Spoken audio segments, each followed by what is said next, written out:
All right, ladies and gentlemen, welcome in. We are live. The play-in games, the final two play-in games are live. The first one is live. Miami, they're a live chat.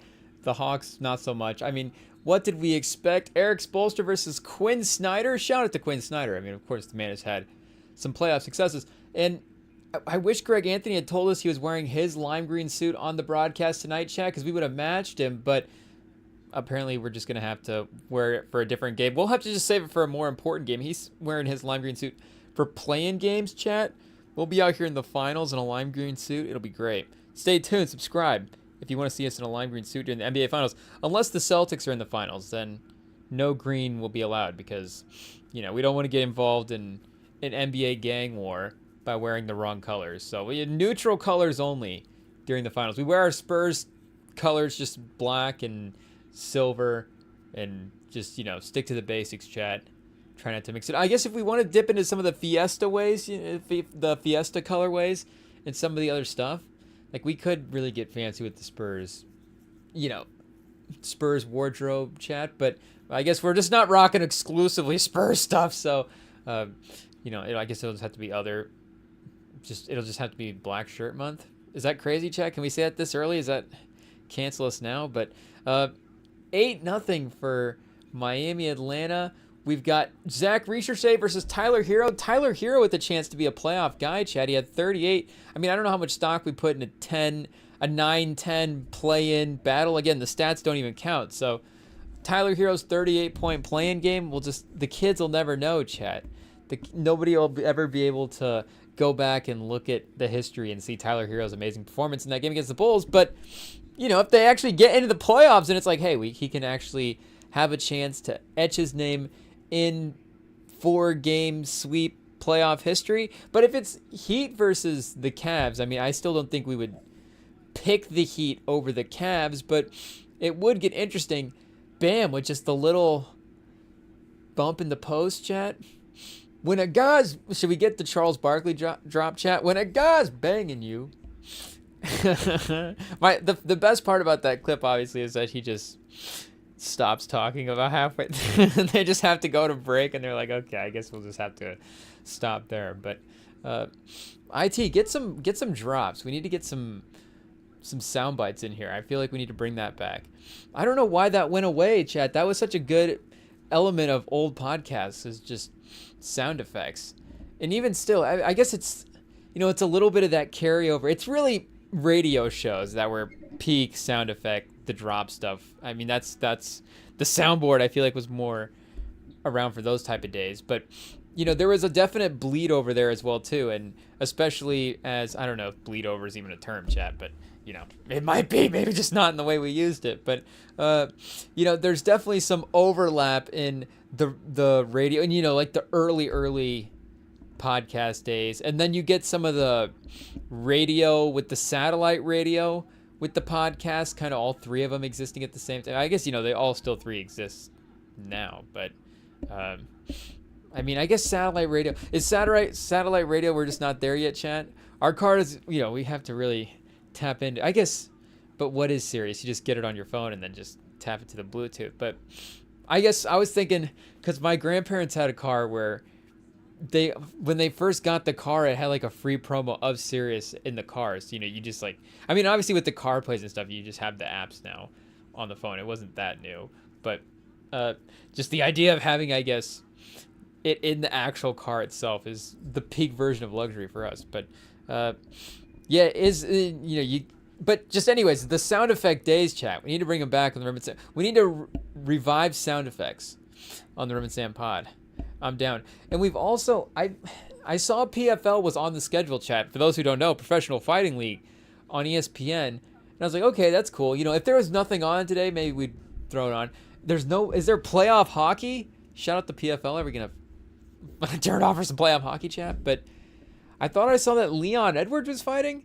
So I don't know how this works. I don't know if it's like a Zach Lowe type Leon Edwards deal. He can work for multiple companies at the same time, or is Leon Edwards not in the UFC? Again, I am more of a fan of watching the fights. We haven't quite tuned into the day-to-day news yet with all the MMA stuff, but when you watch a fight, like I said, you'll learn the news eventually. So when people talk about that NFL stuff for guys, just or NBA as well too, for not announcing the trades and for just being like, they should just let the players show up on the teams without people knowing, and then when they walk out of the tunnel, it'd be insane. Like, I guess that is us for some of the MMA stuff, and it's not like people have been moving out of the UFC in a major way, but at least from our era, like guys from our era of watching the UFC, like, you know, when they're out of the UFC, it's like they're done with fighting. You know, they're not.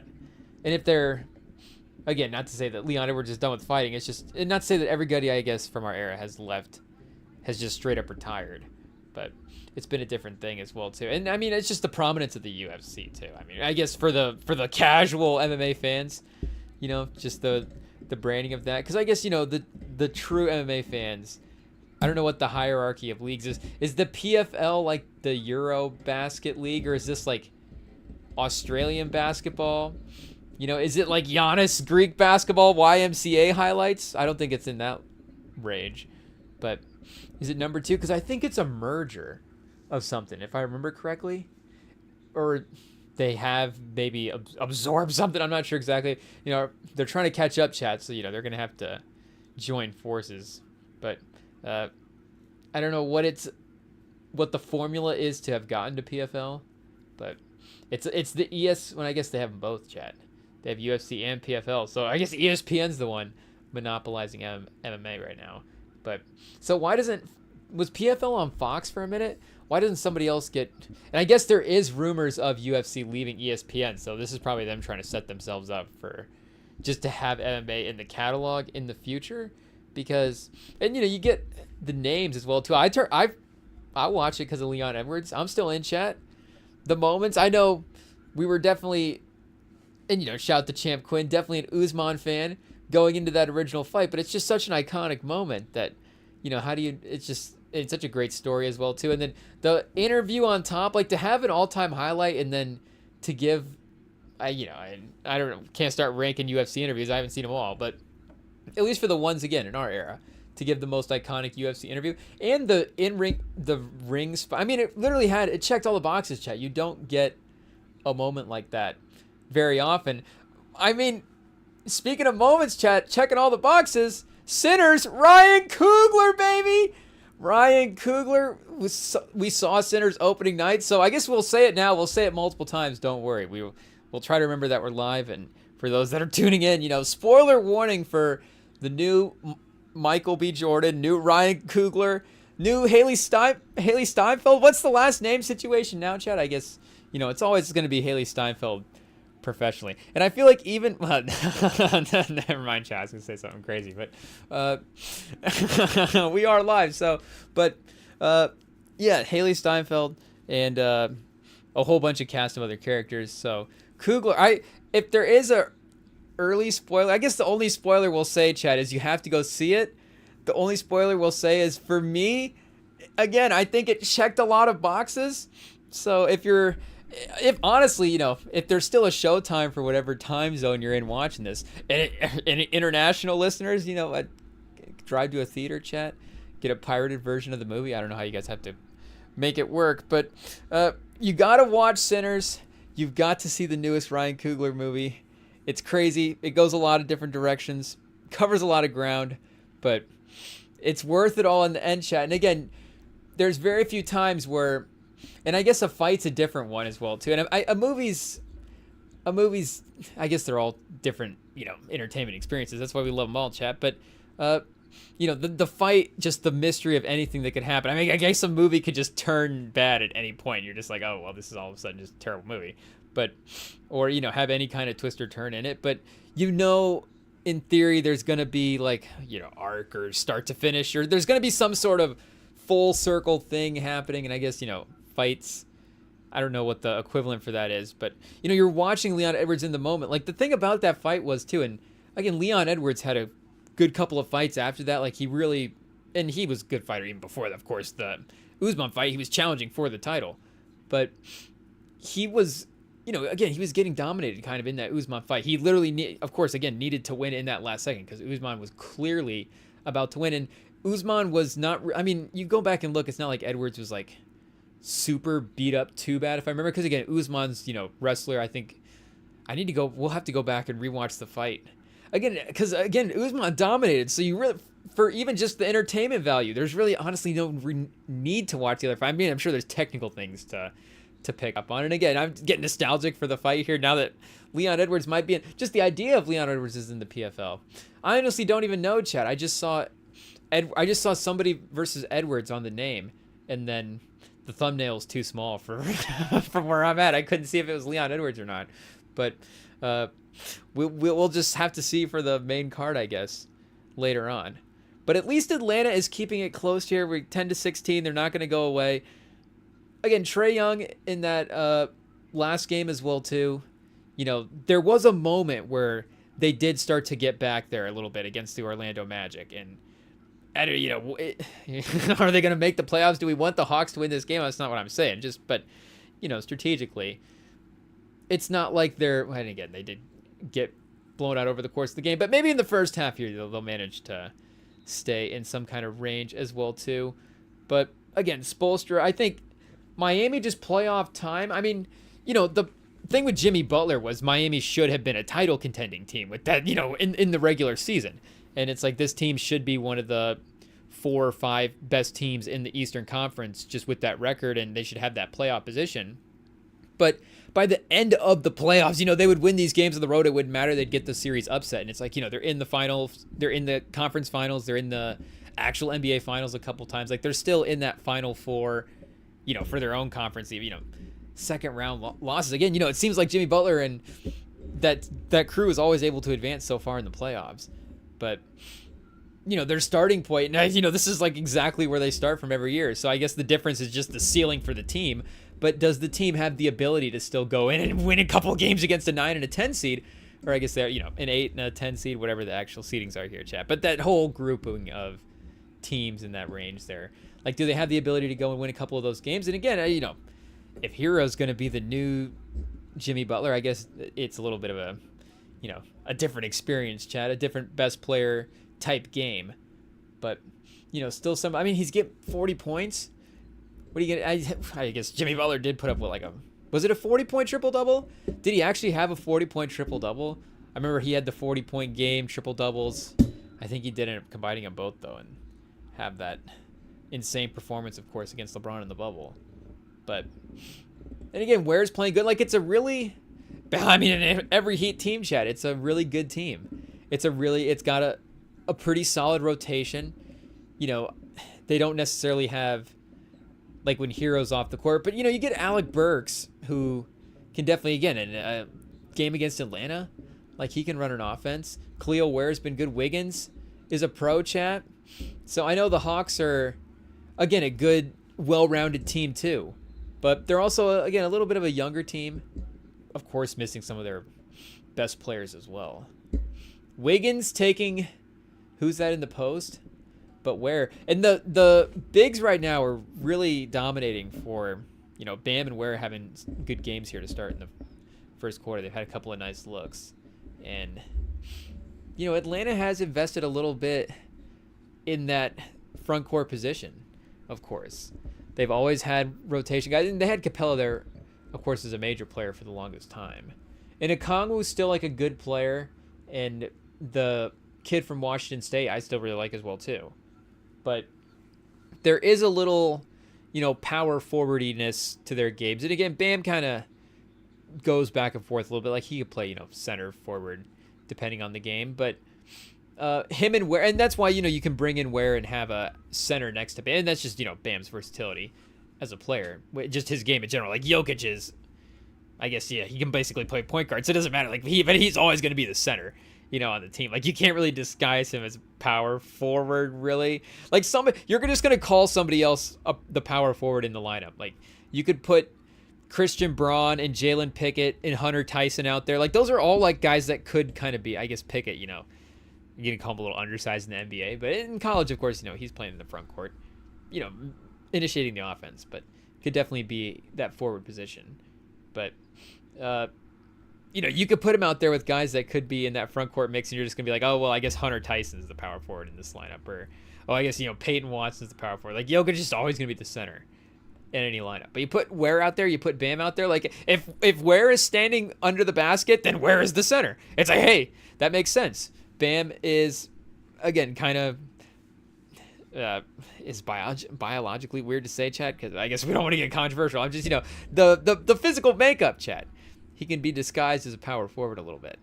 But yeah, it's a really good Heat team. And again, they could give, I think the Cavs would much rather see Atlanta than Spoelstra and Bam. And again, it's a good roster. Bam, with the Bam where they can at least make Mobley and Allen work a little bit. And again, Hero can make Allen in that series, chat, but they have guys that can at least run around with the Cavs guys. So it's not going to be an easy series if that's what we actually end up getting here. So yeah, we got Orlando again winning that game versus Atlanta. So they will now be playing Boston. Boston, chat.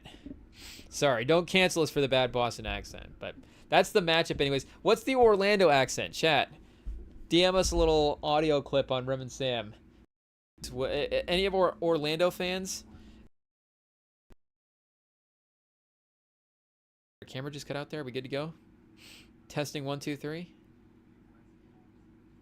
I think the mic is still connected, but we're having connectivity issues with the camera. Here, wait a second. Let me check the web page and see if we're still okay. So it's just the camera. Here, let me go on break real quick, chat, because it might be on the actual camera end real quick and not the computer end.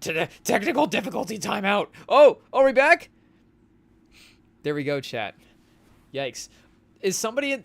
That's like a scene from a movie where it's like the guy's like breaking into the building and he puts like he just like gets like the loop. I guess there was not us like on a loop there, but he just gets like puts a still photo of the hallway on the video feed, and the security guard's like, oh yeah, look at, nobody's going through the hallway. It's fine. So IT's just watching Rem, like he's like, oh, look at that. Going third person, chat. They're just watching like, hey, I guess he's just not moving for a couple seconds. That's a little weird. And now somebody's breaking into the booth, stealing all the money out of the vault. Oh, wait, IT, cut that out. We weren't supposed to let the people know that we keep the vault in the booth, but the vault? A vault? What am I supposed to say right now, chat? But somebody get security on it and see. Security, welcome to the show. The first time we've ever shouted out security. But, hey, sometimes you have to call security, chat, and we'll just have to see if there's technical... Are the feds in? We're watching everything legally. We always do, chat. We always do. We're good kids. We throw our money at corporate America and watch these games as legally as possible. But I said again, legally as possible. So it's either I was gonna say the really good guys or the really bad guys, but you get what we're saying with the feds there, chat. I guess in theory, are the feds even a good? Well, I guess they're. I don't want to, what would we start sounding like if we start saying stuff? But I don't know who says what, chat, what side. I don't even know. It's so confusing these days. But less confusing, the NBA. I don't even know. Highsmith. Sometimes it's like, I guess the Heat are one of those teams. They can be a little confusing. You just put a guy in the Miami Heat, and all of a sudden, he becomes a good culture, good player guy. Except for, I guess, Jimmy Butler. Like, Jimmy Butler's, I guess it's just the modern NBA is going to wipe away all these guys. And not that, there needs to be like a remembering of, oh, yeah, every situation this guy moved out of. But it does just become, especially like you think where we were at with Durant before it really started to go, mainstream, I guess, with all the superstar guys switching teams. But it's like this is like a real defining thing for Durant's legacy. And again, with the way that it was talked about in the moment, like it will, that at least initial move, of course, will be a defining legacy moment. I was gonna say much like it is with LeBron, but even you see, retroactively, it's we all kind of look back and go, it's one of those things, chat. We were just like, again, speaking politically, we're just like we weren't thinking right in our, politically basketball wise. In the moment, we didn't realize that changing teams was as okay as it should have been. But hey, LeBron, he's a trailblazer, chat. He paved the way. He opened doors for these guys to be able to just change teams wherever we want, and now it's just fully accepted. Now guys just switch teams, and again, Jimmy Butler's basically. Like, you could debate the Durant situations and how each of those has ended. And I think especially this Phoenix one being a little toxic is definitely not good for the legacy as well, too. But, Jimmy Butler's that same kind of way. Jimmy Butler, and again, it's respect. Sometimes you just got to make your moves, chat. Again, I guess, do we want to call LeBron toxic, chat? I guess it's LeBron. Call in. We're not calling you toxic. We said we're not calling you toxic. So don't not call in if you're watching. But I guess they're not playing tonight. So did he throw on a little Rem and Sam live stream, chat? He's like, ooh, Sinner's reactions on the Rem and Sam pod? I've been waiting for this. We know LeBron was there. LeBron was probably at some screener, right, chat? Do we need to go, watch? Was there, a live stream of the red carpet somewhere? There's no way Coogler didn't invite LeBron to go see the movie. Make no mistake, the first ever premiere, if any of these Rem and Sam Plus originals, give us some momentum and we can get, an actual theatrical release, then make no mistake, LeBron will be one of the first people on the invite list for celebrities, especially again in LA. If we're having an LA premiere for this movie, I guess I don't know. Did Sinners have an LA premiere? Coogler could have gone international. I guess they usually have an international, and then regardless, there's gonna be an American premiere somewhere. There just has to be. But the actual what he was thinking, but I guess wherever the premiere was for the American premiere. But I guess I don't want to just say did he have it in Atlanta? But you never know, Chad. Could he have moved it around? Could he have just had the red carpet somewhere else? So who knows? Maybe the Rem and Sam premiere, we move it around, chat. We do it in the Bay instead of LA. A lot of the LA people are able to move. Again, it's an easy trip, but just a little bit different. So, but either way, LeBron. I guess if LeBron says he can only go to the premiere if it's in LA, what happens then, chat? Our artistic vision of a different premiere or LeBron in attendance? It really becomes a debate at that point. Do we sell out commercially to have LeBron in attendance for a premiere? It's we make this whole movie about, and it's the whole journey is staying true to artistic selves, and then at the premiere we cave. That would be the moment to cave, though. Would be at the premiere, right? And then just it's well, I guess if LeBron says he wants to have an LA premiere, then IT book an LA premiere. But IT still is, we're running a cheap business here, chat. IT has moved into now also booking appointments for us and doing all kinds of things. But I guess we give them raises, chat. We're giving raises. We just make sure I guess either way. But we're not shrewd businessmen. But yeah, what's happening this game? Miami's still winning. Karis LeVert, he wasn't good in the last game. Shout out. Hopefully he's better in this one. Hitting a little floater there over the top of Duncan Robinson. Michigan on Michigan crime. Duncan Robinson. Hey, yo. But Duncan Robinson, little surprised that there was I don't think there was overlap between those guys. Duncan Robinson may have been in college when Karis LeVert was at Michigan, but he wasn't at Michigan when Karis LeVert was at Michigan. I don't think so, Chad.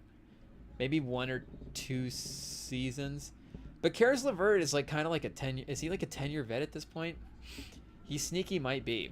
He's had a career, and shout out, he has been good. Karis LeVert's been a 15, 16 point a game guy. Again, he's maybe we look back at the legacy in some redraft situations and go, well, he maybe went 2 for 9 in a play-in game. What do we think of his legacy now? But 2 for 2 today, chat. Redemption. Today is about Karis LeVert redemption, Michigan redemption. Karis LeVert versus Duncan Robinson. We should get some jerseys. IT, order us some jerseys. We're already giving him more tasks. That's an instant one now. That's not even a hypothetical future one. But can we get a Karis LeVert and a Duncan Robinson in the cart? If we can get a split Duncan Robinson Michigan, and then was it William and Mary or something like that? That could be kind of cool. But either way, definitely need to get a couple of those. So 9-point game at the first quarter. There we go. Okay, and a couple of defensive highlights there from the bigs of Atlanta. So you like to see it, being athletic. But Wiggins, what's Wiggins at right now, Chad? Was he on the court? Yeah, he wasn't. Uh-oh, box score time. At the end of the first quarter, like we said, LeVert actually doing decent. In Miami, only 37% from the field. I guess Atlanta, it helps that they're 36%. So not the cleanest played first quarter. But yeah, Wiggins 3 for 5, 2 for 2 from 3. So, kind of boosting his stats there, chat, but that's what counts anyways. Yeah, Ware's 4 for 4 and Bam is 3 for 4. So Bam's hit a couple of nice looks for sure, but those guys are definitely, pause, having their way, chat. But the perimeter guys, I mean, again, that length and that switchability that Atlanta has on the perimeter is, you can see it kind of affecting some of these guys a little bit. Like, how do they need to hunt Tyler Hero, chat? He needs to start hunting Trae Young in some of these switches. But again, as a team that is playing in the play-in, they are in that sneaky lottery mix. 11th right now in the lottery. Do a sim a lottery. I guess we probably should, chat. Sim the lottery once a day, see what happens. Spurs? Oh, we stayed. So did the Miami Heat. They stayed. The Raptors jump up 5 stops. And the Pelicans! Oh, chat! I hate that we just did that. We can't sim it again. You only get 1 lottery sim a day. That's not true, but... Oh, chat, we just lost the basketball. Uh-oh. How did we knock that over? Do we have force powers? Okay, now we actually have to take technical difficulty timeouts. The set is falling apart, chat. Yikes.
Oh, there we go, chat. Welcome back. We finally made it. The set is put back together.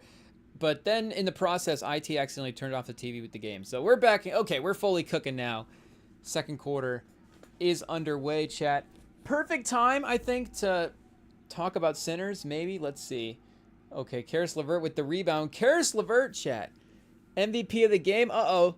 The confidence. Hey, that was actually kind of a good pass there. He had a chance to drive it to the basket, and maybe he kind of should have. But either way, you love to see just the playmaking, the attempt at playmaking instincts from our guy. But Karis LeVert, it sounds like we're Karis LeVert haters, chat. It's just, you know, I don't think you would necessarily label him a playmaker. But I mean, not to say that the guy couldn't rack up a couple of assists, not to say that he couldn't hit a guy in the corner in transition. But him and Niang for DeAndre Hunter, and they had to have gotten a first round pick out of that trade, right? Especially since, again, Cleveland's going to be like the 29th pick of the draft. Ooh, let's go into this Phoenix Suns chat. Oh, okay. So Atlanta, they have 22 via the Lakers, so they probably got that. Well, they probably didn't, chat. Who knows what deal they got that in? But either way, I guess we could look up the DeAndre Hunter deal. But Niang and LeVert, I think his players kind of proved that it's not going to be the main centerpieces of the deal. But, I mean, those are good rotation guys. I kind of, Niang's not a bad piece if you're trying to be a decent team. Again, Karis LeVert can give you scoring off the bench. But Hunter is just, maybe kind of the best of both worlds for both those guys. Like, literally, he's actually, the defense is there. The three-point shooting consistency has definitely been there more so than not this year as well, too. So, and just, again, maybe even more positional versatility than you get with both of those players. Bam, chat! Was that Niang switched onto him? Oh, trying to give Niang some love. But, hey, pause. Whoa. Whoa, whoa, whoa. Oh, a Kongwu. Trying to get some revenge on Bam. The dunk on his head, but no good. Oh, the Miami Heat in transition. The ball's moving smooth. Jab. Oh, it's Tyler here for 3. There we go. The save on the... I don't even know. That was kind of a crazy sequence. Was that like a block to a save to a little pass back to Hero for 3? Crazy, but collected, chat. The Heat offense up by 12. Niang's doing a lot of trying to drive and score, chat. I mean, he gets the bucket to go there. Trae Young is in the game. Niang's called his own number a couple of times now. The confidence, chat. Only George Niang could take the ball out of Trae Young's hands. But he got one to go there. So I don't know if you can complain too much anyways. A yes, no play. Yeah, Highsmith on the save. Anderson, oh, just a little pass, chat. That's like a sneaky little Kyle Anderson staple. Just not to say that he's always passed that way back to guys in transition. And Hero with man on him, chat. I mean, you just got to attack your guy, I guess. But they can't just hunt out. Is Trae Young still in the game? Is second quarter? They don't want to do that. Oh, chat, we've got a Spurs jersey, second row. Second row.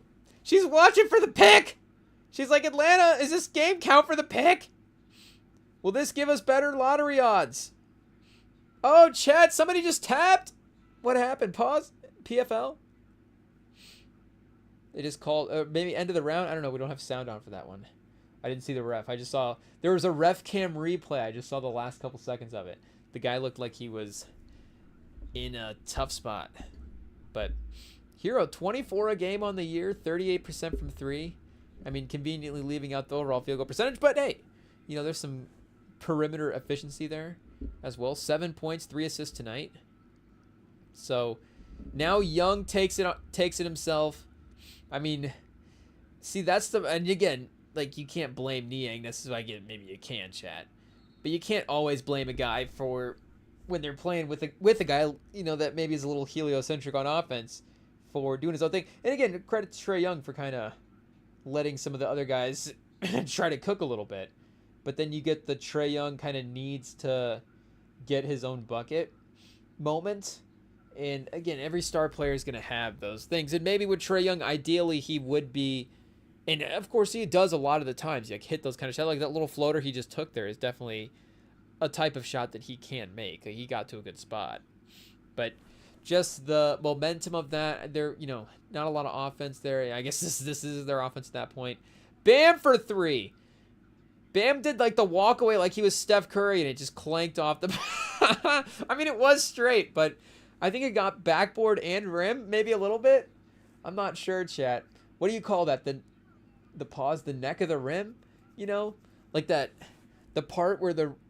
that's crazy, chat. Hopefully the angle is okay on that. But, you know, the part on the backboard where it's the connecting part. And sometimes the shot can just die on that. If it hits... I mean, if it just hits that straight on, that can kill it. But... if you get backboard, and those can definitely be frustrating ones, because again, sometimes you, especially straight on, you're like, oh, I got this, baby, and then you're like, oh man, you know, I put way too much on that, but it still got backboard, you know, still banked it in. That's why, of course, you know, top of the key is such a great shot. Not to say that, like, me personally, I'm always banking in shots. Not to say that I'm switching shots either, but no, I'd say from top of the key, I'd say Billy Buckets would be like, hey, you banked in quite a few shots. It's like, yeah, that is true. But what do you do, chat? You just don't remember those ones. You just go, oh yeah, we remember the swishes, and you know, keep playing like we're Steph Curry. I like Bam. Everybody just plays like they're Steph Curry, chat, even up to the level of Bam Adebayo. That's why Steph Curry is in the rare era that he is. But, and I guess not to say, do we have to go back through? Well, I guess we just have to start through season 1 in NBA history, chat. Because there has to be other guys that had three-point flair, of course, chat. I mean, of course, like Larry Bird had three-point flair. Shout out Bird. Like, you know, I'm sure downtown Freddie Brown had a couple of stylish three-point celebrations. Highsmith bombs away, chat. Uh-oh. Miami. They're about to push this thing to 20. But can Trae Young save the day? Is that the foul? That was actually a good version of the foul that he gets so often, where it's just that stop on a dime and that defender just flies into the but you get that defender just to use his momentum against him. And I guess the fighter didn't tap, chat. It was just end of the round because Brunel and Wilson, they're still fighting, same names, but yeah, either way, what were we saying? Trae Young was that was like a really impressive stop on a dime foul call there, and the defender was actually like kind of flying in. Sometimes it's the defender gets stuck again in a certain spot in defense, and you're using the momentum again against him. It's kind of an unfortunate thing for the defender, and not to say that it's not, again, a smart play, quote unquote, by an NBA player to take advantage of the rules in that way. But again, maybe some of the entertainment value of it and just the overall sort of what's the phrase I'm using for it, chat? It's not like the code of the game, but why can't I think of the phrase, chat? It is what it is. But just like the unwritten code of how basketball is played. But do we have to follow the unwritten code in the NBA? I think we do. Of course, talking about the Trae Young ejection in the last game now. Now did they tell the producers that once if this game goes to 20 on the Miami side, we have to roll the Trae Young ejection piece? But Miami did cut it, or Atlanta did cut this back to 13 real quick, so it looked tough there for a second. But Trae Young did step in, so that's again, Atlanta. This is familiar territory from where they were at last game. They are still that, I guess. They would have been the 8 seed then, yeah, Chad, if they were playing the 7 seed in the last game. Once you're actually in the play-in game, then it's like, again, your standings they do matter for, I guess, the amount of games that you are playing, but they also kind of don't matter, so, they're not at the top of the mind right now. But Recherche for 3. Oh, and the rookie stops momentum, chap. I mean, again, you'd love having him out here in a play-in moment, but it's just like, oh, we need to win this game. Yeah, you don't need to win this game. That's the thing. Does Atlanta? Is that a tough thing to say if you're a Hawks fan? Because there is a really good chance that, again, this team is just back next year. I don't know what some of these other, fringe bench pieces, like, I think LeVert's an expiring. I don't know if Niang is or not, but, a lot of the main pieces on this team will be back next year. I mean, there's going to be trade Young rumors in the offseason for sure, chat, but, you hate to say it about a player. And it's not true as well, too, if you say, like, where is he going to go? Because sometimes it's just our own perfect, like, in our basketball brains, we just think that it's always easy to build these perfect teams and to just go to the trade machine and whip up guys. But, other teams are not willing to make moves. Guys are more important to other teams and certain values than maybe other teams are willing to give up for. And they're like, okay, yeah, like, he's important to us, but, we're not willing to give up that much if he's only going to be this role. Like, we're going to reduce his role a little bit, and still an important role, but still maybe not a necessity for the team. Like, there's just a lot of factors that, can go in for making a move. And a lot of times as well, too, like a star player, like, there is, of course, value. I mean, literally value. You just throw that around, but it's like a term, chat. It's called money. There is value in having star players. They bring you money. Like Trae Young, and, for as maybe a controversial a star he is a star, and people buy the Trae Young jersey and they are captivated by his game, and he is able to generate sides. Like, again, maybe some guys are more all on the beloved side, and maybe some guys are like all on the villain side of it and they kind of just lean in. But Trae Young kind of has that rare sort of real, or not maybe rare, but he's definitely at the top of the list for that split fan base thing, and definitely the intensity of it as well too. For, like we're saying, I think there's definitely teams and front offices that are looking at the Trae Young things like, yeah, there's definitely a deal out there where we can bring in Trae Young. You start getting into the mechanics of a season and like what teams want to start doing in a season versus not. And now that we actually have a play-in game, like, there's just always, like, in the back of your mind, like, you never know. And again, you look at the top of the conferences this year, and it's definitely a little bit stronger than not maybe in years past. I mean, it's definitely a historic year with the wins teams, and maybe it's just Thunder and Cavs just breeze to the finals, and Thunder win the finals, Chad. Who knows? But maybe Billy Buckets will be calling in June, celebrating his team winning the finals. Who knows? But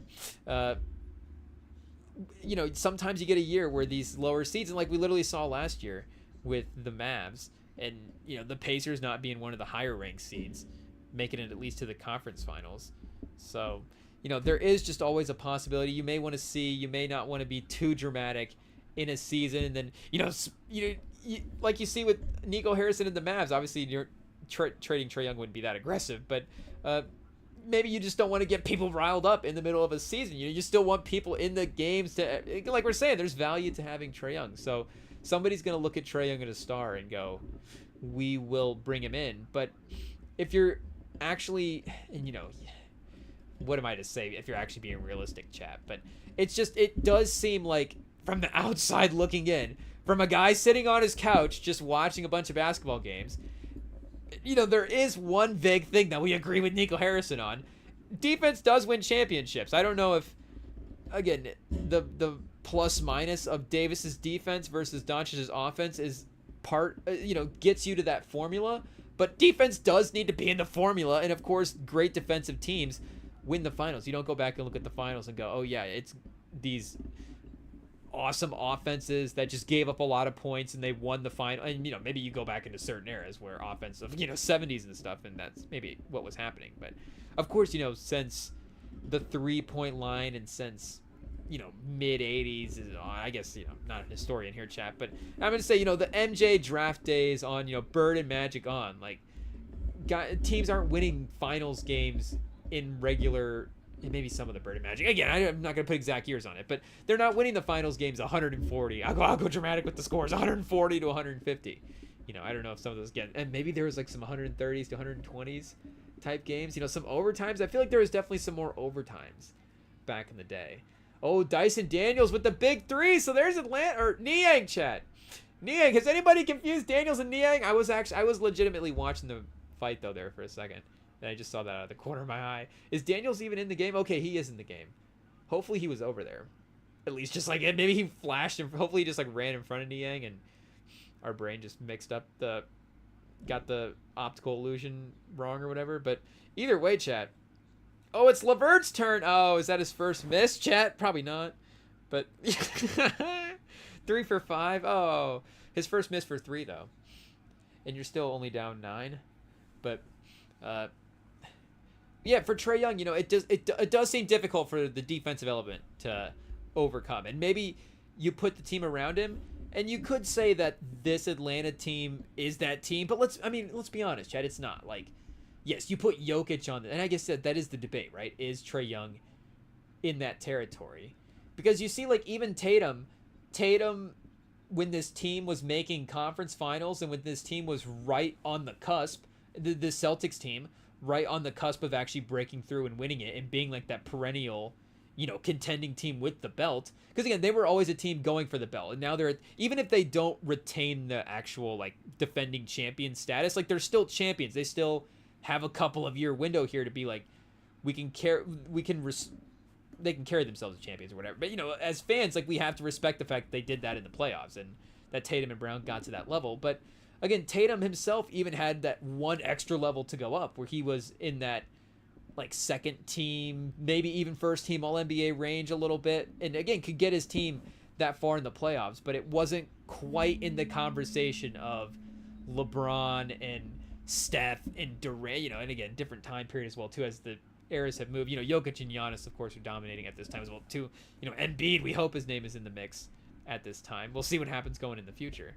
But there was a point there where you would look at it. And again, even before Tatum actually won the title last year, like, you were watching Tatum going, okay, I think it's clear that he is playing night to night and doing all the things on the basketball court that is required of these high-level superstars of like the absolute highest level. And again, it just proves how tough it has, how difficult it actually is to break through and win the finals. So, maybe it's not even fair to put that Trae Young in that conversation, because again, we don't even put every guy in that conversation. Like, we try to look at it as, what value can this guy bring to a title team? Like, can Trae Young bring value to a title team? But again, I think he absolutely can, chat. But as a main guy, that definitely becomes an interesting piece of it for sure. But just and again, you don't want to just say as a guy on the court, because there is a way. Like, make no mistake, I don't know if we have to go to AI. Like, if we ask ChatGPT, like, what's the perfect lineup, to win the finals. But anyways, I guess to go back, we're just trailing off on stuff here, random stuff here, chat. But like if you put Tatum on this Hawks team, again, it has a higher ceiling than it does with Trae Young because Tatum is, from our viewpoints, and I think from a lot of people's viewpoints, a better basketball player than Trae Young. So again, I think they're probably a better team. Are they out of the play-in game? Are they a top 6? Like, are they competing with the Pistons? Are they in that range? Tatum and Cade. Again, Tatum's a better player than Cade at this point in his career. So this Hawks supporting cast versus that Pistons supporting cast. The Pistons, we might actually take that supporting. I don't know. It's a good debate, chat. Because again, going forward as well too, Ricochet, the upside of this Hawks team is there. But this Hawks team, as it's constructed right now, is not necessarily, I think, ready to win a title. But again, it could definitely even be a little bit more higher in the ceiling than it is right now. So some of that's on Trae Young, and some of that's just the timeline as well too, where they've had a lot of Trae Young moments with the team already.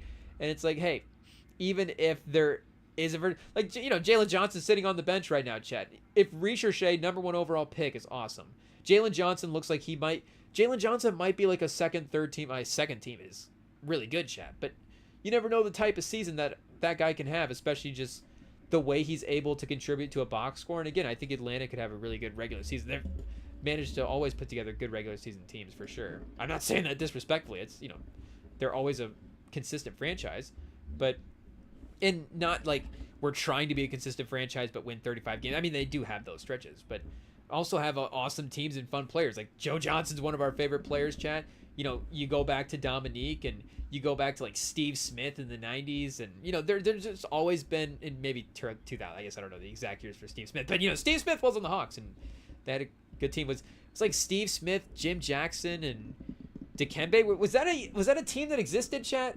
Or was that like a 2K team that I just had on like a 3-on-3 in like a blacktop situation at one point? I might have run that team in the park at one point. I'm not exactly sure. Might have been an actual Hawks team. I don't know. But is there a random generation? This is our idea, I guess, for corporate America today. If it's not already, because we haven't played 2K in a couple of years. But do they need to just put a random like player generator? Not a random player generator, but like a random guy. I guess random guy generator, is that even worse? But like a random player generator for the blacktop mode.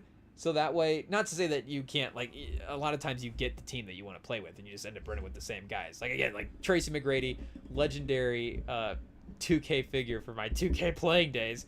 But it just, like, you get a guy that just loves playing with Tracy McGrady all the time. He's just going to have Tracy McGrady and, maybe switch out a couple of the other sub guys. It's like, I'm trying to remember what the team I always ended up playing against was. I think it was always McGrady and Iverson.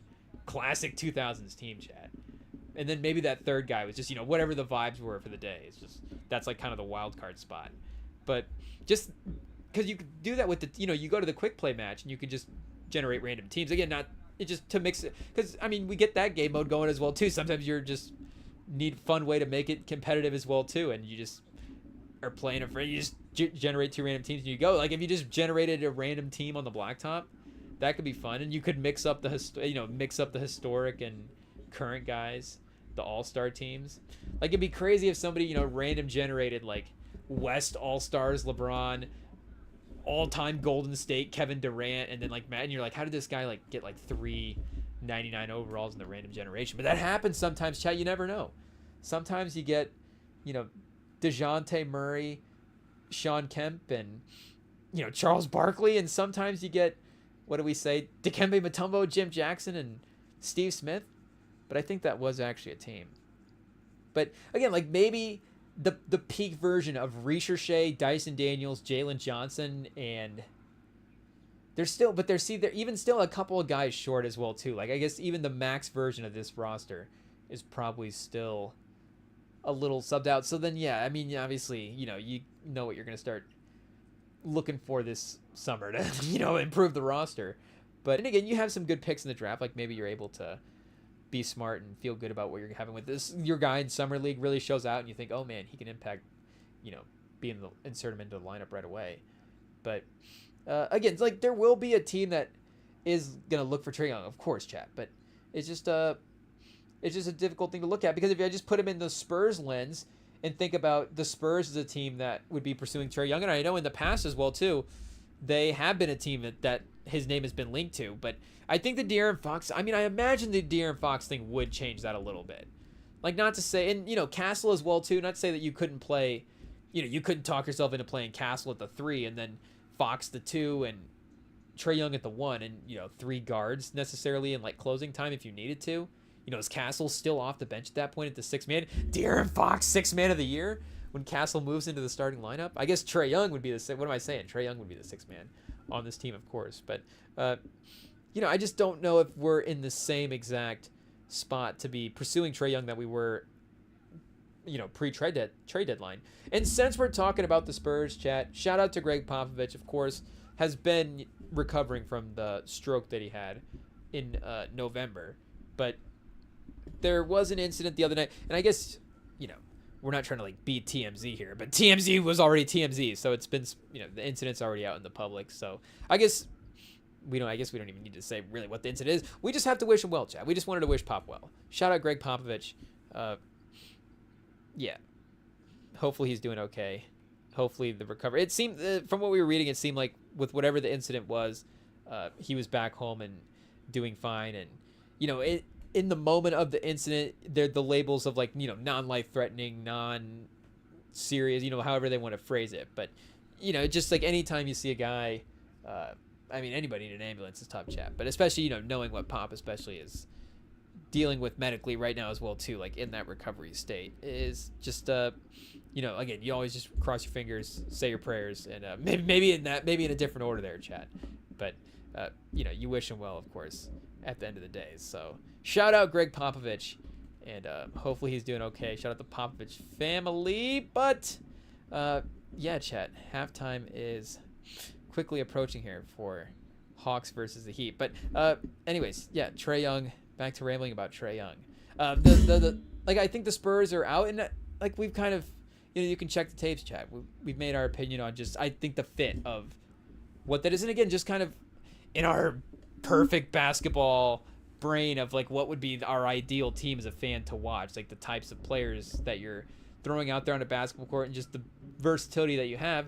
But then at the end of the day, you know, who has the offensive ability of Trae Young? So I know that, like, you know, Simmons on his pod has talked about Trae Young being a 6th man, and there is maybe a point in his career at which he has to, I'm not saying like later on, like maybe, you know, next couple years, I'm not saying that maybe he doesn't have to take that role at some point to reset things, but Trae Young is obviously not at any roster that he's going to be on the 6th best player. So, you know, that closing time scenario, that clutch moments, like, it's like, yeah, maybe Trae Young has to take a different role, but there's still going to be abilities for Trae Young to be an impactful player in impactful moments for any team that he goes to. Because, again, he's still as talented as he is. So it just kind of depends on, as well, too, what he's willing to accept as a basketball player. And I'm not even saying he's, again, needing to accept that. Because, you know, you look at a team, I know LA was a team that was linked to him for a while, the Lakers. And Reeves seems like he's a little too valuable at this point, but I'm just saying you never know. And Pelinka, again, not saying it's a move that I would do, Chad. I'm not going to the trade machine trying to figure out how I would trade Austin Reeves for Trae Young. I'm just saying you never know what a guy like Rob Pelinka's thinking. I mean, he traded Anthony Davis for Luka Doncic and has made a bunch of what I think we would consider smart basketball moves. Obviously, he's built a pretty competitive team. Not to say that even that would be a bad basketball move. I think it could get tough because of Reeves' contract that he's on. He's on such a good deal as well, too. Not to say that, you know, Trae Young ruins your salary cap. I mean, that's definitely part of it, chat. But the mechanics of having, like, would you have to give up Hachimura? You wouldn't give up Hachimura in that deal because you would start having to give up too much at that point. Hachimura, too much for Trae Young. But the ability to amass the contracts to be able to acquire Trae Young, I guess we'd have to pull up the trade machine, chat, and look at it. But just trying to, you know, off the top, run through the contracts. And I guess I don't know what their situation is for pairing contracts together either as well, too, because I don't think they're not second apron hard capped where they can only trade one guy at a time, because then they'd be off the table for Trae Young. But I don't think the Lakers are totally out of play for Trae Young, because again, he's a big star player. I think it's a crazy pairing of him and Doncic, but him and Doncic played with Kyrie as well, too. And I think Kyrie maybe defensively, at least he likes to think that he has a little bit more upside than Trae Young. You know, he tried to guard Giannis, at one point in his career in a playoff series. But, he's not a guy that's known for his defense, and definitely, again, maybe more skilled than Trae Young, maybe a little bit more accomplished. Yeah, skilled. He is more skilled, but, more accomplished as well, too, with some of the most clutch shots in NBA history. But a big-time performer. But just the idea of Luka playing next to a smaller guard that is offensively. And Kyrie, again, is just different stylistically as well, too, where some of his ability to just ISO one-on-one off of another player is different than what Trae Young would be having to do with, like, some of the pick-and-roll generation. And I guess everybody's just, you get the ball, you're probably going to be in a screen at some point. But the way he would probably have to shift the offense to his pace when he just gets the ball, if he's playing off the ball. But with his ability as a shooter, like, again, you think about, and, who knows how to even work LeBron into a conversation at this point, chat. It's just, the only way to even talk about it is just like, hey, LeBron, it's just awesome that 40-year-old LeBron is still playing this way. But you just think about the idea of him playing next to wings that are that great offensively. And, again, you always think like Atlanta, like, can we put these defensive wings around him that can shoot and that can play off of Trae Young, and Trae Young gets to be the main guy. But if Trae Young is a little bit more, again, in like catch and shoot, ISO, kind of can take advantage of some matchups, and again, he's not Kyrie one-on-one, so are you losing his strength of operating in that pick and roll? See, that's the difficulty of finding a trade for him, Chad. But just as a market team, I don't think LA is totally off the table. I mean, Brooklyn's got a ton of assets. I don't think they're totally off the table. Like, is OKC totally off the table, chat? Are they totally off the table? Again, they could just breeze to the finals this year and then say, we're not changing anything, we're good to go. Or, we're going to really shake things up and we're going to trade for... I feel like OKC is basically Giannis or nothing at this point. Like, let's be honest, chat. If they're going to make a trade, I feel like Presti would basically only make a trade for Giannis. I feel like Presti wouldn't give up Jalen Williams for Giannis. Maybe I'm crazy, but I feel like Presti just really, really likes his team as well too. Presti traded Harden for Steven Adams at one point, so you never know what he'll do, Chad. It does seem like he likes to keep his players, but or what did he trade him for? Jeremy Lamb? Who was the centerpiece of that deal? I guess Steven Adams became the centerpiece of the deal, but he traded him for cap space. Is really what he traded him for, Chad. Unfortunately, becomes the tougher pill to swallow, but. Yeah, I feel like he likes keeping the core that he has built, and he kind of likes flexing that draft style. I think he likes trading for picks, and he likes assembling the team that way. And he's obviously really good at it, and I'm not saying he likes it because of, again, the whatever kind of notoriety it gives him. Like, I don't think he's building a team this way for fame, but I'm just saying, like, I don't think that's how he's built this team. Like, that's what he does, Chad. Has he proven that he'll push all the chips into the middle of the table for a big trade in that way? I mean, I'm trying to think of even the big player trades that he has made, like that Paul George trade was a very even swap in a way. Like, we looked at that trade that Indiana made and was like, I don't know, the value that they got back was enough. Like, is Oladipo going to live up as a single player? And of course, for a couple of years there, it seemed like he absolutely was. And, looking back as well too, like with the way Paul George, just who knows what the greater conversation is from that trade. That's an interesting one to go back and look at. But it's not like Presti gave up that, the trade that they ended up trading Paul George for is obviously not the trade that they had to give up to get him. And even when they of course they traded Westbrook for Chris Paul as well too, and a couple of important picks in that deal. But I don't know if he's necessarily sitting around figuring out, how do I improve on the Jalen Williams spot and go, can we turn Jalen Williams and picks into Giannis? Can we turn him into one of these other star players? I'm not saying he's not willing to make a good deal. Again, if the people go to him and say, hey, like, we'll do Jalen Williams in one pick, if he's looking at it just saying like it's only 2 or 3 pieces, then maybe he'll actually cave. But I think for right now he likes his team. But I don't know, we can ask Sam, I guess, if OKC would trade for Trae Young. He heard us say that, and he's like, I have to jump in and settle things down. So here we go, chat. I guess it is halftime. Perfect timing. Halftime break. Let's get Sam in, and let's get this second half underway. Sam, did he watch Sinners, chat? Was he there opening night? We'll find out, I guess, on the other side of the break.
Okay, chat, we are back, and right now, Sai's got risotto on the ground. Oh, wait a second. Actually, we're focused on the playing games, but that's right. It's halftime, so I have a UFC corner here for a second, chat. We will have to see. Speaking of Sam, he doesn't know this, chat, but, well, he kind of does know this, but he does have me turned to a UFA fan, chat. He's got me converted. I was actually looking up earlier today when the season was going to be starting. I was like, hey, when are we going to get these UFA games back? And make no mistake, chat, it is soon. The return of UFA Corner. It lives on, chat. Shout out the UFA. Shout out the Ultimate Frisbee Association, to our Ultimate Frisbee player brethren. I don't know if... It's not like NBA players and NFL players have a collective nickname. I mean, you basketball, football players, but it's not like there's like a nickname for... Because if you say footballers, of course, you're talking about soccer at that point. Like, we can debate the football soccer terminology for the actual sport itself, but if you say footballers as a group of people, you're definitely talking about... Even I know that, chat. As an NFL, main person, NBA, NFL mainly fan, like, if you say, like, who are the best footballers in the league, like, or in the world, I'd be like, well, if you're saying in the world as well, too, like, that's probably soccer. But if you're like, who are the best footballers playing right now? I'd be like, well, I don't know. You'd have to ask Sam. He's the one that actually watches soccer. So, who's the guy that is Javier Bardem? Jude Bellingham, chat? I forget his name. But is he still up there at the top? Number one. I guess our guy Haaland. How could we forget about our guy Haaland as the best football player in the world? Who won the last... What's the name of the trophy? Oh, see, chat. Cancel us now. I forget what the name of... The Golden Boot? What's it called? There's definitely a Golden Boot somewhere. Or it was the Golden Boot at one point. It had to have been. There's no way. Golden Glove. I think boxing and baseball both have Golden Gloves, right? Am I crazy? I mean, the UFC literally has Golden Gloves now for the champions in the title fights. But for soccer, there definitely has to be a Golden Boot at some point. But maybe that's like a kicking award. That's like best goal scorer. And then maybe they have a Golden Glove as well too. Maybe best goalie wins Golden Glove. Oh, and Rosta, what was his name, chat? Rosada? Did he tap? Am I getting the people mixed up? I'm just assuming the white guy is the Swedish guy, but I could be wrong. I'm also assuming that that's the Swedish flag. Is that Denmark? It's one of those countries, but I'm just assuming the blonde white guy is the one wearing that flag. So that was Sai. But too good on the ground, chat. The wrestling, it prevails. The PFL, it's exciting. Where are they playing at? They've got like an actual little arena situation going here. I don't know, because, the UFC, of course, they have the big pay-per-view events, but when they just go to like I forget what it's actually called, chat, like Apex something? Apex Center, maybe? Of course, when they had COVID, they just held all the fights in like that one training gym. Is the one I'm thinking of or whatever. But that's just like a legit like MMA gym almost, where I don't even know, they don't really have stands. They just have like bleachers, I think, set up at one point. There's just like a stack of bleachers where a couple people can sit. This is like an actual little arena situation. Maybe I don't think it's quite an NBA. It's not an NBA arena, chat, but maybe we got a little like 5,000 seater here going. Maybe we get a little PFL in the hometown, chat. Iowa City. I don't know. We've had Polo G and the Kid Leroy perform in Iowa City. So can we get the PFL also? How much? I feel like Kid Leroy low key more popular than the PFL. I feel like that's not even a hot take. But who do we check the Instagram right now? But do we check the combined? Are him and Tate McRae still together? How many followers does he get just as a boost for being Tate McRae's boyfriend, chat? But the Instagram boost, of course, his music solid in his own right, but even the Spotify boost as well too. I'm sure it helps a little bit. People going, hey, I'll check out the Kid Leroy now. But I don't know, was there a lot of crossover between some of the Kid Leroy fans and Tate McRae fans in general, chat? Or I feel like it's not a long walk from those two sides of it. But there's some, Kid Leroy, of course, famous collaborator with our guy Juice WRLD, so rest in peace. But so there's definitely overlap, and make no mistake, chat, it's not a long walk to get me to listen to some Tate McRae songs either. I can admit it. It is what it is. Hot take, chat. we'll throw on a Tate McRae song every once in a while. It is what it is. I guess you can just check the Spotify numbers. I think everybody's even if you're not, queuing it up yourself, there's just accidentally at some point a Tate McRae song that's going to be on there. So you're just like, oh, well, I guess I'm a monthly listener now. How many seconds do you have to listen to somebody to be considered a monthly listener? If I listen to, I guess if I listen to 17 Tate McRae songs a day, that probably considers me a monthly listener, right, chat? What's the over-under? I don't know. But, yeah, anyways, shout out to Kid Leroy. Oh, I've forgotten about the lime green suit, chat. The lime green suit and the blue dress shirt. The red pocket square. It's a really great combination. It works, chat. I love a bold statement in the broadcast booth. And it works a little bit. He might be paying an homage to Atlanta in a way, because, but there's a kid behind him with, I guess I say kid. I assumed it was a kid. I didn't really see what was going on there, but he had like one of those retro-y type Atlanta shirts. Like think Atlanta when like Pistol Pete was playing, because I mean, of course, Atlanta now, and even back to like Dominique, like you think like. I mean, the logo they have at center court right now is, more of that throwback type logo than what they were dealing with like the whole bird and wing situation in like the, some of the 90s and 2000s there. But, they had this red and white and black and kind of yellowish branding for a long time. But in some of those, I don't know exactly what the years would be, but some of those early days, it seemed like they had that blue and red, or that blue and like green thing going. And I just know like Pistol Pete. I know playing with, and I think maybe there's a Pistol Pete basketball card in the stash, chat. I think there might be. The basketball card stash is not as good as it's not as big as the football card stash. I don't want to say not as good, because the basketball card stash is like exclusively like older players. I want to say it's like, well, it's Pistol Pete, so it's like, yeah, it's like 70s players. Maybe some earlier players as well too. Some collectibles for even the 70s. You're like, oh, this is a 60s card, but I guess you're still saying that now. But it's like the basketball card collection is almost exclusively older players, but the football card collection is, again, we were getting those big Topps box sets every year for a while. Which, I mean, how do you? That's just like all-time Christmas list types. I don't know if we'll ever do a Christmas present draft at some point, chat. But I mean, come on, however. Top though, those bigs like 450, just every guy in the league almost. I mean, 450 would have been, I guess, every guy in the NBA, not quite for the NFL, but almost every major player in the NFL every year, just those big Topps card sets. So we weren't getting those for the NBA, but again, the NBA collection is a little bit more retro. So I don't know if the extra nostalgia factor of it, like, I guess not nostalgic for us, but the extra historical factor of it, gives it a little bit of a boost. I feel like those two terms kind of get mixed up these days, especially with the entertainment stuff, chat.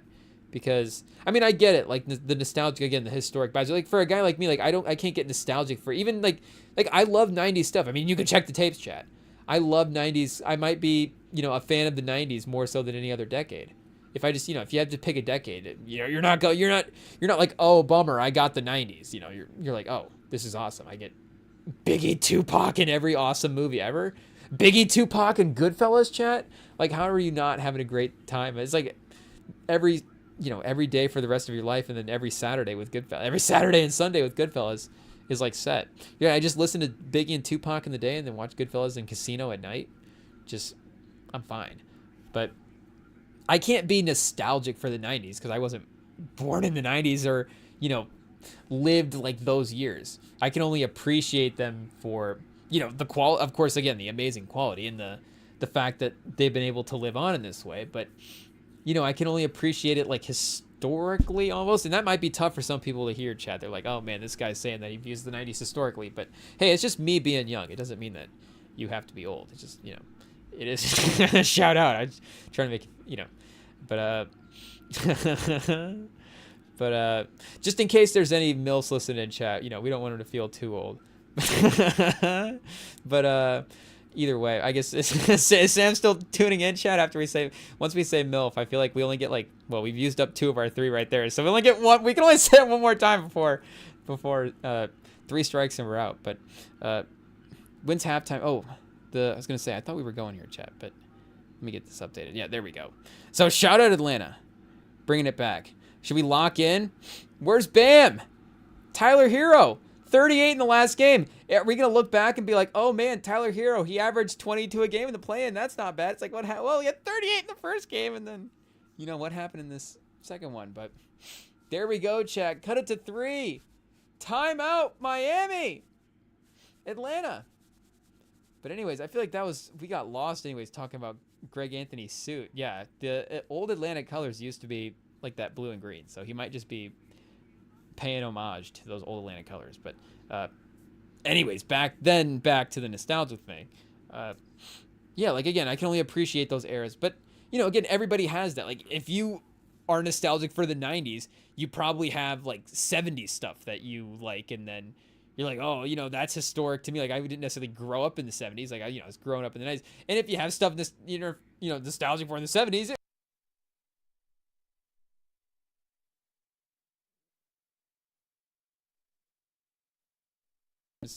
get thrown around and get mixed up all the time, and people just don't necessarily know what they're saying when they're mixing those words up. But when is Edwards gonna fight here, Chad? He's got to fight eventually. I guess they're gonna give us a full card, but then the next playing game is on ESPN as well too. We're not getting the single network doubleheader, the rare dual network doubleheader. I guess we're getting into playoff time where some of these first and second rounds as well too, like Saturdays and Sundays, is gonna be like, which streaming service am I tuning into next? But it'll be just streaming service roulette through all the playoff games. But as of tonight, we just have a little TNT ESPN face-off for the 2 games. But Dallas versus Memphis should be pretty fun. I'm looking forward to that. That is definitely going to be exciting for sure. We've got a wrestler on board, chat. Can we get on and bet this guy? Who is he? Rabnadov? I'm picking Rabnadov. He's going to win, chat. See, the thing is, it's like, okay, well, if he's in the PFL and not the UFC, is this the rise? Or is this the... Has he risen, chat? Hey, yo, pause. But we'll see, I guess, in this next matchup. But if we can bet the wrestling stuff. The wrestler, it seems like. And the wrestlers have had good success tonight as well, too. PFL, of course, wrestling is... Maybe it's just a dominant form of fighting, chat. I don't know if the wrestlers are going to be excited to hear us say that. But it just, watch the tape. Look at the numbers. Think about the fighters. I mean, who's the greatest fighter in UFC history, chat?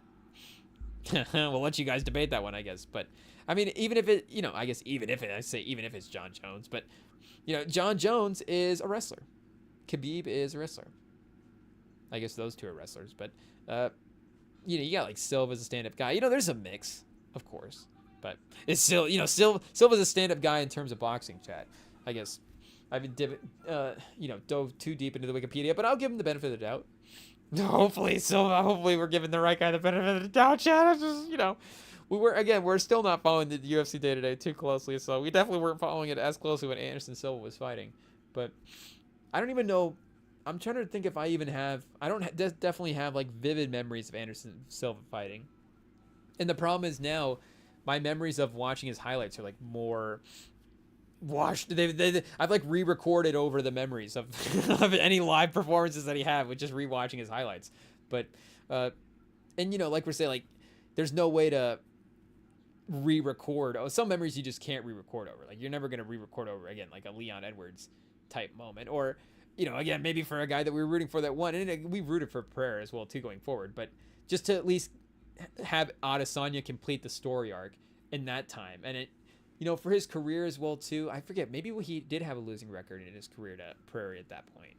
But he had gotten Prairie a couple times earlier in the UFC, if I'm not mistaken. I guess I'd have to go back and remember the whole timeline for that, their storyline. But I want to say they had like 5, maybe they've had 5 fights total. Again, I'm getting it all mixed up now, chat.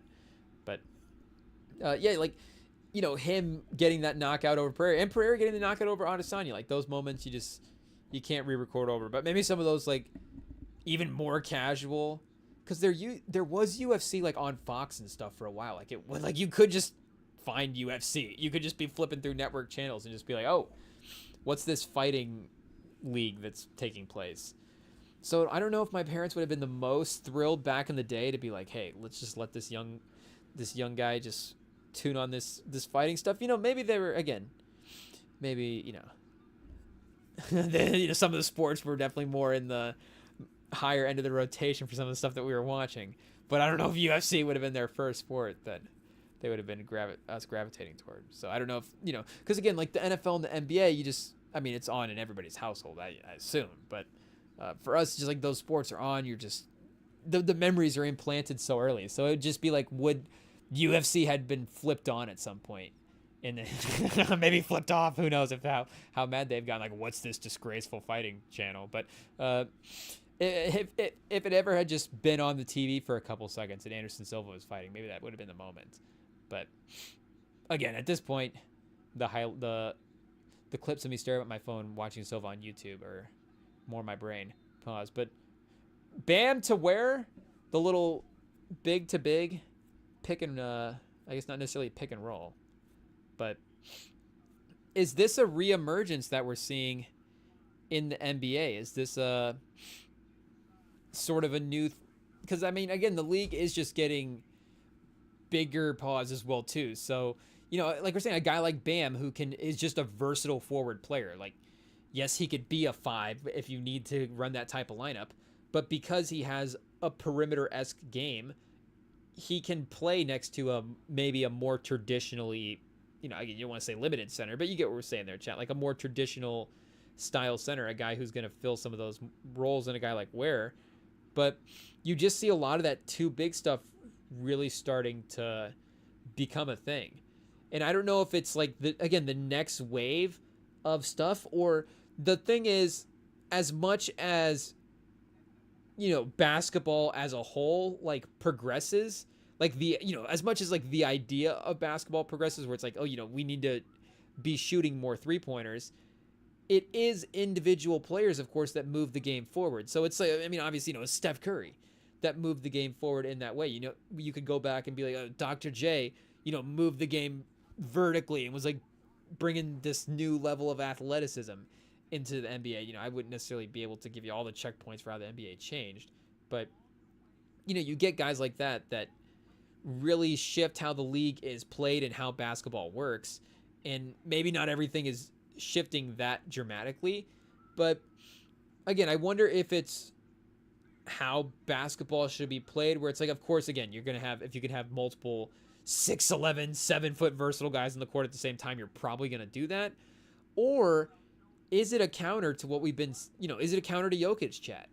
Is it how dominant Jokic is that we saw a team be forced to, Connolly, who was this guy that, and I don't know if Connolly was necessarily the originator of this, because again, he traded, I have to go back and look at the timeline, because the Cavs had Mobley and Allen together at the same time. So I don't know if the Cavs were like the, I don't know if we go back in NBA history and be like, is Mobley and Allen the first big man combination? Again, we'll even see how this kind of roster development plays out in the long term. Will the Cavs win a title with Mobley and Allen? Will they even make a finals with Mobley and Allen? We'll just have to see. But, and I'm not saying that doubtfully. I'm just, we just don't know yet, Chad, obviously. We'll have to let the playoffs play out. But, again, you get Connolly, who literally builds that Denver team. If there's anybody that would know how to stop Jokic, or at least, has been theorizing from the inside track on how to stop Jokic, like Connolly would have, you would assume, the best theories on it. So him going out and building this 2-man lineup and it actually working, and you see the Timberwolves, and again, the Timberwolves didn't win the finals necessarily, but I do think that was a really influential performance. And even the Celtics are a little too center-ish themselves as well too. Like, they run Porzingis and Horford out there, and again, those are two really versatile players. Like, Horford can play with anybody. Porzingis can play off of a lot of people. Chad, I just love the fact that there's just like this OnlyFans banner in the back of this or on this UFC ring. I can't even speak, Chad. It's throwing me off, but but it's just on the UFC ring. These guys keep pacing back and forth. I guess we're on ESPN Plus, but the guys just keep walking back and forth across this OnlyFans ad.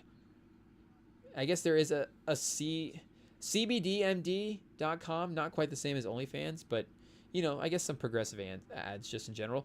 Dude Wipes, CBD, and OnlyFans. We're talking about basically the premier 2025 products that, America, we got to get products made in America again, chat. Well, what are you making right now? We're making dude wipes. We're making OnlyFans, and we're making I don't even remember what the other one in there, chat. It's not even important, but and I guess we're not even UFC fights. A lot of the international guys come over and dominate anyways. I guess this started to happen in the NBA too. So is Trump gonna get involved in the NBA, chat? I guess there is unfortunately some like real actual implications. Well, I mean, not now we're like the ignorant NBA fan. It's like, once it starts affecting the NBA, now the politics are bad. But again, to just the continued ripple effects of it, where it's like, oh, now it's even like, and as much as you hate to even say it, like, you still think that sometimes a guy like at that level, is there a level of protection? Because like, I'm thinking of, there's the story is of the kid from Duke. They're the 5-star center who is probably gonna be like a top 7, top 5 pick in the NBA draft, and there's some real like, what was I don't know where they're at right now, the timeline of all that stuff, but I just there was a point there where it was like, there's some things that might need to actually be figured out if he's gonna want to actually play in the NBA. And again, it's not like this is the one case where it's like, oh, head on a swivel, now what's going on? But and again, it's like all the cases, we're saying all the cases are the cases that have made us put our head on a swivel, but to say the least, chat, to say the least. But again, just say they're just a separation on our minds sometimes of like the real life things and the NBA things, and then you see it in the NBA and you're like, oh wow, it's like it's just again, just continued bad, chat. But anyways, PFL always saying NBA continued bad. I guess Atlanta Hawks we were saying they were kind of consistent earlier. Miami and Atlanta, two pretty consistent franchises. So Spoelstra for president. How old's Spoelstra? Is he 35 at this point? Him and Jason Tatum. They're still, what's like the all young team, chat? Hey yo. But what's like the all, I guess we're talking like 28, NBA terms. But the all, who are the all, okay, you can't even say all 20s. I guess you can say all 20s team, chat, but the all 20s team for NBA, who is like the all hypothetical 20 team, even that's kind of crazy, chat. But there's just like the guys that you're like, oh, wait a second, Spoelstra is like 32 years old. What's going on? Tatum, he's still like 25, 20, he might be 27, 28. But you go to the other end, you'll be on, you're like, wait a second, Dak Prescott's like 34? What's going on? I think, again, another exaggeration, but you're just like, oh, the timelines for some of this stuff, sometimes it just seems confusing. But right now, Miami is up 11. Fourth quarter is approaching, but third quarter, 4 minutes left is where I was stumbling up there. And Khalil Ware with the block. I think they're going to call goaltend, but are we going to get a challenge here? Karis LeVert once again driving to the rim. I think he might have got that clean, chat. They're giving us a real-time replay, so they didn't slow us down. Nope, no challenge. Oh, no, I think they just got him on the block. We might have to turn the audio up a little bit. If we can't hear the play calls, then we should probably fix it. Or learn the ref signals and stuff. But, oh, chat, OnlyFans sponsoring several parts of the fighting segment, apparently. But, Bose, okay. Bose is, I guess I don't know what Bose is up to as a company, but good products.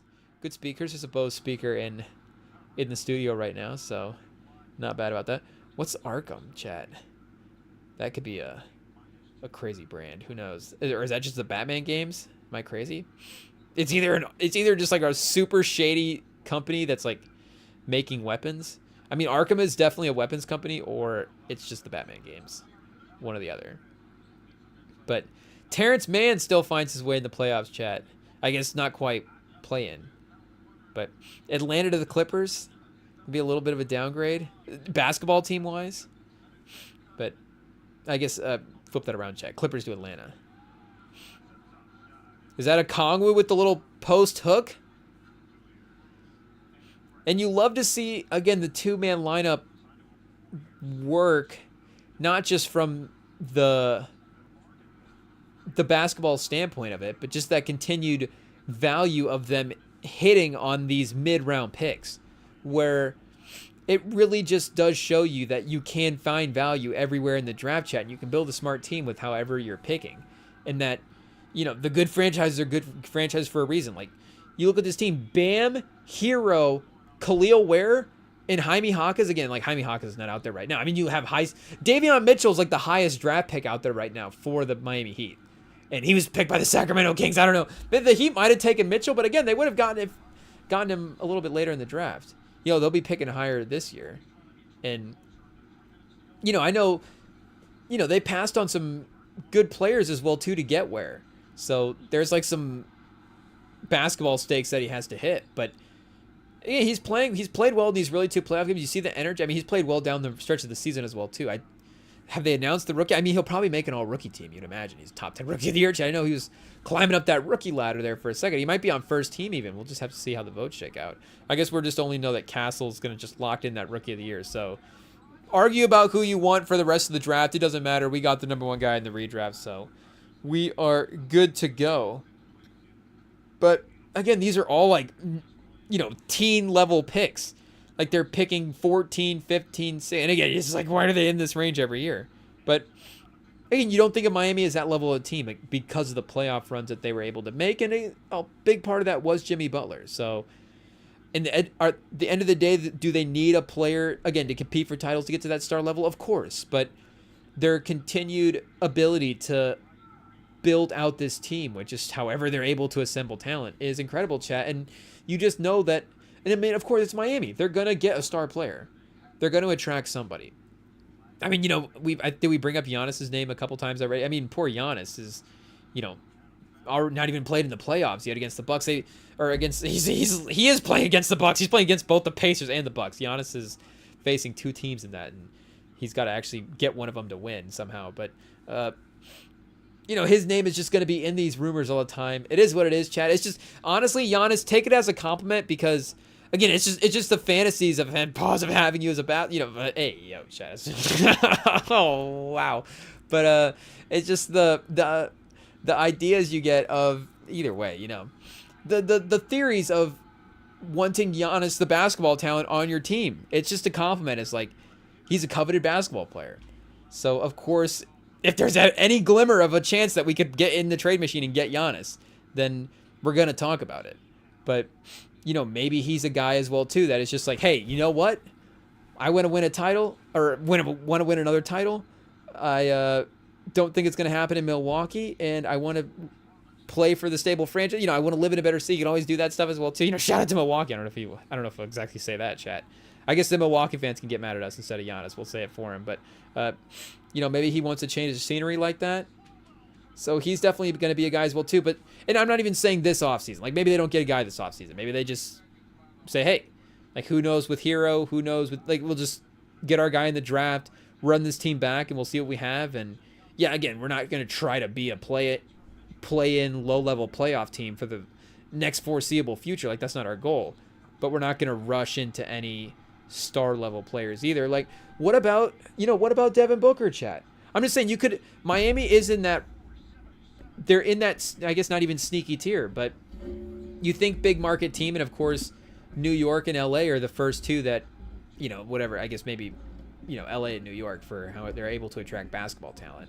And, Miami, like, let's be honest, chat, Miami has actually attracted more basketball talent than New York. Again, New York has a better team currently, and the Brunson team is awesome. And Kyle Anderson, the back-to-back 3-pointers, puts Miami up 9.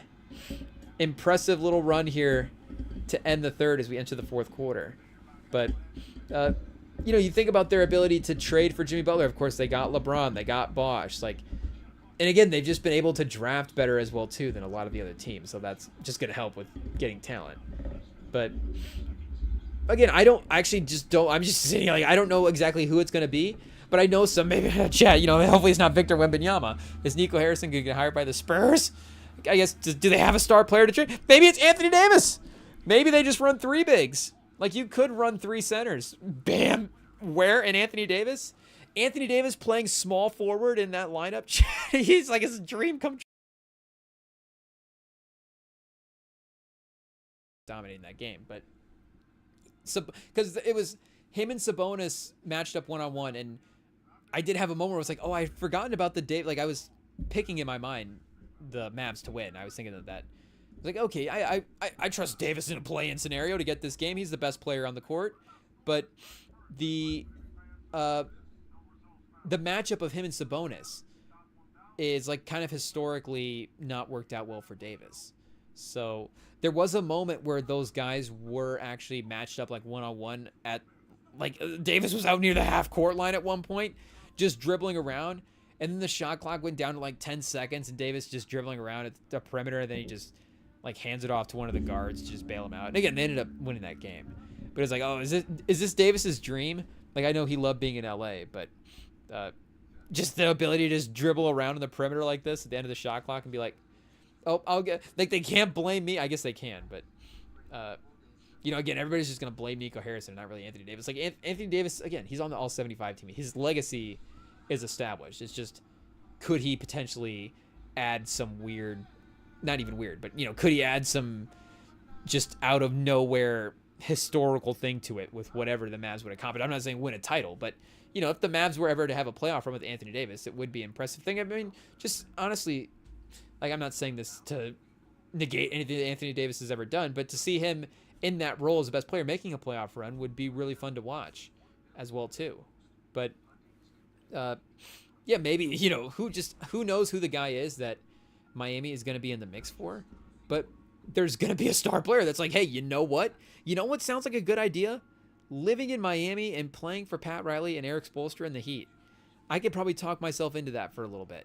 And, oh, wait, Bam's there? Like, yeah, I guess, you know, they're probably going to have to trade some pieces or whatever to get me. Like, I'm a pretty good basketball player, but, you know, whoever this guy is. But the idea, I think, is definitely going to, you know, be in one of these NBA players' minds for sure, to go down to South Beach. And somebody said, maybe it was Zach Lowe, said that he had said that Devin Booker wanted to be a Sun for life.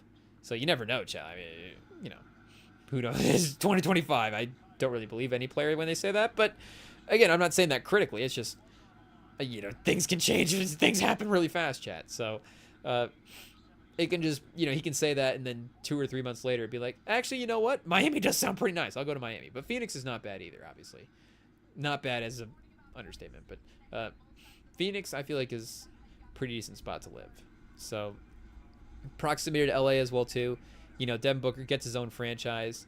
Could be the first person, you know, gets his own franchise, but gets his own franchise. Like, he doesn't, I guess, you know, gets his own team and his own franchise. Like, obviously, you know, Charles Barkley is the Suns at this point.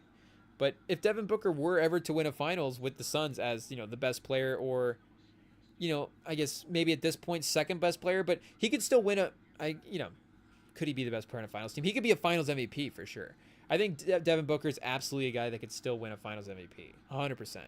So if Devin Booker was like the first ever Phoenix Suns to win a finals MVP, like, that would just be a really tough legacy thing for any of the other Suns guys. And again, like Barkley, I think, you know, Devin Booker would have to really have some impressive years here. Like, Barkley is one of the top 30 players of all time. I don't know what the actual list is, but I'll say top 20. Barkley, put him in the top 10. Who cares, Chad?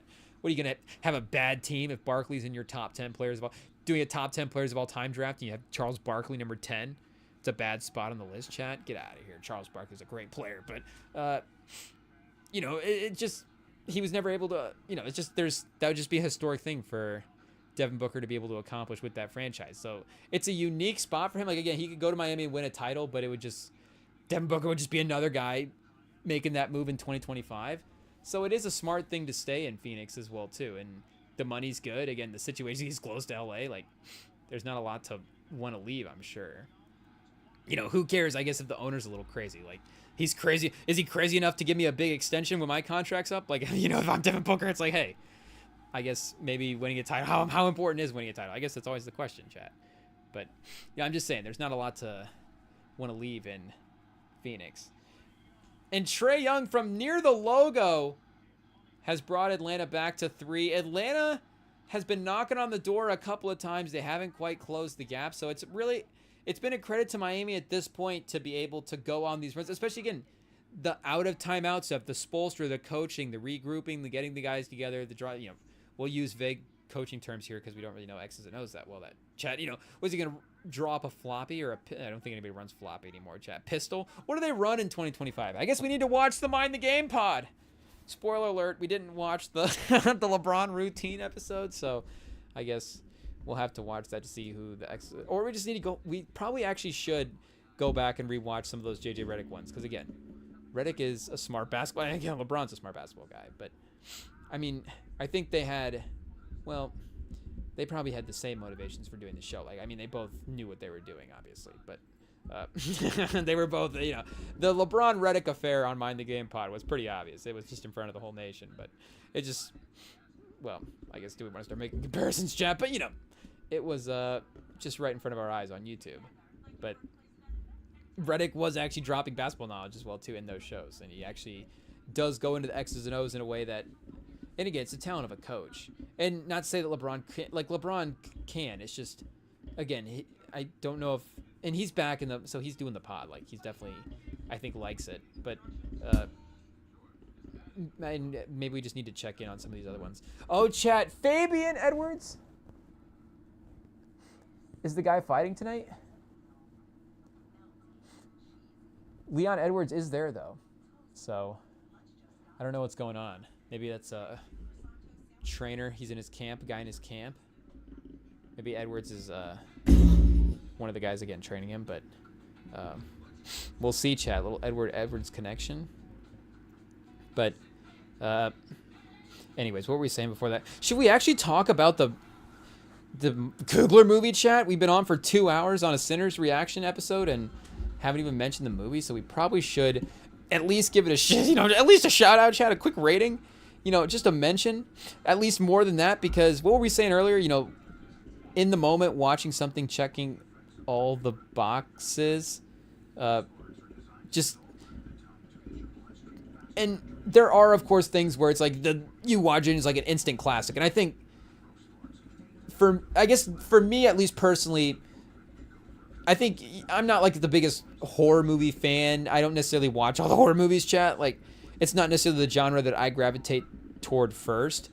October rolls around, Halloween season. I'll definitely, especially, now, chat, you start, it's like, we're adults, chat. Well, I'll sit through a horror movie. But, again, in the rest of the other 11 months of the year, it's not necessarily the first thing I'm going to throw on. And, well, I guess, should we say once again spoiler warnings as well, too, for anybody that hasn't seen the movie? So, Sam, if you're in the live stream and you haven't seen the movie, my bad, you'll just have to throw it on mute. But IT, just step on a cable real quick and cut the mic if Sam's in the chat real fast. But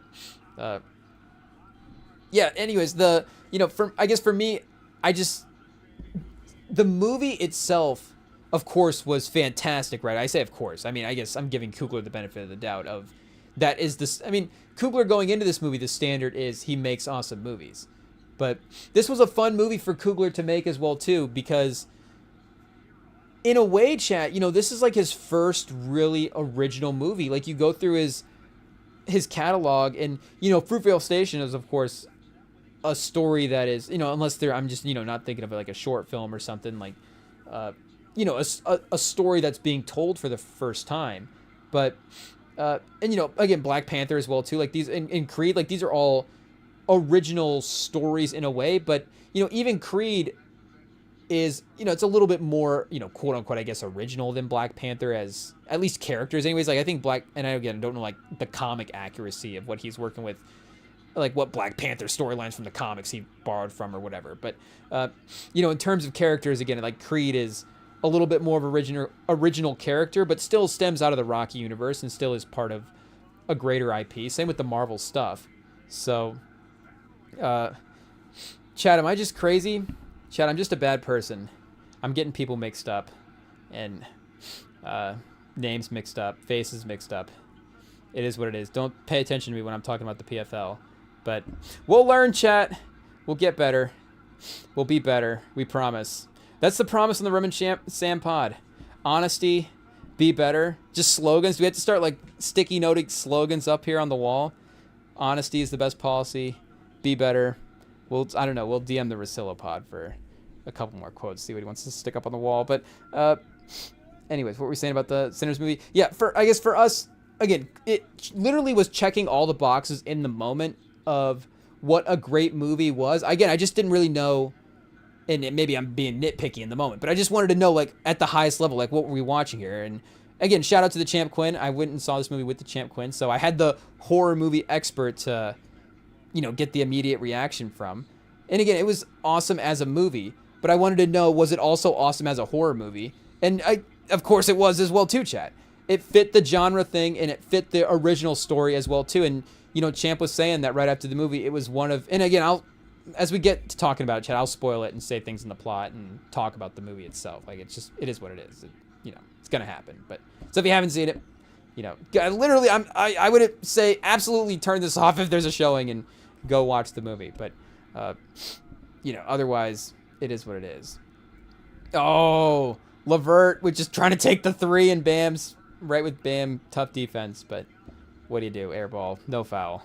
So, but yeah, it was awesome for the genre, awesome for the genre. And Champ was saying that it was one of the best setups as well too for a horror movie film just in general, which again, I think what makes Coogler so special is that he is, again, working with his own level of originality with this stuff where, yes, he is like, I'm going to do a horror movie, and of course it's going to be scary, and it's going to have classic horror movie things, and there's going to be jump scares and cuts and things that are like there's an early cut right in the movie that got us both jumping and scared. It was like just classic horror movie type stuff, and he's also laying out the story and pacing it in a very original type way. It was very like Jordan Peele-esque almost with the way the movie felt. Like, it felt very, it felt like you could have, and again, I guess I don't want to say like, it's like a Kobe Michael Jordan situation where like we're, Coogler's borrowing from Peele. But I guess I don't know didn't watch the interviews. Maybe he was paying homage to him, and maybe that was a guy that he was influenced by, currently working, and some stuff that there was some overlap there. But again, just in terms of the way, again, Peele is able to tell a story in the way that he gravitates toward the horror genre as well too, where, like we're saying, Coogler, especially, I mean, Fruitvale Station, of course, is a horror story, but not necessarily from a filmmaking standpoint, I would say. I guess I haven't seen that movie in a long time, Chad. It's not necessarily a movie that, you get thrilled to go back and rewatch all the time. Not necessarily the first Coogler movie that you should boot back up, but probably, again, early Michael B. Jordan, like, definitely probably needs to be one to go back and rewatch a little bit more often. But, again, for what it is as a genre film, like, it's the first time at least he's working in that genre, but hits the storyline stuff early on with the setup and building the characters and actually getting you to the part where now we're actually going to hit the spoilers, chat, and I guess they spoil this part in the trailers as well too. And if you kind of have seen some of the promo stuff, that of course vampires are involved. But I would, again, with the Champ, he was saying that he only saw one trailer for it, and I think they started really dropping that stuff in like the second and third trailers. So I guess if you only saw the main one, then maybe they did do a good job of at least keeping it under wraps for like the the more casual fans, the ones that weren't like super diving in, I guess, to the pre-movie hype of it all. But I guess I was watching every trailer, chat. It's just what it is. You say, a Coogler Michael B. Jordan pairing, and I'm gonna be in. And I was thinking about them as well too. I mean, of course, as I think everybody was, them as a director actor combination, and of course they're both still so early on in their careers as well too, that like, just who knows, like, they're both gonna have extended careers. It's both gonna, hopefully incredibly awesome runs for both of them. So like, you go and you look at like Scorsese and like, there's some all-time stuff that they just don't quite have the overall catalog to top some of the, again, just the total runs that some guys have had. But I was just trying to Google it quick to think of some of the stuff that, maybe some of the older names that I had forgotten, or just some of the more, filmmaker ones that I wasn't going to think of right away. But when I Googled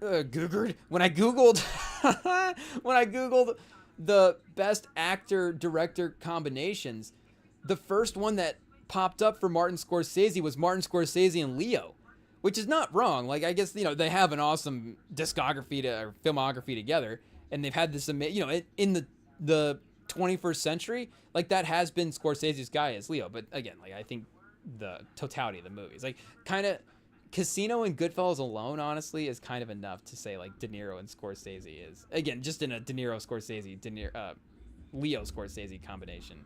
Like, those two movies, it's just, those are literally the two best. I think those are the two best movies. I had to think back. I'd have to get the Scorsese list pulled back up, but I think it's a safe bet to put Goodfellas at 1 and Casino at 2, and at least from a rewatch standpoint, I think we're winning with those ones. I guess, throw Wolf of Wall Street again there, but for as much as I love Wolf of Wall Street, like, I don't think I would take Wolf of Wall Street over Goodfellas or Casino. It wouldn't feel right, Chad, and I wouldn't even be like sacrificing my own personal replay value for the greater history. But again, leaving Margot Robbie on the table in a movie is tough, Chad. But I think you'd have to do it. It'd have to be done. Casino and Goodfellas are just too good of movies, and I guess Sharon Stone's no.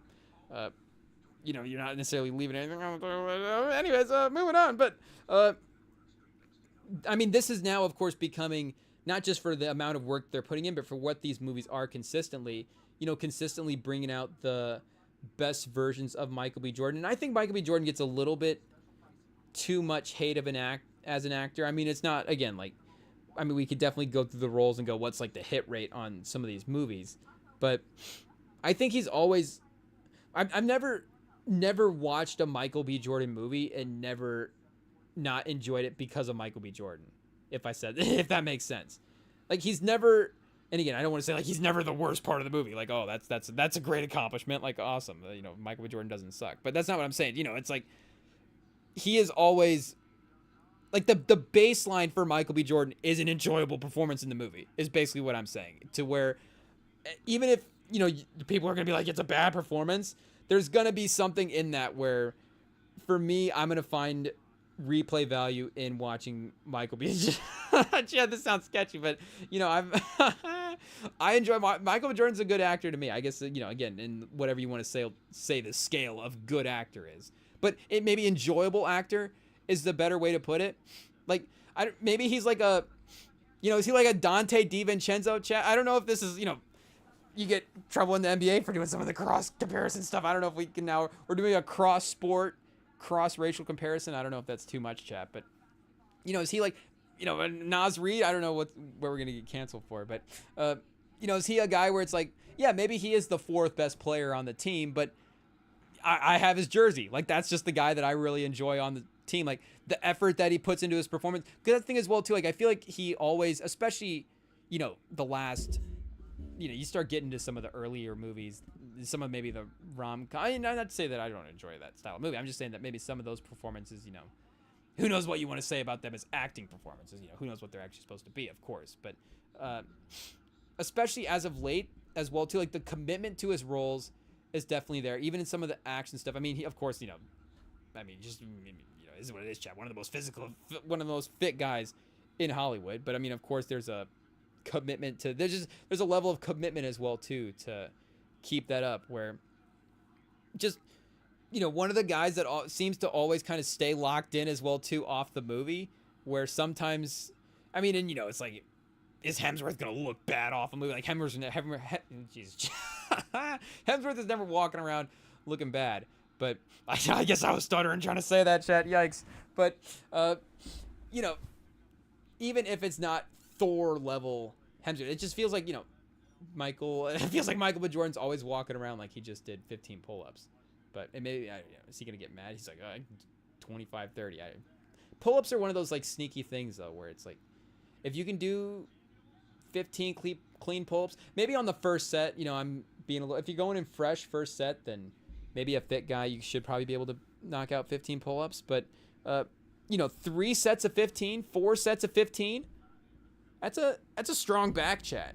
I'm not even saying weights, but you'd have a good set of lats on you if you were doing 4 sets of 15 on the pull-up bar. And then here's, I guess, I don't know if I'm, reinventing the wheel. Sometimes, of course, you think you have an idea, and then you're like, everything has already been done, chat. But sometimes you work in a little pull-up drop set where, you do, of course, you're just normal body weight pull-ups, but, you always maybe do like the weighted pull-ups into a body weight pull-up. But again, if you're not cranking out, maybe you want to go ahead. Should we stop ranting about pull-ups and talk about the fact that Atlanta has stormed back and now taking the lead by 6? with less than 5 minutes to go, with about 5 minutes to go. Miami timeout. Okay, Miami timeout. Back to pull-ups, chat. You know, you get... if you're not... I guess what I was going to say is you can go heavy with the pull-ups for sure. I guess if you want to go, like, sets of... We're going in the 4 to 6 rep range with the pull-ups. And, you know, you want to work that as, like, your bench press for your pull day, then, I mean, I'm not against that. But I do like a little bit of the higher rep range for the pull-ups. Again, I think it's a good functional workout as well too. Like, I don't know if you want to necessarily just be like, okay, I'm always again, is this Galaxy Brain in chat? But you know, do you always want to be training for just 4 pull-ups? You know, just saying. Maybe every once in a while work up to, you know, the double-digit range. But if you're working in that range and you're still like, okay, the 3 sets to 10 is not, I'm not repping 10, 30 clean pull-up reps in a set or in a workout, go over to the little pull-up machine, just bang out some pull-up drop sets with the weights. I mean, you know, do you want to look like the old man in your gym on the pull-up machine? But hey, if you're in there not worried about what anybody's thinking, chat, then why is the pull-up machine going to be the one thing that stops you? So I mean, I guess the same thing goes for the dips as well too. But dips, chat, let's be honest. I mean, if you're working in the single-digit dip range, I mean, shout out to you. I'm thinking more people my size. It also, again, it's a body weight thing as well too. It just becomes like it's you don't want to say load, chat, because that's a pause, but you get what I'm saying. It becomes a load thing. Is again, that's crazy. But you know, a guy like me needs to, again, it's a shout out, but you know, a guy like me, there's not a lot there, chat. You got to do 15 reps on the dip machine just to feel the burn. Like, you know, what's a body weight pull up? Let's strap the plates on here just to get up to normal. Just to get up to some normal working range. But, yeah, I was the dip machine, maybe you could go weighted dip to the body weight. But the pull-up machine is a little cheat code that I really like, chat. So here we go. Clutch time for Miami. Tyler Hero. Where you at, buddy? He's in the corner. It's Davion Mitchell trying to take Karis LeVert off the dribble. Oh, disastrous, chat. LeVert actually with some good defense gets the ball out of his hands, and it's Trae Young.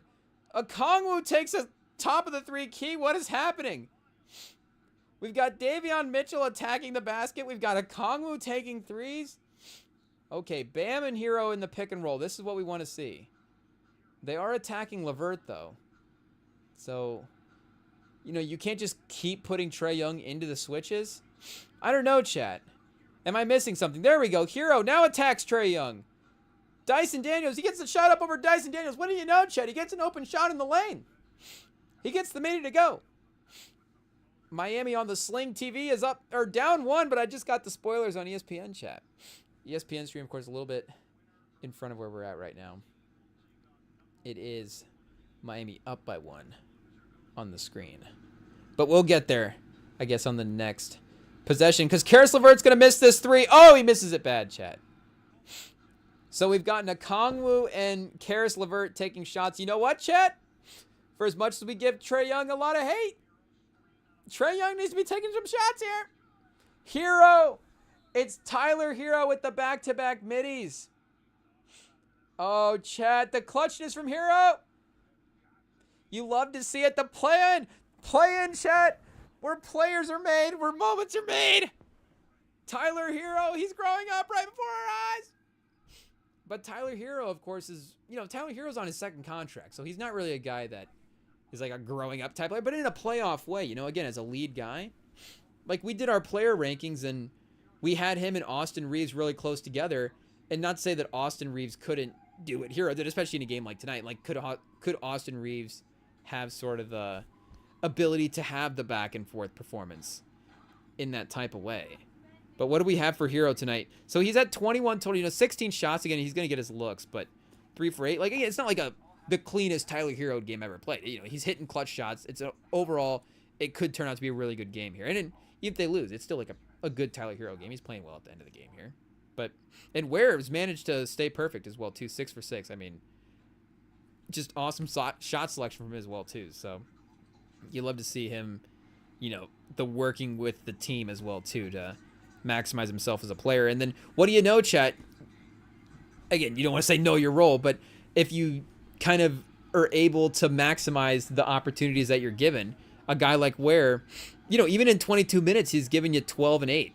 He's a double-double type guy. Had that block earlier as well, too. So, again, just continue to do a really impressive job as the rookie. But, yeah, were we going to look at Trae Young here? Trae Young, 5 for 18 on the other end. 20 points minus 3. 10 assists, though. 20 and 10, Chad. Every time. Karis LeVert, 15 and 6. 6 for 14. Oh, it's Miami in transition. Iron Eagle yelling about Bam's defense. We missed it. We were looking at the screen. Here we go, chat. Oh, it's Niang. So Niang, LeVert, Okongwu, all taking threes. Nobody getting to the rim. Nobody attempting the drive. Quick shots, honestly, as well, too.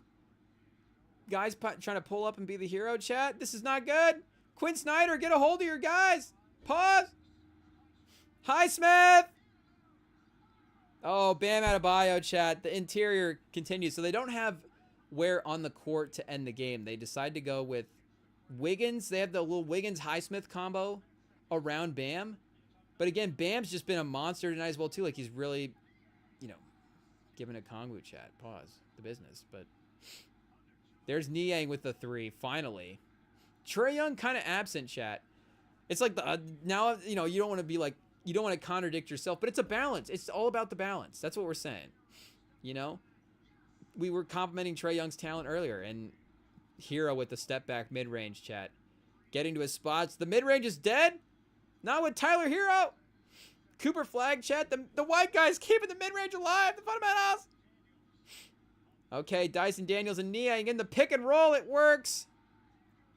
Daniels with the bucket, chat. This is a must-win game. This is March Madness level stuff right here. The NBA, just go tournament style. Maybe that's what the in-season tournament needs to actually be, chat. It just needs to be a weekend of just a single elimination games. Count them toward the regular season, however mathematically you want to try to figure that first round or whatever, first 2, however you want to say it. Because again, you can, and I know they want to, like, ideally right now they start focusing the play-in games a little bit for some of those later rounds where it's like we kind of want to make a day of it. The semifinals, the finals. We want to at least eventize it a little bit. But, oh, and Bam. And it's been a couple of offensive rebounds for Miami that have led them to a 3-point lead here with the 60 seconds. So can Trae Young get a 3 to go? Trae Young gets to the rim, finally takes a shot. It feels like it's been 5 minutes. But it's only a 1-point game. Miami has given up a couple of easy pick and rolls as well, too, in back-to-back possessions. So the effort's been good on the boards on the other end, but they just need to make sure to actually get a stop here. Hero with the floater. Uh-oh. Hero doesn't get the floater to go. Miami with the 1-point lead. 30 seconds left, chat. Trae Young. Oh, he wants to be the hero. He pump faked. Niang's not going to give it up. Don't give it to Niang. Oh, Niang's going to shoot it, chat. Oh, he misses. Niang, you just know the shot's going up. You can't pass it to Niang in the corner. Oh, he's kicking himself, chat. Niang, they traded him for DeAndre Hunter, and he said, you know what? I'm joining this team. I'm going to decide the destiny of this team come play-in time. I don't care about Ice Trae. I don't care about Dyson Daniels being a hot topic and Reese Shea is the #1 overall pick. Put me in the corner. It doesn't matter. Niang doing too much, chat, at the end of this one. I'm not going to lie. What is Niang's total up to? I feel like all this is in the fourth quarter. 14 points, 14 shots. He's 8 for 14, I guess, in the game. So he's, continues to be one of the most efficient players. That's annoying, chat. It is what it is. Niang, always one of the more annoying players in the league. Just turning into just dump on Niang corner. Pause. But shout out Niang. Call in. Defend yourself. This is ridiculous. What are you, efficient and missing the last couple shots? What are you doing, buddy? But this is like a crazy lot of shots. 94 shots, chat. It's wild. I know that, again, we were complimenting Miami on the glass, but in kind of their effort. But 51 rebounds for Miami. Only 41 to Atlanta. The math is not mathing, chat. How do they have so many more field goal attempts? 94 field goal attempts to 87. Turnovers? Chat. I'm an idiot. 4 turnovers to 6 turnovers. Fouls as well, too. Some offensive fouls. I mean, you could get there. A couple turnovers, a couple fouls. For sure, for sure. But I guess you only need one more to go, chat. You get the last shot, I guess, to get a foul. 2, and then a last shot to potentially tie. Unless Niang tries to drive to the rim again. Or you get the turnover. So did they foul Mitchell? They could have fouled Mitchell. They could have fouled Bam. And they foul Hero. Chat, I don't know what Davion Mitchell's field goal or free throw percentage is, but sometimes it just becomes about the guy you want to put on the line as well, too. So I guess, oh, they're not in the bonus right now. They're lining up for the inbound. So you got a moment. But, and yeah, you get the inbound clean to Hero that time. Oh, Daniels with the defense, chat. It stays Miami's ball. But 13 seconds left. Daniels, you see the game changing to all defensive level talent. Oh, chat. Picked him clean almost with the interception. So now it's Terrence Mann that's going to guard him on the inbound and draw the foul. I don't know. I would have had Daniels on Hero the entire time, chat. I didn't see the pick and roll situation there if he shot out, pause, and Mann switched out and was the one having to guard him. So again, Mann takes the foul, and he's going to be able to be the one that sends Hero to the free throw line. If you do have to go to overtime, you know, you are probably going to want Dyson Daniels out there. So again, what is he working with fouls right now? Maybe you don't want him to take that one necessarily, but he is at 2. Yeah, he's only at 2 fouls right now, so I guess he's not at like major risk going into overtime. But here we go, chat. A chance to make it a 3-point game. You leave Mitchell in for the defense. Atlanta, do they take a timeout after this? They have 2. Do they just run offense? They will take a timeout. Quinn Snyder is going to try to use his magic whiteboard. Quinn Snyder, I mean, obviously known genius of the whiteboard, Quinn Snyder. Nobody else I'd rather have a play. Somebody drop a play. I don't need Jokic grabbing the whiteboard from Quinn Snyder if Quinn Snyder goes to coach the Nuggets this year. I guess, is just going to be that intern guy, assistant, getting promoted. But, hey, if they needed to look outside for some reason, Quinn Snyder's on the market for... I guess, even if it's just you call Atlanta and go, hey, I guess they probably trade him at that point. They would just waive Quinn Snyder. Maybe Atlanta would. Maybe Atlanta would be like, yeah, you know what? It's been a good run. You could have Quinn Snyder. It's fine. You know what? We'll throw in some cash. Buy yourself dinner. Take Quinn Snyder out for a nice meal once he gets there. Cash considerations included. But I don't think it's quite that bad. Again, you kind of like where the roster's at long term, and it's not necessarily a team thing. Like, I don't necessarily watch him and go like, okay, maybe Levert's a little, rely on a little too much, but like, what else are you gonna do, Chad? This is their team. Everybody else is hurt. Barlow and Krejcic are his only other options. So, really, he's working with what he's got. Again, the Washington State kid's only giving you 15 minutes tonight, so he's just had to rely. Kongwu with 44. He just had to rely on his top guys. But you don't necessarily watch this team and go, it's, like, poorly coached. I don't know if you necessarily watch... No, chat, Leon Edwards is there. Okay. I'm saved. I'm worse now that I thought I got it mixed. Somebody else mixed up with Leon Edwards, but either way, like I said, don't listen to us when we talk about the PFL. We'll debate it all night, but it's just for some reason just a mystery to us. But did they foul? Mitchell does at least get the foul. I don't know if he intentionally fouls. Definitely aggressive defense. Definitely not foul-free defense, if that was the goal. But 6 seconds left, and Miami's only up 2 as well, too. So, you're up 3, you start talking yourself into fouling because you want them to only get 2 points. You're like, well, they're going to score, so they might as well only get 2 instead of 3. But, you can't foul in this situation because they could tie the game automatically. So you talk yourself into getting the last shot, but you already have the lead. So we get it, chat. We understand what's going on here. But Atlanta, chat. Trae Young. The thing is, he's also been able to, like, his drives have not been bad either. So if he was able to drive, like, if they don't put Ware in and they're able to get Bam on the perimeter, like, Trae Young might be able to get to the basket. I don't know if they're gonna have Bam on the, like, would you trust a Kongwu to inbound and then have Bam on the inbounder? You're probably gonna have Dyson Daniels throw this in, would be my guess. Because they're not in the bonus right now. Yeah, the little arrow is just at Miami. If I can read the graphic right from here. But 6.1, Atlanta is also out of timeouts. Miami has 1 left. So I don't know if that's going to matter at this point. But I guess if things go really disastrous on this inbound play, then they're just going to have to toss it to Niang as a bailout because he will probably be open. But yeah, Daniels to inbound, chat. Trae Young has it. It's Highsmith on Trae Young. Trae Young drives. He attacks. And he gets to go. Bam was not there. He had room. And Highsmith played good defense. I mean, he was right there. You could have almost called a foul. He was, played such good defense. But Trae Young gets to go. Take over, Trae. There we go. Ice Trae. I guess he literally does have a nickname that we could call him. So, Ice Trae. Ice in his veins once again. GM's chat. His trade value only goes up from here. Oh, chat. The arrival. Clutch time. Overtime.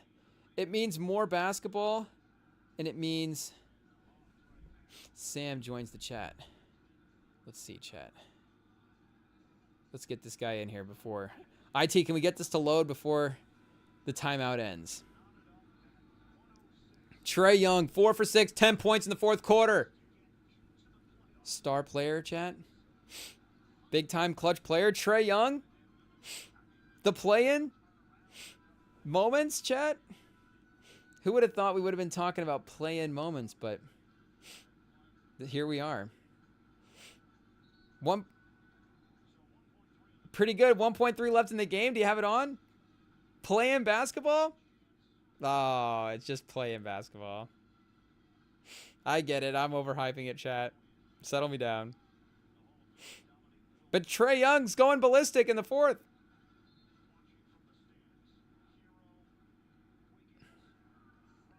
Yeah, do you think they want to make the playoffs? Is Atlanta like a sneaky, like, Phoenix, like they don't want to make the playoffs type team?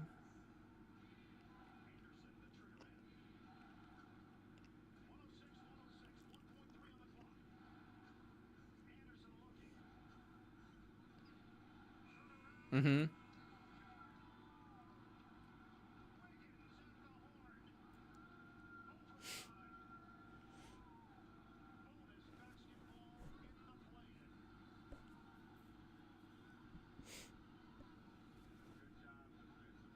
True, that's a crazy lineup.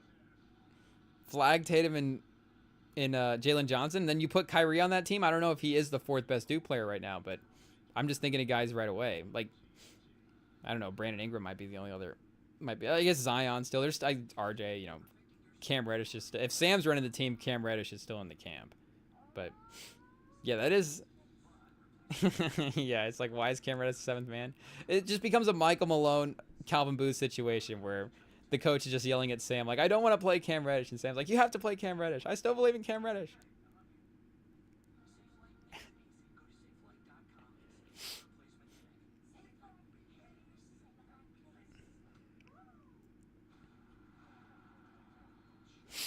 Clay was good. The little Davis Clay, little like pick and roll Clay shooting off the dribble. Like when Clay's hitting threes, I mean, it's obviously a fun team, and I just like as well too from the storyline. I mean, Kyrie's not there to make it more interesting, but these like number 2 guys that were, like Davis. I mean, arguably the best player on a finals team. I know again LeBron got that finals MVP, probably still the best player on that team, but Davis was awesome. Davis was scoring 40 points in those playoff games. And Clay was just as important to those Warriors runs as anybody else, obviously with what he was able to do in like the Western Conference Finals that one year, and then his own finals appearances. So it's like, yeah, these guys are obviously in different spots of their careers, but just the ability for them to have this outside legacy, like we've kind of wanted. I guess I don't know if we have wanted to seen it from Clay because he is a guy that I mean, just that pairing is so iconic. But I mean, just the opportunity for them to add to their legacies without these other star presences to overshadow them, I think is a fun opportunity. Like it's gonna be tough for them as an 8 seed, but I like that they have a chance anyways if they get a win.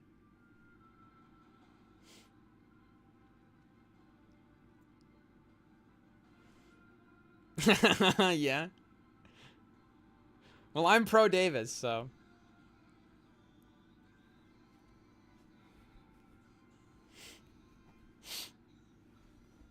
yeah. As I'm saying it, it's like that's why it's a bad team. But I just it's fun that they at least again like they're together and they have a chance.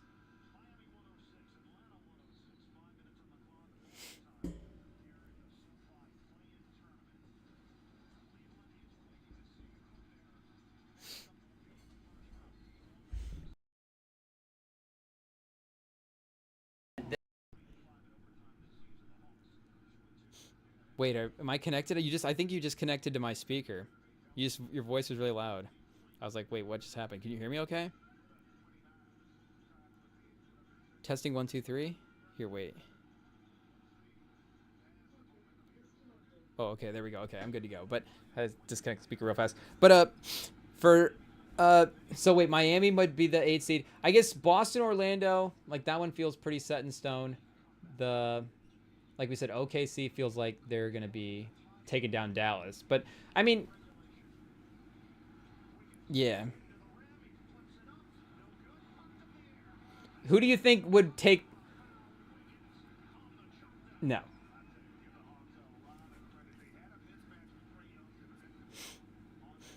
Yeah, game 4 would be in Memphis at that point. But there's no way Memphis would be up 2-1. There's no way. Not a chance.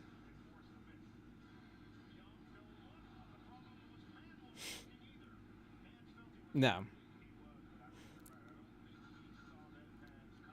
No, not Memphis. Memphis is Memphis I don't think matches up well with OKC in that type of way. Like they just said they have the guys to throw at Jaw, and I don't think I mean Bane has played really like sneaky really well, so I guess if Bane was awesome, but then again like they have like you just put Wallace on Jaw and like Jalen Williams on Bane, and then Jaren Jackson's a really good player, but Jaren Jackson's not going to carry the Grizzlies over the Thunder in a playoff series. I think the Grizzlies maybe win one game in that series.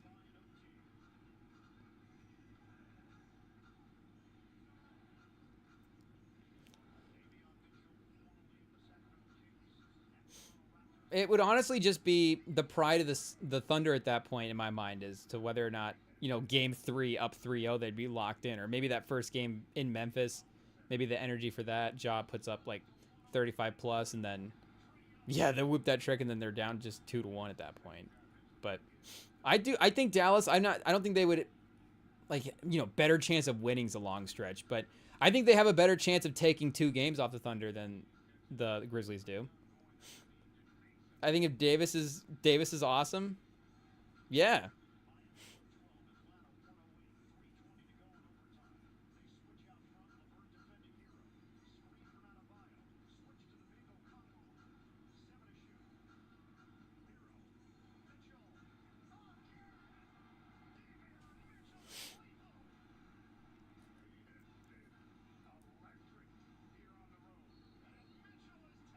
Mm.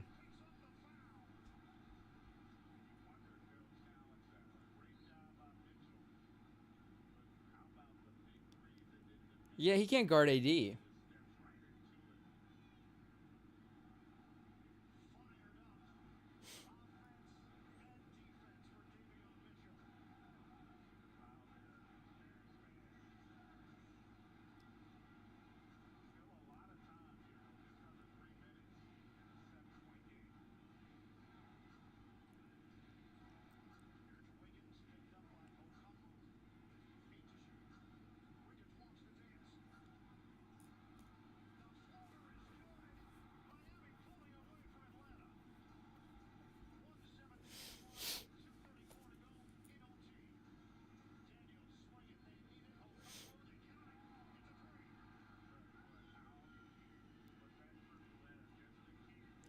And Brandon Williams? You don't like what you've seen from Brandon Williams?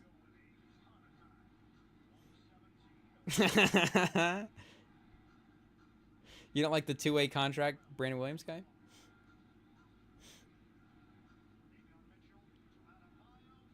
And Dort definitely could make Klay Thompson useless in the series, which, like I'm saying, they would definitely need, like, as awesome as Davis is, if they're gonna even win some games, they would need Klay's 3-point shooting and perimeter presence to be there for the order for them to actually steal some performances. But I mean, fourth quarter time.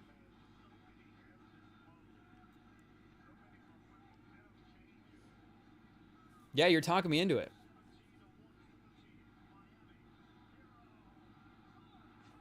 I like Najee Marshall. Najee Marshall's 50% from the field this year. Exum's like a 40% 3-point shooter now. That team was in the that team was in the finals last year. So can Davis win 2 games? Could Davis take that to winning 2 games versus the Thunder? I think that's a fair drop off.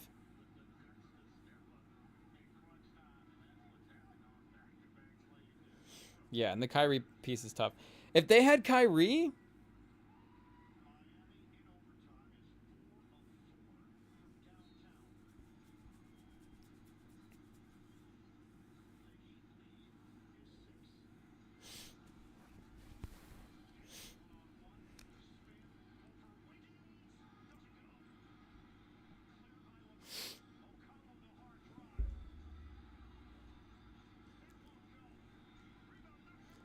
and sometimes you just need that. Like, you need it to win the finals for sure, but just to make the finals too, like, sometimes you need the random role player to have a really great performance. And PJ Washington is obviously, a solid guy, but is he going to get to those levels where he's like that 40-50% 3-point shooter in the corner and he's like going to give you 18 a game and play really good defense? And it's just a little bit maybe above what you thought the PJ Washington pay grade was going to be. But if they did have Kyrie in this series, like, that might actually be, they might actually win 6 then. That might actually be realistic at that point. That's a fun team.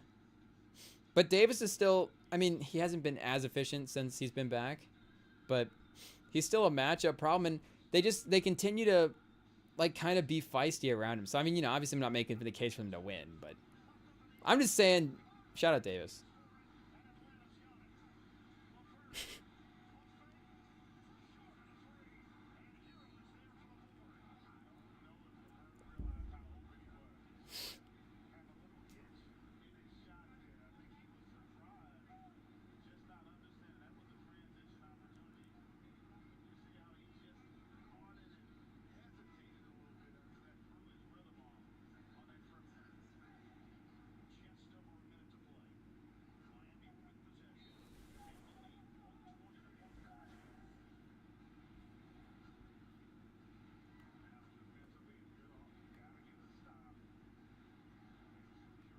Mm-hmm.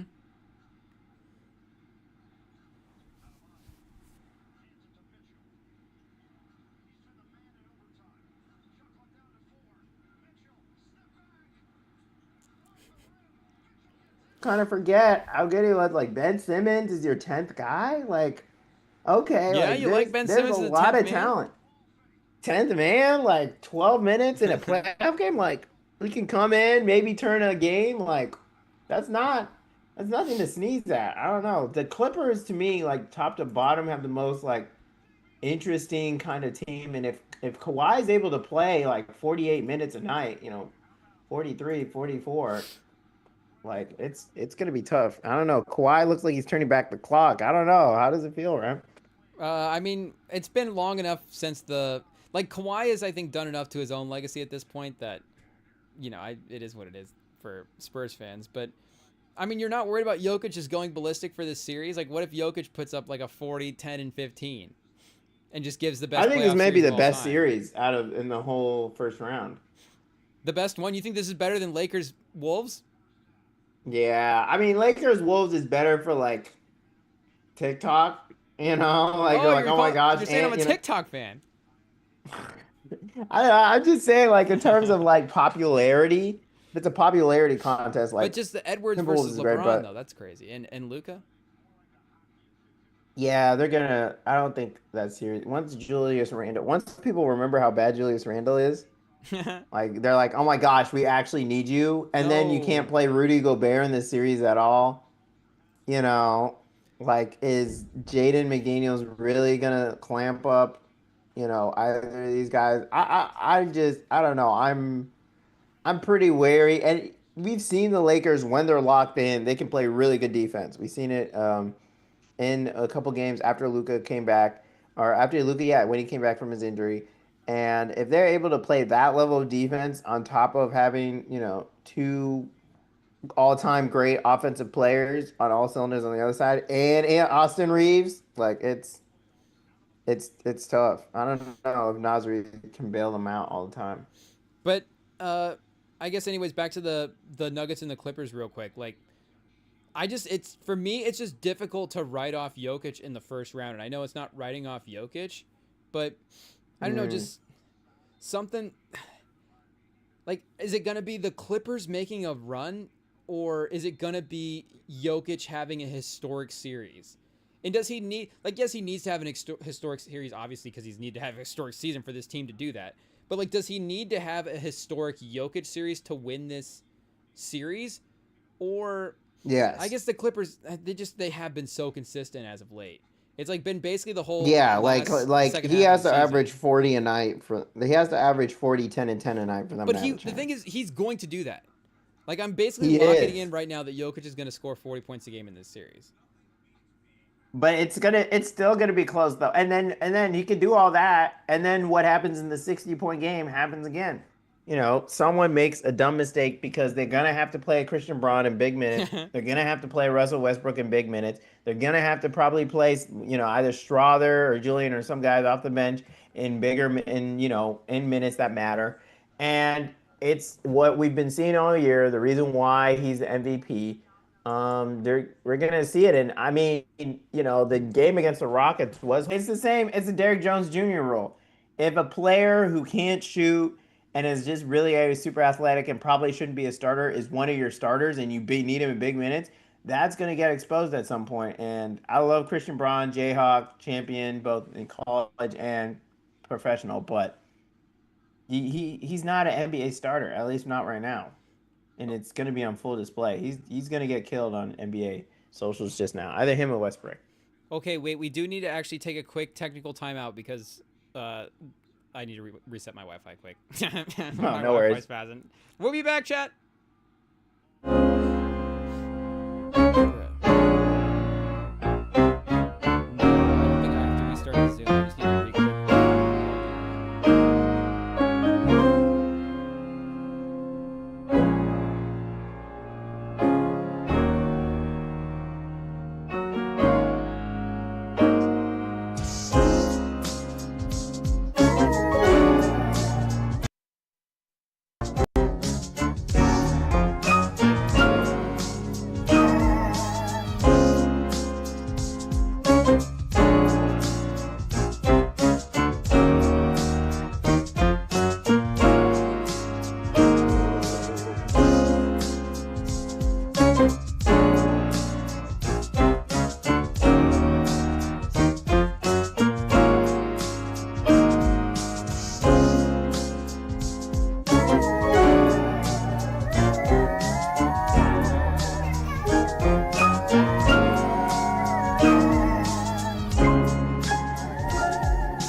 Okay, my bad, chat. I just had to reset the Wi-Fi. Hopefully, we are good to go. I looked over the computer and I was like, wait a second, why do I have a red X on the Wi-Fi bar there for a second?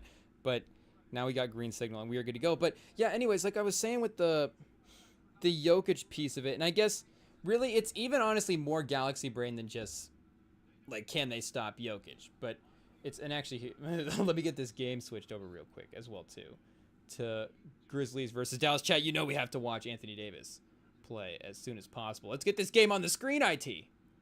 What are we doing?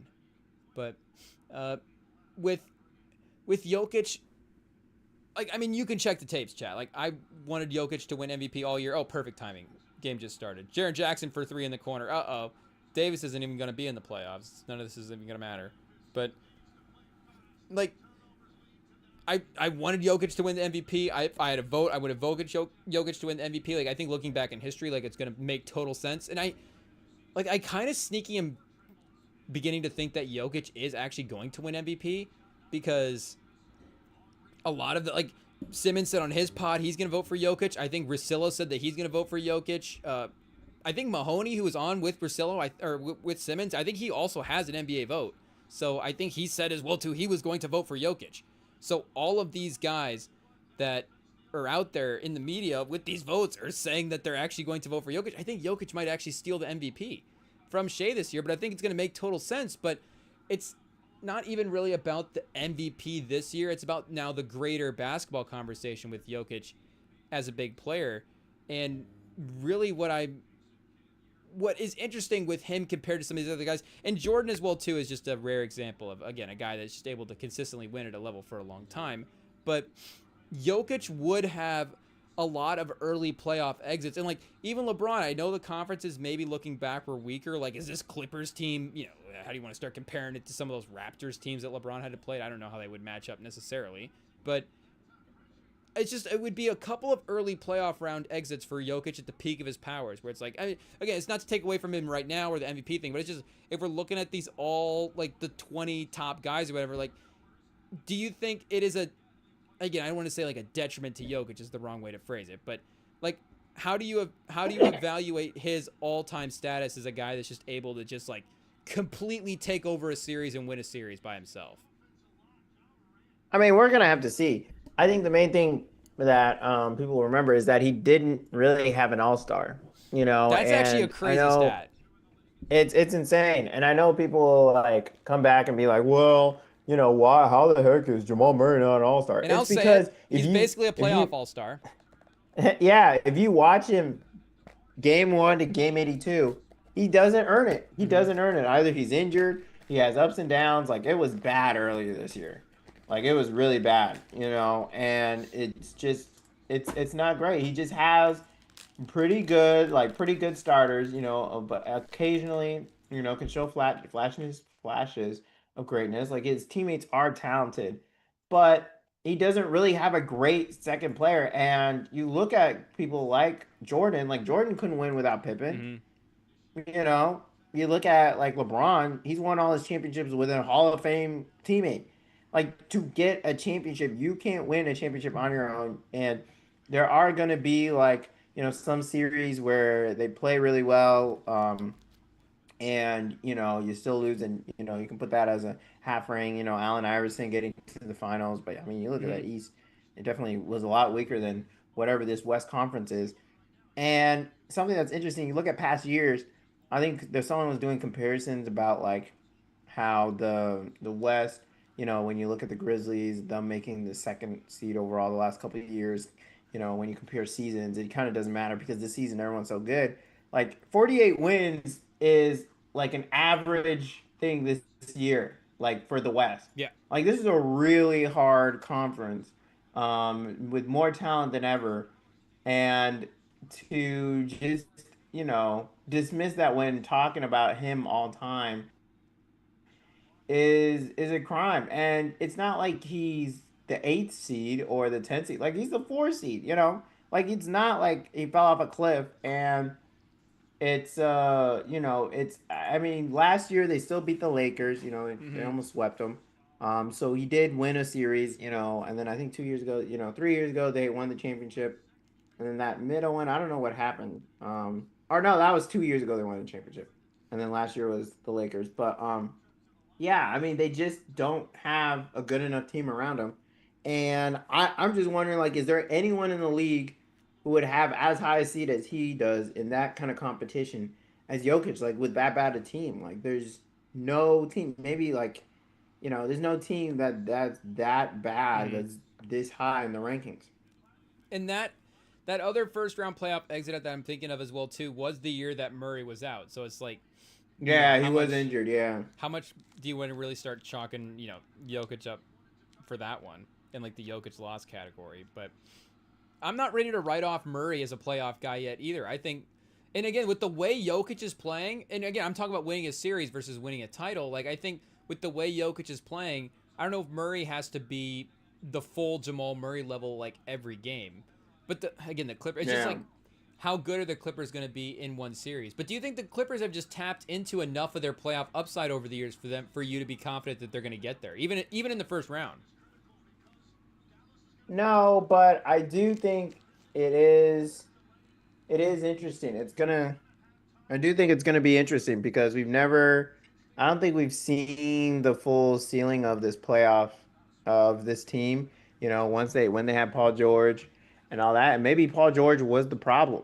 We're now seeing him over with Philly, and wilding out, and it is interesting to think that maybe he was the issue, and knowing The and having PG-13 I guess virus. knowing people no, I guess people knowing their role, people kind of, just playing together, putting those minutes in. Kawhi has shown he is best in that, like, I don't know. I mean, maybe you're better. You could tell more about like during the Spurs, but when you see him with like the Raptors, like his best case scenario is like kind of a team where there's a lot of role players. Like everyone's kind of in. There isn't like another star, like your turn, my turn thing. And I think that might have messed him up a little bit with Paul George, and may not have like pushed him, maybe to like push through injuries. Like it kind of, he was banged up a lot, stuff like that. Like you could see him in the bubble in street clothes. So I don't know really where the Clippers are in terms of their ceiling, but they do have a ceiling, a championship level ceiling. Like Kawhi could win the NBA championship with this team. I don't think that's a crazy thing to say that. But I do think it the is question actually a is, little bit crazy to think that the Clippers are going to win the title this year. To be honest, like I get the I think basketball I think their talent thing of ceiling it. they could I get it, like but they're not going to. Them actually winning the title is a little bit crazy. no, I wouldn't pick them. I wouldn't pick them, but I do think they have the talent. Like when you look at teams Denver, Denver does not have a ceiling that's going to win a Yeah. championship. I don't think anyone's saying that. You know what I mean? But they're like Mm-hmm. a much higher seed. You see, so that's what I mean. Or like, do you really think the Rockets are going to go in and win the championship? Like, I don't think anyone sees them as a Yeah. title contender this year. But they're the two seed. So that's the point: is whether you have enough mix of playoff season guys, high end talent, Hall of Fame player like someone who's done it before.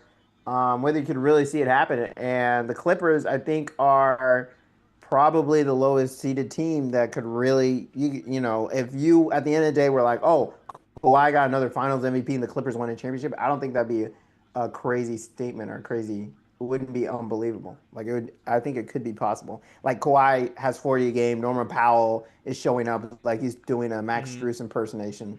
Zubac, and they just have so much. And James freaking Harden, it's not like he's a bomb. No. Yeah.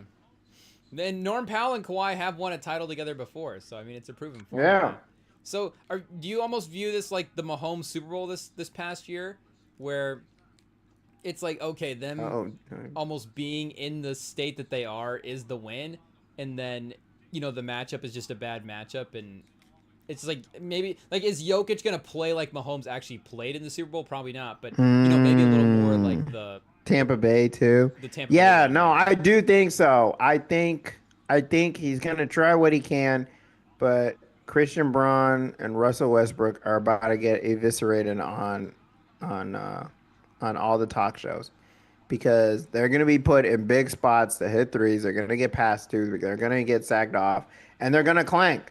They're going to clank, and it's sad to say. It's sad to predict downfall, but Christian Braun is gonna do his thing where he runs and jumps into three people and gonna get blocked, and he's not gonna make it. It's just Christian Braun as a starter is not feasible. It's just not.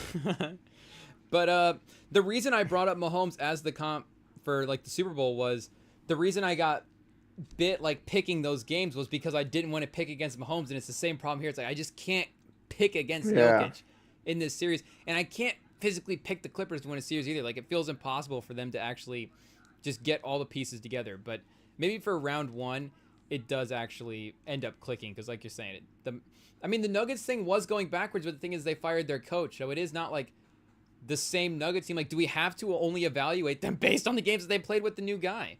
Like, how much of the Yeah. Malone run do we have to take into effect here? Like, can we even? I guess we have to. It's 99% of the season, but again, they have the new look. They played amazing in a game against, like you said, I don't think the Rockets are going to win the title either, but could the Rockets be in the finals against the Cavs or the Celtics or something? Like, I don't know. That's definitely less shocking than winning the finals, but Yeah.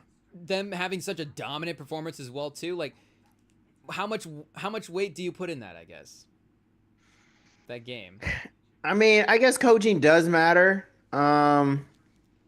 But yeah, it is interesting. I mean, I think the team is reinvigorated. Like, there's a whole thing, of course, when you lose your coach, like everyone like kind of like, oh, we believe now, we got rid of him. But I do think it was a weight on the team, that disorder between him and the GM, and of course the bench guys are thinking about that, like, oh, like coach isn't playing me because he's beefing with the other guy, or like, Mm-hmm. the only reason why I'm getting minutes is because, some drama going on. So I think getting rid of that air definitely helps. And yeah, I mean, I think in terms of the vibes, probably for Denver, it's better. But I don't know. This is one series I wouldn't be surprised if it went to seven, because it's gonna be. I think it's gonna be a really good series, and of course it makes sense. It's 4-5 matchup. It's not insane to get to that point. Um, but yeah, I don't know. With the Lakers Timberwolves, I think it's going to be Mm-hmm. pretty clear early on who's going to win that series with Lakers Timberwolves. I don't know if, like, I think it'll be clear, like, oh, Luca and LeBron are just a level above this team, or hey, like the Timberwolves are like really hungry and their defense is just like cooking these guys. Like Luca, if you really get in his head, you can get in his head, like Jaden McDaniels and stuff. Really push him around. And yeah, I mean the Mavs beat the Timberwolves last year with Luca, but we'll see. I don't know. The defense could be a lot worse. Um, the Lakers' low end defenses can get pretty bad. Can I be honest? I think I'm most scared of Anthony Edwards in this series as an individual player, which Mm. is me projecting a little bit, but I guess maybe similar, Scared of what? Like his 3-point shooting? just like him as a guy going into the series, just the mindset of Anthony Edwards. Like, and I love this Mm. series as well too, because I guess the reason this is my favorite series is because of the history they have last year and the potential of now like an actual Edwards versus Luca thing, like starting to brew as like a real next generation battle between these two guys. Because and I a lot of the beef in that series was between like Doncic and Gobert, between those two Yeah. teams. But just as young talents in the league, like Luca and Edwards are the two guys that are gonna emerge, outside of Wembenyama. But Wembenyama's still like a couple of years behind them on the timeline right now. But those are the two guys at the forefront right now of taking the mantle as the face of the league. And the fact that you also have LeBron in this series as well makes this so fast. Yeah. Like that's the part that actually scares me. Is the fact that Edwards is looking at this not going, it's just like Luca who's my peer, quote unquote counterpart from last year, but also LeBron is on the other side. Like the fact that Edwards has a chance to take down these two legends actually scares me more because I think he gets to be like extra geared up with this extra motivation almost, if that makes sense. Am I galaxy brain Yeah, it too no, that's much? true. He is going to be extra motivated, and we saw what happened against the Suns last year. But I think Julius Randle is just such a problem. We've seen him in the playoffs time and time again. He just doesn't show up when teams are able to focus on him and be like, oh, like you kind of have only two moves that you use to get to the basket, and you can't hit a three when it's pressure. Like, Hey, we now I'm saw trying to him pick the in big Timberwolves here. moments. Don't give away Julius Randle's game. Like it's kind of obvious. It's kind of obvious. And a sneaky thing is I'm gonna if the Grizzlies, who are right now getting pulling away from Dallas, make the eighth seed, Yeah. this playoffs in the West, this may be some all-time level stuff. We're gonna Yeah. have Thunder against the Grizzlies, the Rockets against the Warriors. The Warriors are the favorite. 2-7. The seven's the favorite. I don't even know. The Lakers against the Timberwolves, and then the Nuggets against the Clippers. Like, there's not a bad series here. Like, oh my gosh, like Yeah. if the Grizzlies are up 2-1 on OKC, are we really gonna be like, what the heck is happening right now? Like, that's not a crazy, scenario that can happen. I'm disagreeing with you again. I think it's crazy if the Grizzlies are up 2-1. Is that really wild? You Yeah, don't I have you do. have that little hope for John Morant. Like, you don't think he can drop 50. They I can, do, like, but I just don't think they're going to be up 2-1 if it happens. okay, but 1-1 though. 1-1, and then it's like, 1-1. game one in Memphis, second quarter, like they're down 10. Oh, you're 10, and you're like, okay, what the heck is happening? Is OKC really about to The thing choke is, I this? just trust OKC's defense. Like, not even for even a full game, but they could just, for like a quarter and a half, lock in at such an intense level that I feel like I don't know if they're going to win at home if Memphis is going to beat them at home in those first two games. So I just think it might be 2 Yeah, so nothing you going really back. are just out completely on Memphis's talent, like Zach I'm not Edey, out on their Santi talent at all. Aldama, Desmond Bain, I'm like just that more lineup. in on the Thunder. Pause. Hey, yo. But But I mean, I'm just saying, you look at that lineup: John Morant, Desmond Bain, Santi Aldama, Jaren Jackson Jr. That four right there, and then Zach Edey in the middle. Yeah, Jaren Jackson Jr., Desmond Bain, Santi Aldama, Zach Edey, and why am I forgetting a player? I feel Jackson? like I'm forgetting one. Yeah, Jackson. Yeah, yeah, yeah, I don't. yeah. Desmond Morant. Yeah, Morant. I was forgetting Morant. I don't know why. But yeah, that's a solid five. I don't know. I think there's just too much talent, and this is probably one of the best eight seeds ever. But this is too much talent on this team, and there's kind of also that like staleness of like, like in NFL when they get the number one seed and then they not playing and they don't play in week 18, and so you don't play for Mmm. like 5 weeks, pretty much, and then you're kind of stale going into that first game. You're like, oh hey, what's going on here? Mm-hmm. I think there could be a little bit of that in this where these guys are playing games. That game against the Warriors could have gone either way if they didn't have so many fouls. Who knows? Like, some mistakes were made. They could have. There is a high chance they could have beaten the Warriors, and so they're playing really good basketball. And against Curry and Jimmy Butler, like, it's not like a bench team out here. And so they go into this OKC game, firing all cylinders. OKC hasn't played in a little bit. Is there a chance? I'm just saying, Rem. Do you give them any chance to at least tie this series? Something. How many games would you give the Grizzlies at most? Uh, Like, because there's real talent on this team. at most, I'll give them 2 games. But are you saying that it's more likely that the Grizzlies go up 2-1 on the Thunder than it is the Nuggets go up 2-1 on the Clippers? Which one would you rather bet on? No, no, the clip. Uh, Well, actually, wow, that's close. I don't know. it I just don't sounds like know. you're just more passionate about the Grizzlies case. So I'm more passionate about the Grizzlies making it interesting. I don't know. I think the Grizzlies, they're kind of being looked down on, and and they are, yeah, for sure. I think OKC, like, they have talent. Obviously, like, there's a reason they've gotten to this many wins. But the Grizzlies, like, they're a playoff. Like, these guys have played the playoffs. Like, they overhyped themselves. But that's the problem, is that that's kind of scary. Like, as an eight seed, that's kind of the scariest thing, is when you have a team that believes too much in themselves. Then you're like, oh, we believe Warriors. You're like, hey, wait a minute. Like, like, if they believe that much in themselves with a healthy John Morant, healthy Desmond Bain, healthy Jaren Jackson Jr., like, we've seen that formula beat OKC. I'm pretty sure in the past. I'm pretty sure there's a series that beat them in the past. I'll have to look it up. I forgot that Um, they had Marvin Bagley as well too. That's a oh, real whoa, that changes it completely. that's a No, real what the turning point in my mind. But I just think they need maybe Bane to be a little bit more important than Yeah, maybe we'll see. than he can be against the Thunder. You're kind of talking me into it though. I don't know. But again, I give him 2 games the most, so I guess I wouldn't necessarily be I think shocked though. if they were.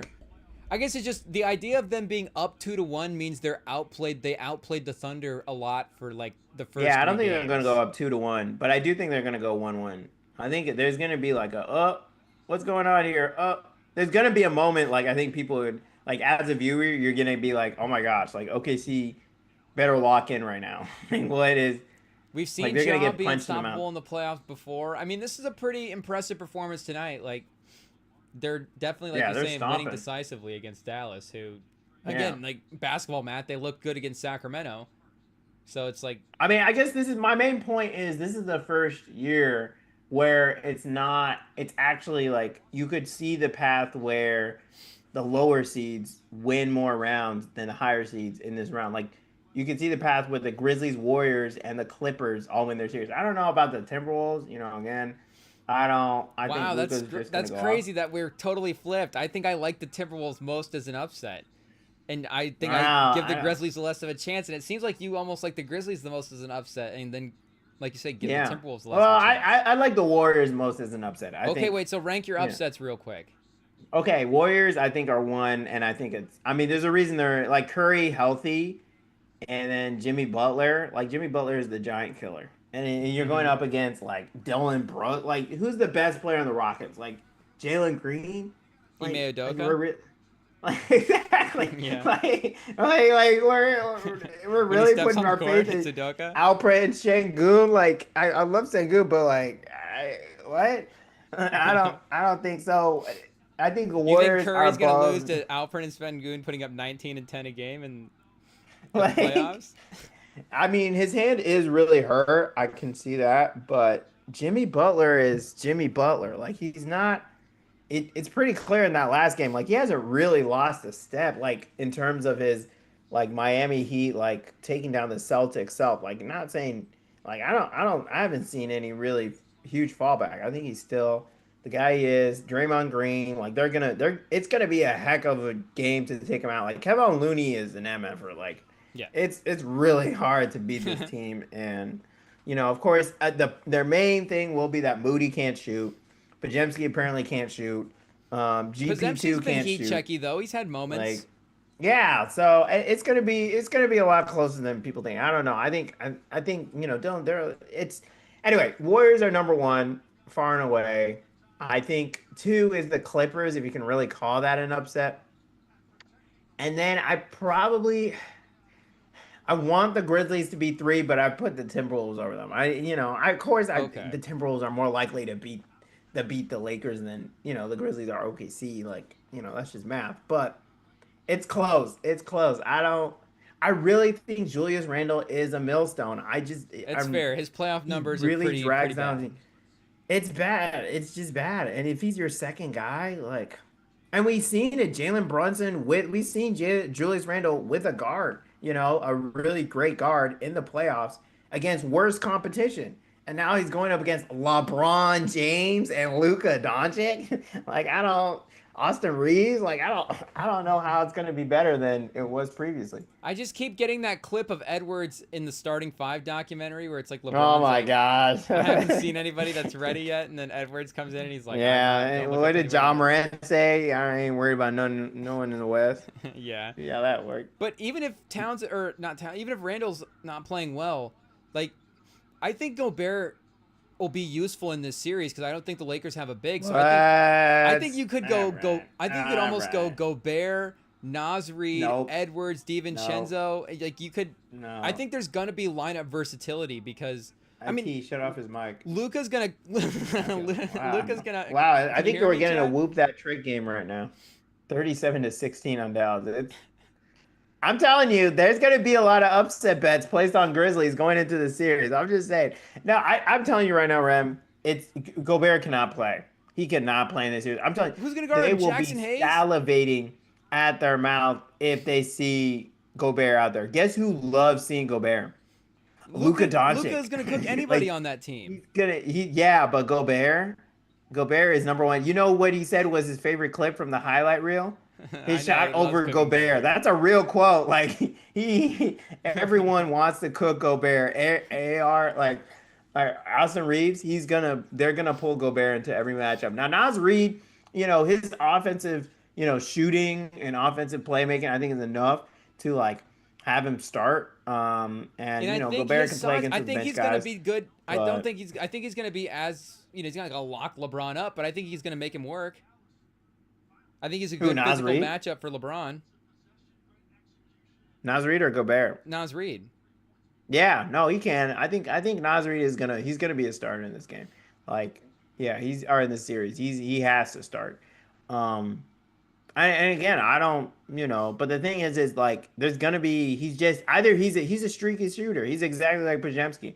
Either he's gonna be hitting his threes or not making a single one, and it's more likely the latter. So I mean, you look at their lineup. Jaden McDaniels also is kind of streaky, and the thing is with Cat is that he could at least give you a baseline of 16 to 20 points. Like you knew if Cat's going to be out there, like I'm not, the defense may not be up to par, but he's going to get buckets. Mm-hmm. And that's what took him to the conference finals, right? That was the conference finals Yep. last year. Yeah, that's what took him to the conference finals was like Cat is a good enough offensive player that like, you can depend on him for something. Julius Randle, we've seen it. We Mm-hmm. cannot depend him for anything. Nasri, like, and Ant is why the reason why Ant has shot like what 14 attempts from three this year per game. Like, how much is he average? Like, he's just been like, hey, like screw it. This is it. Like, I'm gonna have to figure this out. And which putting him closer on the Jordan arc, his dad. But I don't, I don't see you need more than just the main guy in these series, and I don't think we've seen it from him to be great enough to just carry the team on his own. But he has been attempting, yeah, 10 threes. He attempted 6 threes a game last year, jumped up to 10 this year. 39% from the field though, or from three though. So Yeah. He he's has, I hitting them. think, been like 35% from the All-Star break, so it's a little more that, like, kind of what you would think about Anthony Edwards as a three-point shooter. But, uh, like, last year with the Mavs, they had the bigs to go to. Like, they had Mm, Lively and they had Gafford, and I feel like the pick and roll style stuff they were able to do with Jontic. Now, again, like, the perimeter creators that the Lakers have are, of course, way superior with LeBron. I mean, LeBron's basically a center at this point, and, I mean, Reeves is as good of a perimeter creator as well. I mean, compared to Kyrie, however you want to debate it, but Reeves is playing as yeah, well as a perimeter creator as anybody too. But I think defensively, like I was saying, I think they're going to be able to go Nas on LeBron. I think what I would do is I would go Jaden yeah. McDaniels on Reeves, and then in the fourth quarter I Okay. would go Edwards on Doncic. And I think that is You actually don't going to. want Jaden on LeBron? I think I would at least try Nas on LeBron because I'm going to try to Belichick Austin Reeves. If I can take Austin Reeves out of the Mm, game, like Doncic is going to do his one-on-one thing anyways. So it's like, you know what? yeah. At least like as crazy as this sounds, like I think don't let Austin Reeves get his 20 because again, like Doncic is going to go for his stuff anyways, and you're going to do Yeah. you're either going to be switching everything or you're just going to need the one guy to fight through all the screens and do the work on defense. And I just like in the fourth quarter in a big moment, I think that's going to be Edwards. I think he's going to compete against Doncic. And if Nas, like I'm saying, can hold up, at least make LeBron work, then you're neutralizing Reeves. Like at least if you're making all these guys work and Edwards is attacking on offense, like I think they can. And I think that they can also be a playoff team as well too. That's another reason, like you were saying, that all these matchups are so fun is because there's just a great balance of like Yeah. fresh faces and guys with playoff experience. Like as much as Edwards is new to the bigger picture of the NBA, like that Timberwolves team was in the Western Conference Finals last year. So Yeah. you got the Well, but they did lose a big piece though. They did, but at least you got Anthony Edwards going, I've been in the Western Conference Finals. I mean, Yeah. LeBron's LeBron. Luka's been like, I've been in the finals. Jokic has been in the finals. Like, Kawhi has been in the finals. Like, again, these are all the Yeah. best players in the league, but all of these guys, I think, like, are able to step it up. Like, all of these teams are going to have switches to be able to flip in the playoffs. So it's like, which players can I trust to flip the switch? And I trust Edwards. Do I trust the rest of the Wolves? Like you're saying, like, Randall is the one piece that, and it's not just Randall, Yeah. but it's just like you're saying a whole roster spot as well too that could just be neutralized. You just lose all this potential like lineup versatility, and then like him in theory is good to create next to those guys because you're getting that forward size, and then he can attack on Exactly. offense. But But the shooting's not there. And the thing is we can make all these matchup, choices beforehand and, maybe most of the game. But in moments that matter, they're just going to switch into the main guy that they want. And they're just going to switch into Randall every time or whoever they think is the weakest defender. Like, I mean, that's what Doncic is going to do. They're just going to have the guy do a screen. They're going to switch into the guy and try to cook him and shoot it. And so that's why, like, for the Lakers, it's almost for sure like a team that you kind of have to outscore to win. And of course, that's any game. But I think it's definitely going to be a lot more of an offensive battle. And that's where the offensive ceiling of the Timberwolves isn't great. And, do they still have that defensive mentality? Like this year, it's been a lot more up and down for them on the defensive side than it was last year. I just think that at some point we're also going to get just a moment in the playoffs where Anthony Edwards ascends over somebody. And I mean, he definitely did a little bit over Jokic last year, so Yeah. maybe that is it. But I don't know. I'm just like, at what point is he finally going to break through in the play? Not just break through, but like, are we going to have that real all-time Anthony Edwards stuff? But you don't think Randall 34% field goal percentage career in the playoffs? You don't think he can turn it around against LeBron and Luka? We'll His career see. percentages in the We'll playoffs see. are 34% from the field and 28% from three. That's in 15 That's games. disgusting. That's disgusting. Guess what? They Yeah, didn't win very many games in either of those playoff that's years. crazy. Man, John Morant, 12 points in the first quarter. Yeah, Mavs are cooked. Yeah. Yeah. Yeah, especially Memphis at home. I'm telling you. All Is right, Nico looking Harrison at the fired? East. Who? Nico Harrison, is he fired after this game? I don't I don't know. I don't know. He should have been fired already. I know. I feel like they might keep him around, honestly. Oh, this is what made you think Nico shouldn't be the Yeah. GM. This loss, not making the playoffs. That was the final straw. Like, You oh my had us all God. the way till you lost to Memphis in the play-in. Like, you're like, oh, that was it. Yep, you're out, buddy. Pack the bags. We can't handle this anymore. Um, Anything from the East that interests you? I mean, I think the Cavs are going to clearly clean up whoever's Mhm. there, as well as, I mean, the Celtics and Magic. There's been some interesting games, this year. That's kind of a The Magic, friskier again, matchup. defensively, yeah, they can really go to another But level. golly, I think the Magic are kind of the like the more extreme version of the Celtics, like on the various sense. Like they're a lot better on defense. They're a lot better on defense, but they're way worse on offense. And the Celtics have had their issues on offense. I mean, even the year they won the championship, like it was like kind of ISO ball kind of ish, and they still made it work, obviously. And I think it's the same, and I think the Magic are just more extreme versions where like when it's crunch time offense and no one hits a shot, like oh my gosh, like there's some college teams that seem better offense. Like it's bad. So Yeah. I think I think I mean there may be like one game. I don't think it's gonna be a sweep, but especially if Porzingis is healthy, like the Celtics Yeah. should handle business. And yeah, we'll see. I don't know. The 3-6 Pistons punching Like I just want someone. If someone's gonna punch Jalen Brunson in the face, like I can't wait. This is gonna be a really good series. I don't know. We might get a melee in MSG. Is there any case that Cade is the best player in the series?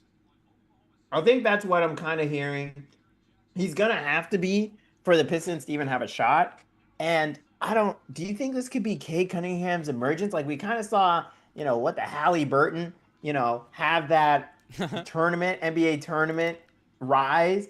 I Hmm. think this is Cade Cunningham's time to shine. Like we're kind of, you were the number one pick. You kind of been in the doldrums. We get it. Monty Williams was the reason. But now you kind of got a team. You kind of got some pieces, and you're playing against a team that like they're kind of tired. They're kind of Hmm. gassed. Like, shout out to Tibbs. Like, he's running his own team into the ground for who knows what. There's a little bit of enmity between Jalen Brunson and Tibbs. Like, I think the town is kind of getting sick of Tibbs, like killing their players, rightfully I so. think you're Like, right. I don't know when Jalen Brunson got hurt, there was a lot of talk of like, hey, like Tibbs, like, Yeah, can once you Brunson kind went of down, that stop? was the last straw. It was like I think that was a lot of straw for a lot of people. Like I think the town has kind of turned on Tibbs. So the energy from MSG might be a little bit against the coach. And so if there's any like little bit of injury or something going on. I don't know. And the Pistons are physical. I don't know. Cade, I'm really excited. I'm really excited to see if Cade can step up. Big 12 guy. Um, and I really hope he does because he deserves it. I think he's easily the most underrated number one option in the league. Like I Hmm. I, I think he's one of the players. Like if he was on a top 15 list, like I wouldn't bat an eye if someone put him on the top 15 list of players in the NBA. And I think most people, like if you ask them, is Cade or Bam Adebayo a better player? Like I think that's a good Mm. NBA litmus test. Like who's better? Like I think clearly Cade is, but most people don't know. Or like LaMelo and Cade, I don't. Yeah, I Jimmy think Butler that's or what let Cade? me say. Yeah. Well, that's a little closer. I don't know. Yeah, you think night to night, Jimmy Butler versus Cade? No, but I think playoffs, like Yeah, playoff I get Jimmy, what you're man. saying. Yeah, that's a little, But look at But Cade I this think year: like 26, 9, and 26 points, 9 assists, 6 rebounds. that's crazy. I mean, he's been fantastic. And Jalen Brown or Cade? I mean, what are you asking here now? Wait a Yeah, second. exactly. Finals MVP or Cade? Are Like we it's saying this year? man, Memphis is just kind of. I mean, is No, Cade a better like creator than Jalen Brown right now? I mean, that's the question. I guess. I mean, if we looked at the numbers, Cade probably literally had a better season. He's 26, 9, and 6, and he's 47% from the field, 36% from three. Like, was Jalen Brown shooting better than that this year? I don't think so. Was he better I than don't think so. 26 points? I mean, he might have been 26, 27 a game this year, but he definitely wasn't But creating. yeah, Same no, like I'm he really was excited 22 to a game this see. year. I'm excited to see what Cade has. Is Jalen? How long has Jalen Brunson been playing since his injury? Mm. I want to say like Back, like 12 games, maybe.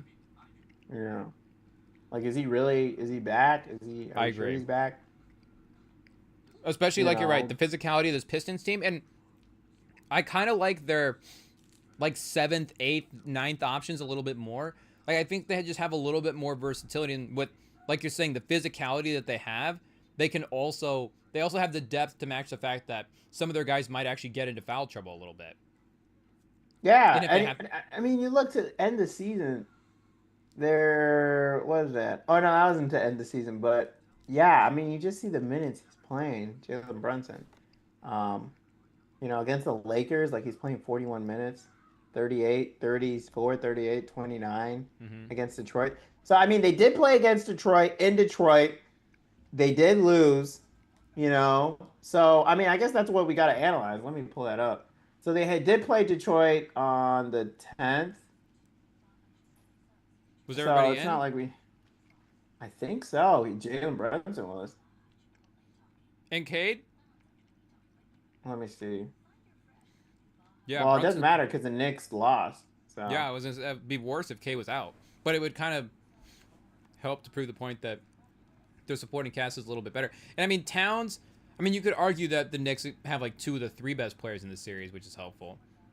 And I guess yeah. Anunoby versus Bridges, like the Knicks are still stacked. That top five is stacked, but Yeah, they're not. We're not saying that. Yeah, Anunoby and Bridges is going to be that's a tough matchup. I think between Harris and Thompson and Holland, like it's just a lot of wings. So it's basically like you're saying, it's going to be the Knicks run ragged and tired versus a Pistons team that might be a little fresher, a little younger, and Is OG hurt? He wasn't playing in that game against. Um. so OG was out for that one. Yeah, he was out. I Hmm. don't know if he's hurt or I don't something. think he's I hurt think right now. He should be good to go for the playoffs. Yeah, he should be good. Um. But yeah, him against. Yeah, against the Pistons. Yeah, they beat him. They beat him by 9. Um. Cade had 36, 8 and 2 in that game. Um, so, we clearly, I mean, not to just put apples to apples, but I mean, it's clear they beat them recently. Like, Knicks is interesting. They are a 51 team, but, I don't, you look at their bench, like PJ Tucker is coming off their bench, 3 points, 6 rebounds. Like, uh, it's a little concerning. Can Like, Cade win Game 7 in the Garden, MSG? so Precious Achua has to play 40 minutes for this team. Yeah. And if OG Anunoby plays, maybe like he doesn't, Miles McBride maybe instead. But like Their bench is PJ Tucker, Cameron Payne, Landry Shamet, and DeLon Wright. Mm-hmm.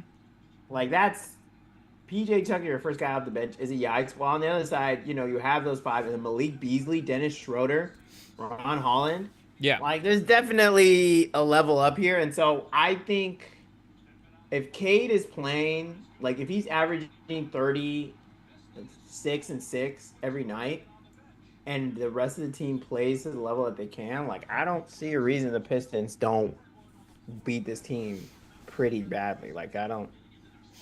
I And think now I the think it could be. now the Grizzlies have officially doubled up the Mavs. 49 Yeah, to it's 24, bad. by the way.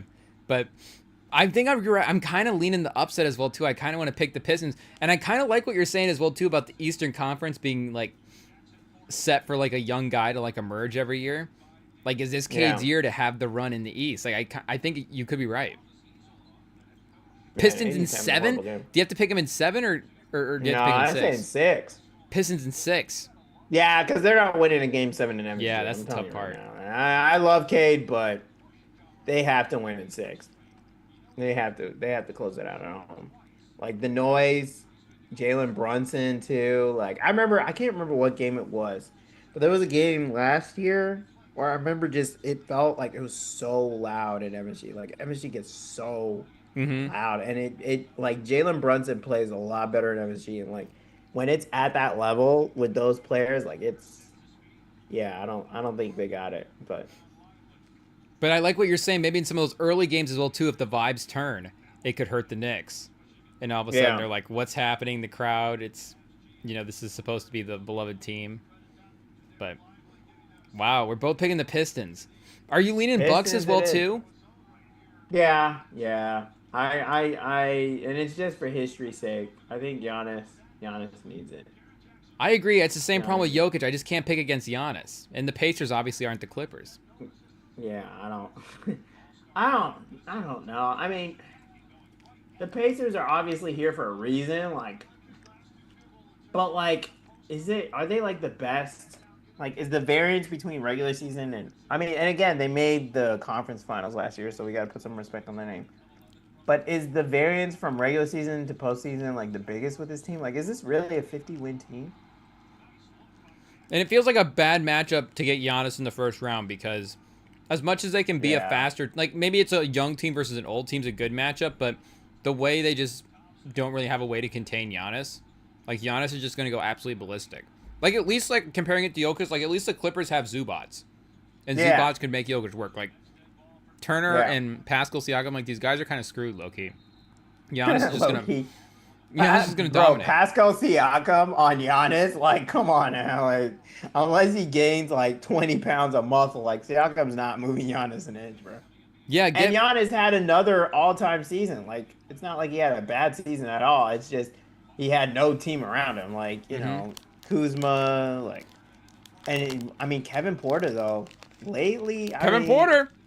resurrecting his career. Like, there's a little bit of like screw you with Porter. Like, there's a little, he's matching Giannis's intensity, and then there's Giannis, against the Pistons. Like, there's a little bit of, like he's just messing with them and stuff. I don't know. This team is very hot going into the playoffs. You're right. They are playing a little bit well, and that's a great point as well too about Porter like rallying around Giannis a little bit because this team did feel a little bit disconnected there for a long portion Yeah. of the season, and even like with Middleton and stuff like as much as that core was awesome and won them a title, like No, they needed to trade him. yeah, and even Kuzma a little bit too feels like he's kind of following the lead a little bit, like he And gets Dame is cleared to play. and Dame's back. So I know So he's missed a lot of that's time huge. and he's just walking into the playoffs, but Yeah, I mean, you got Kevin Porter. I really like Kevin Porter. I like his size. I like what I I've love seen. And, you want a couple of shares of my Kevin Porter stock? I got a I little got so bit. much I mean, Kevin him Porter with stock. the Rockets, and I think that's the thing is him with the Rockets. There was always that talent, and of course, what happened off the court happened.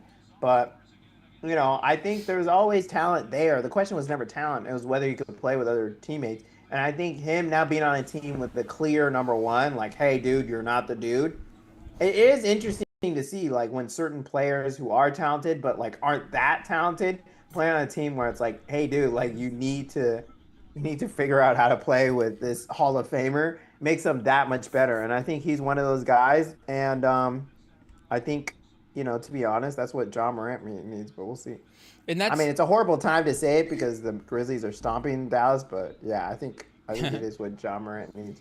yeah. In the bigger picture, Dallas is a 39 win team right now, so Yeah. still a long ways to go for Memphis to get there. But man, 59 to 38 is crazy. But uh, Yeah.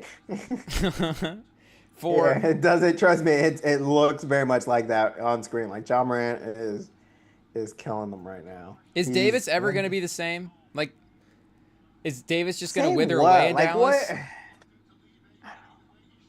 Should Davis go back to the Pelicans? Is Davis gonna get traded? Davis to Miami? No, but for Zion, Davis Zion, Whoa. who says no? Whoa. Nico Harrison, look up the Zion defensive numbers. Is Zion played Look at that championship level team. defense? See that team around Zion?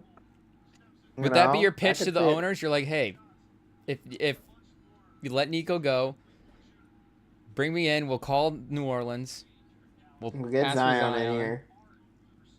And if he's good, we're gonna be great. If he's bad, we're tanking. Like We're already it's a bad. low, and if he's injured all the time, no one's gonna be mad at us for tanking. But at least we have something. You don't think you could get 80 Ja? isn't something.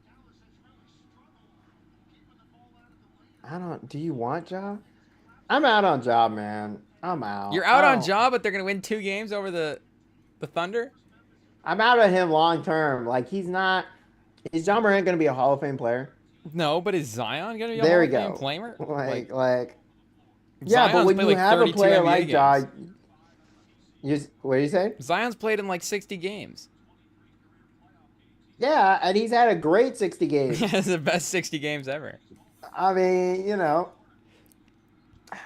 don't know. It's just, I mean, they're playing like the Dallas Mavericks. Like these guys literally don't have Kyrie or, they're missing their star. So I don't, yeah, I don't know. I mean, I think John Morant's super talented, of course, but I mean, in terms of him, like face of the franchise, like he's the number one guy on your team. Oh, Santi Aldama, 360 dunk. Oh, Um, but yeah, I that don't was a know. great point, anyways, about Kevin Porter Jr. that Expensive you were drink. saying because Yeah. that one the only other team we saw him on before he started bouncing around a little bit was that Rockets team where you're right. Oh, testing 1 2 3. My back. There we go. Oh, we're back A here. lot of undecided stuff going on with the roles on this team. And Hmm. I think Jalen Green was super early on at that point. Like, they just didn't have a lot of figured out. And he was still playing well. Like, his numbers were good, and he was putting up assists and stuff. So it's like, yeah, you put him with Giannis and give him some time to figure out some chemistry. And it's like, you unlock that as well, too, without Dame. So now you have, what, Giannis, Dame, Kevin Porter Jr., Brooke Lopez, and Kyle Kuzma as your five? Like, at least maybe you have something figured out. And then you go, you can maybe switch out Lopez for, I don't even know what their wing options are at this point. Torian Prince, if he really Yeah, I needs mean, him. if Giannis is healthy, like him losing to the Pacers would actually be a bad mark on his career. Oh, really? Him losing, it'd be like, all right, like what's going on here? You lost to Pascal Siakam and Tyrese Halliburton. Like I love Halliburton, but they should not lose the series. Oh, well, don't start putting those storylines out there. We don't want to be the ones to start stirring up the Well, that's Giannis the point. Is legacy it things. no? It's a good thing because then we're like, oh, but he can't win in Milwaukee. He should leave. He should To leave. San Antonio? So no, he's not going. I don't think that would work. Actually, Giannis and Wemby? I don't know. Wemby loves shooting threes. Offensively, Yeah, it would but is work. that the Defensively, best it would place for work. Wemby though? That'd be a nightmare. Imagine trying to go to the rim with Giannis and Wemby in How your does that way. combination not work? Jeez Louise. Who's bringing the ball down court? I mean, obviously it's gonna work. It's Fox? two Hall of Famers, Castle? but I don't. Somehow we kept Castle in the deal. We have Giannis and we kept Castle. That'd be hilarious. I'm trying to see. Yeah, I'm trying to think of like who. Miami's always an interesting one too. Yeah, I think but who are they Miami's gonna going to be a. trade? No one wants. No one wants Tyler Hero.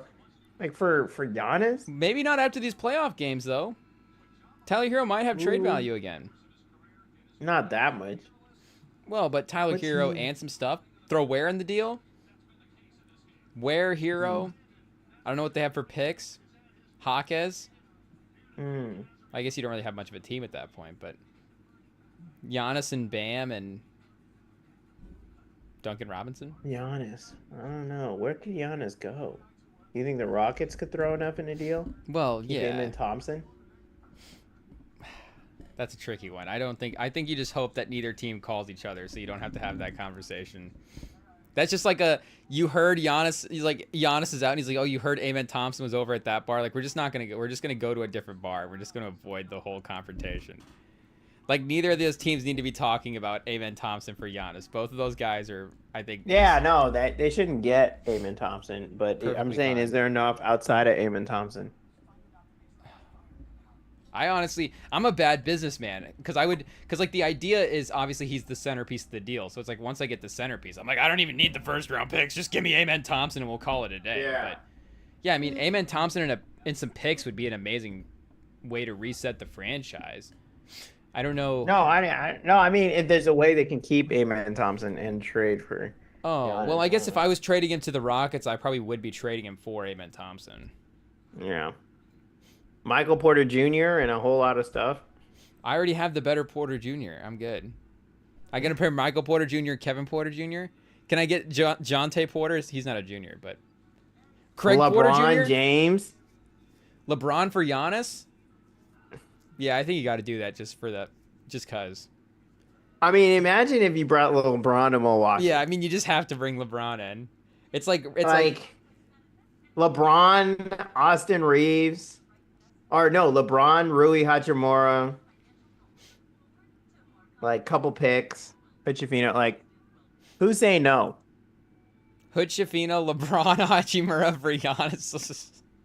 I think there's like Hood 10 to Shafino's the last piece. 15% of 10-15% of Pelinka that wants to get rid of LeBron. I Yeah. think if he got a good enough deal, I think he would be happy to say goodbye to LeBron. Now that he's got Luka Doncic, I think I think he wouldn't be Are you heartbroken only if he doing that lost deal LeBron. if you're Milwaukee if Hood Shafino's in it? Do you need I don't think they care. the long term No, he's upside? not. He's not it. What do you think? If you're getting the call, you're Bucks GM. I don't know who that is. That's still Horst or who's it? Horst. Oh, that was a better guess than I was gonna give. I don't know. I don't know who it is. But if you're a Bucks GM and you're like, hey, you can get LeBron and Austin Reeves right now for a disgruntled Giannis. Giannis is like, LeBron I'm and out. Reeves. Pelinka's if it's LeBron and Reeves, I think I might actually cave. I'm not gonna lie. Wow. Okay, LeBron and Hachimura though is probably what they're more likely to offer. But LeBron and Hachimura, I don't think is. I yeah, get John it. Horst. I would love to do it if I wasn't worried about feeding my family in the long term in this situation. I've got a job to maintain. Like not to say that Yeah. LeBron's gonna cost a job, but that just feels like it's just a tough move. I guess what's the arguments like? Look, Giannis is gonna request a trade, so we were gonna lose a star player anyway. So we're just extending our window with Exactly. a star for however LeBron's gonna play. You know what? I'll do the trade. Screw it. LeBron and Hachimura. I didn't even have to take a shot to get talked into it. That's crazy. I think the only other team that could potentially probably have enough is OKC, and they just throw Yeah, a for sure. boatload of picks. It's like Chet Holmgren. But I was actually saying this right before you Jason jumped on Long, as well I too. didn't- I was saying that. Do you think Presti would do that type of move? Like, yes, it might be a good basketball Yeah. move, but do you think he would make that all-in type move, or do you think he likes building with his? Do you think he likes trading for picks and then building his team through the picks, not necessarily trading them all, and then flipping them all for star players, if that makes sense? I think sometimes you have to be flexible about your philosophy, and if Giannis freaking Antetokounmpo is available, you kind of should take him. But then think you he lose should. what the team is, right? The team is this depth, and it's all these guys and all these options. Like, Well, how much depth are you really losing? Like, how many players do you think they need to put in? Like Chet Holmgren, for sure. Chet and They need Jalen him. Williams both have to be in the trade. Jalen Williams. You think Jalen Williams got to go? Jalen Williams has to be in the trade. How are we not getting Jalen Williams? How are we at least not starting the conversations with Chet and Jalen Williams? I Case and guess. Wallace, Chet and Case and Wallace. Honestly, Hardenstein's probably got to be in the deal too, just to get the contracts to work. Okay, but for Giannis though, like, would you? I mean, you could get rid of Jalen Williams. Like, you still got Lou Dort and all those picks. The main point is they have all these picks and they literally can't draft them. They can't draft every single pick they have. So if you throw in picks with these guys, you can redraft guys. Like, yeah, it's not gonna be as deep, but you got Giannis freaking out at Kumpo for the next, 10 years. Like, So how many guys do you want to? You probably have to give up. Do you want Hardenstein or Dort?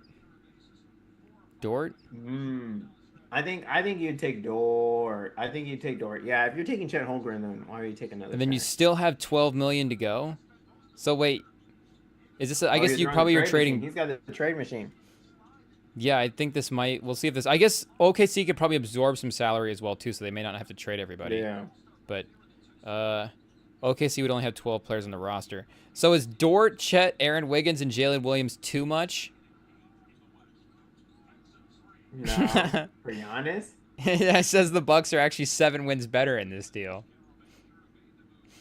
Dort, funny. Chet, Aaron Wiggins, Jalen Williams.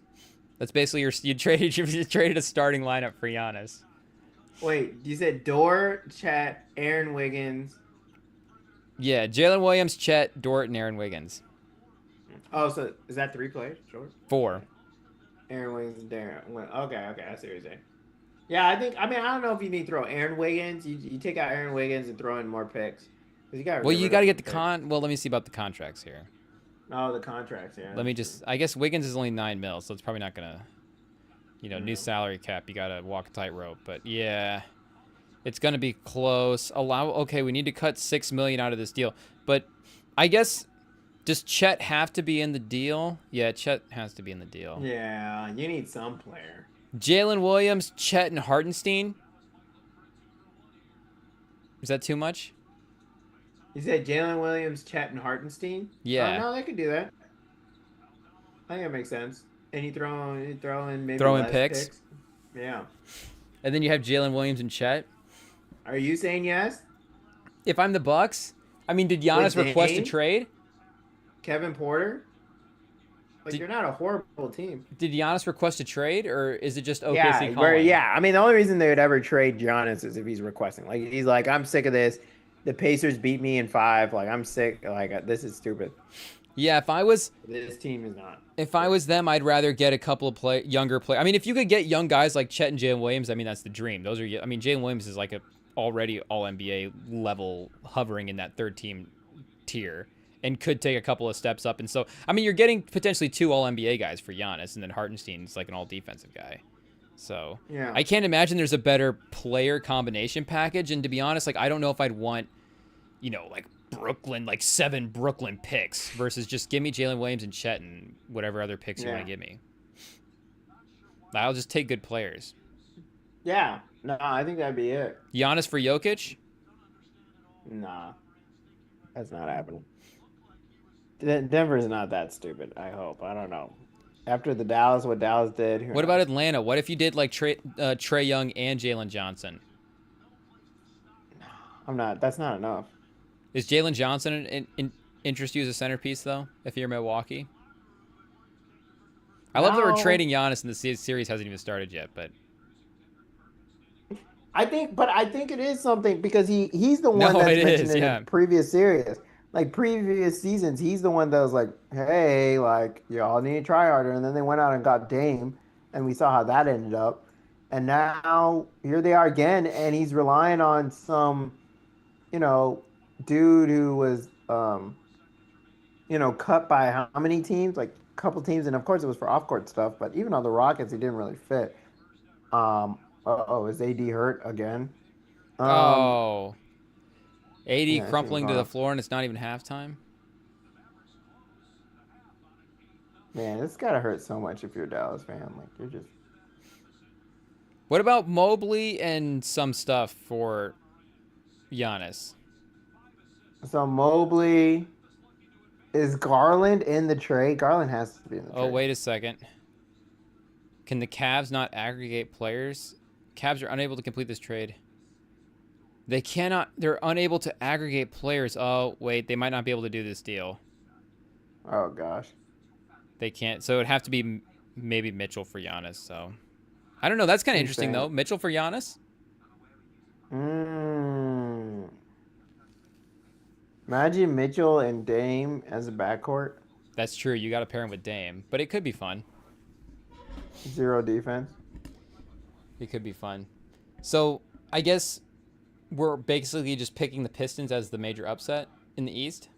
Yeah. Yeah, I think so. Let me see. I Because mean, I the don't think that's breaking news, but because the 1-8's not gonna matter yeah, that the one much. eight's not gonna do that now. But have The you Cavs, seen sure. have you seen trailers or anything for this new Ryan Coogler movie at all?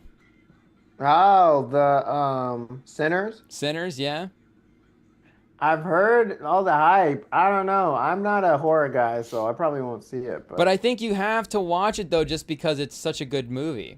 I'm not a horror guy either, oh, you but watched it? I did go see it. Oh, you liked it. I did like it. Oh, wow, you're in. Okay, I'm in. okay. I also am like, I think I might have like a weird like vampire. I guess a weird vampire thing's a crazy thing to say, but you know, like I don't know, it's the Nosferatu movie. Like I just been on a weird Mm. vampire movie kick, so it's like a weird timing with this movie. Yeah, I've been behind on movies. I still haven't watched the Captain America one. I I've haven't watched been watching Captain shows America. like Severance. I finished Severance, Paradise, White Lotus. So, but yeah, actually, that reminds me. I probably watch TV Captain shows, America I tonight. feel like But TV shows have fully taken over movies at this point yeah, as the main thing. Everybody at my work right now just talks about TV shows all the time. I don't know if anybody even will yeah. bring up this movie at all. Like after the No, I think weekend, it's been underground. and it feels like about as big of a movie event as we're gonna get. That's a non-Marvel movie. That's like, well, that might be an exaggeration, but again, it checks all the boxes for like what a unique movie event should be. It's a great original script by a couple of pretty famous, like it's got a famous director, a Yeah, famous a actor. proven duo. Yeah, really proven duo. Moved out a couple of just did a couple of big IP projects, and now are giving their own original script, which is being well reviewed and people are recommending it. Like these are all the things that it's like this should be a massive hit movie, but it's just it really only seems like maybe it's a horror movie thing as well too, like you're saying. Well, it's a little bit on the movie. Like they should have done more marketing for this. Like they're definitely relying on word of mouth to hype it up. Like when you saw the Barbie movie, like there's a lot of stuff for it. Like there was the Barbie colors, there was people Mm-hmm. hyping it up. Like same way with Severance. Like they have people out in Times Square, like they're doing all these, you know, they're doing all this marketing for it. And so I think because TV shows have done all this marketing and because everyone else, like White Lotus, I don't know if they've really done marketing, but they're really being pushed by HBO Max and all these other things. Like right now, I just saw like 10 Andor, commercials, and so Mm-hmm. there's just so much marketing pushed for other stuff that now to be really like get people on, you kind of have to do something. Like I haven't seen, I mean, until it came out, I didn't really see much ads for Couple of TikToks Sinners. Like maybe I for had no idea. Sinners.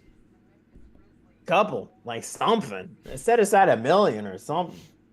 A couple of Couple people on the hundred. Sinners cast going past the phone to the next person that I don't know, what do they do it on TikTok now? Something. Something. But no, I, I would I definitely just think it's recommend what it. it is. Like people are just locked into TV shows, and that's the problem is that the TV shows, it's kind of like one on top of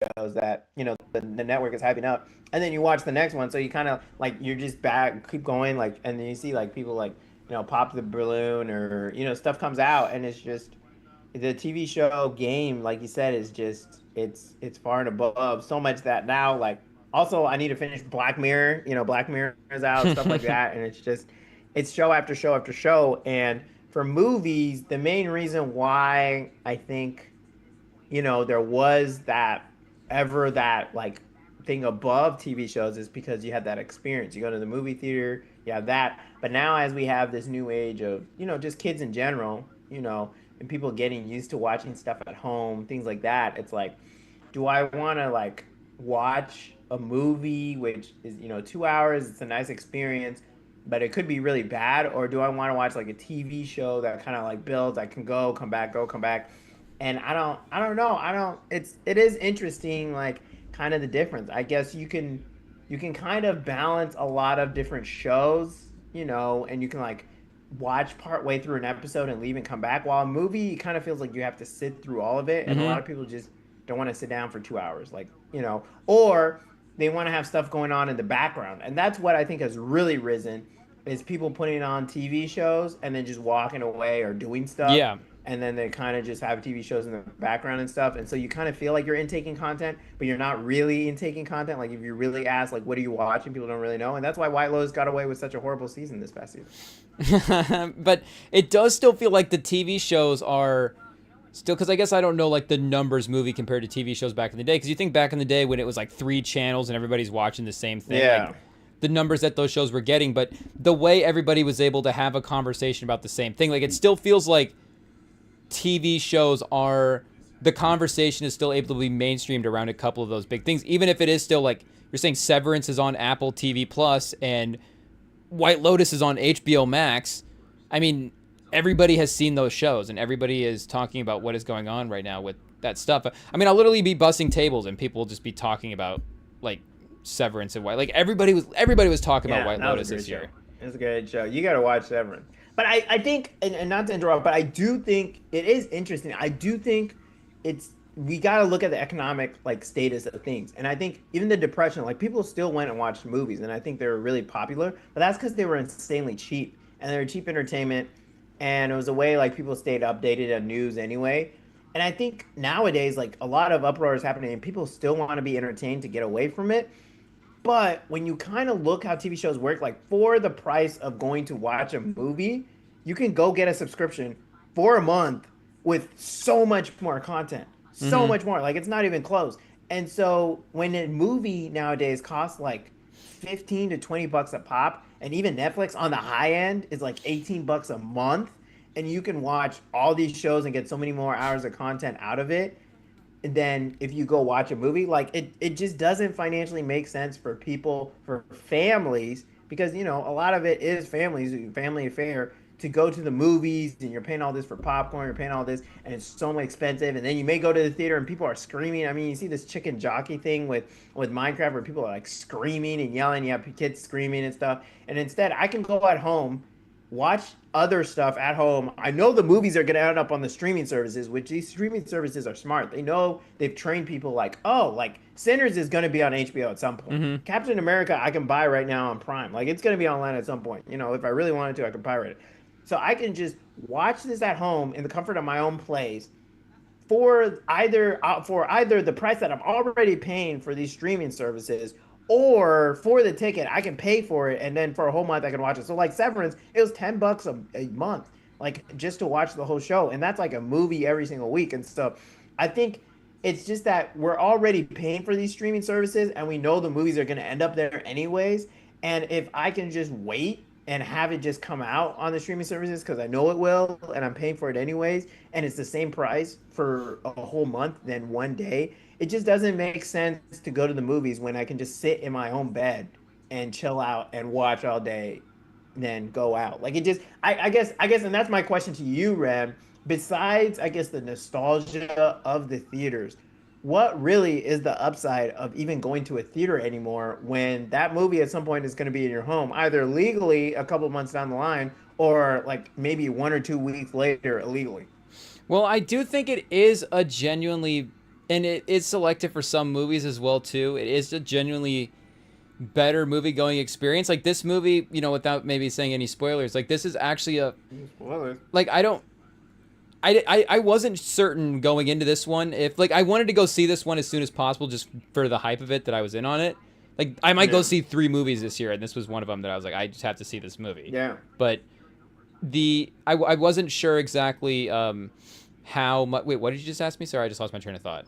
Yeah, no, it's just more of like why go watch the movies, and I think Oh, that's a good whoa, point. Is that yeah, yeah. like even for you, someone who cares about the movie experience and cares about it, like you're only Yes. going to go see three. Like people used to go see like five, six, like, and it's not like a slight against you. It's just kind of how it is nowadays. No, no, Like no. people Yes, and I just was gonna say like I watch to go watch doubted. them.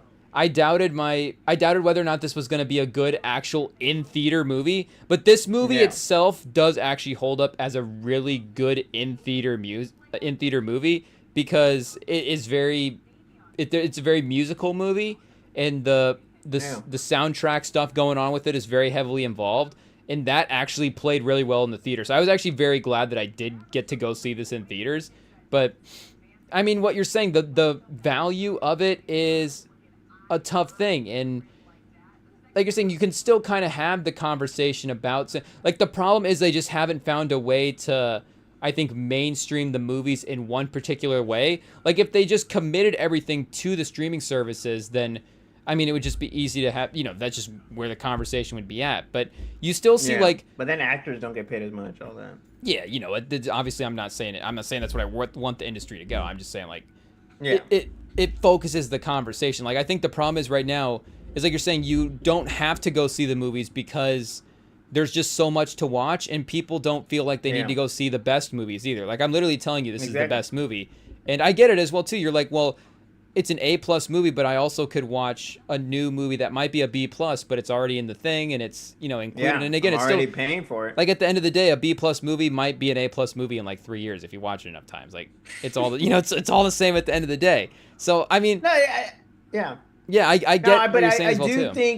think there is an event, and if it's an event that enough people care about, people will show up. I think that's why you see Coachella Yeah, still yeah. packed out. I think that's why you kind of see like people are starting to go to, and it's happening now with like Applebee's and Chili's and sit-in restaurants. Is those restaurants figure out, hey, like if we make this close to the price of going to McDonald's, but we're giving all this, then why wouldn't people come? Like you make it an experience, and then you have those like Instagram reels where it's like I went to like and I did this and this, Mm-hmm. and people are going out for an event. Like people will show up for a movie if it's an event. But if it's like Sinners where you just kind of throw some names on there, and no matter how good the movie is, like people aren't going to come, and they're not going to come because it's not an event. Like it's not like a you had to be there moment.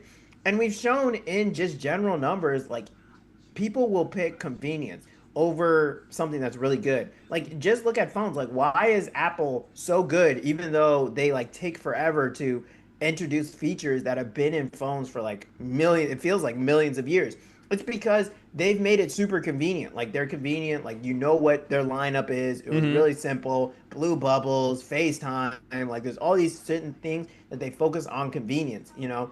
And an event will beat out a convenience though. Like people, if you do make something an event, something worth going to, then people will go out of their way. But if it's not an event, then people will go to convenience. And so I think that's where it goes to. It's just kind of like people's psychology. And I think it is sad. It is sad. It is true. I think Sinners should be a bigger event, but they didn't make it to be an event by hyping it up. And so it's not really well known. While like Severance, it's more of an event because they had like people, they did like stuff in public. Like they had like those stage office. They had like people bring Mm-hmm. balloons. They did so much. They had like, their own official podcast. They had ads. They had like, there was just so much that they did for it and made an event that people are like, oh my gosh, like I have to get Apple TV because I have to watch Severance because I have to be part of this event.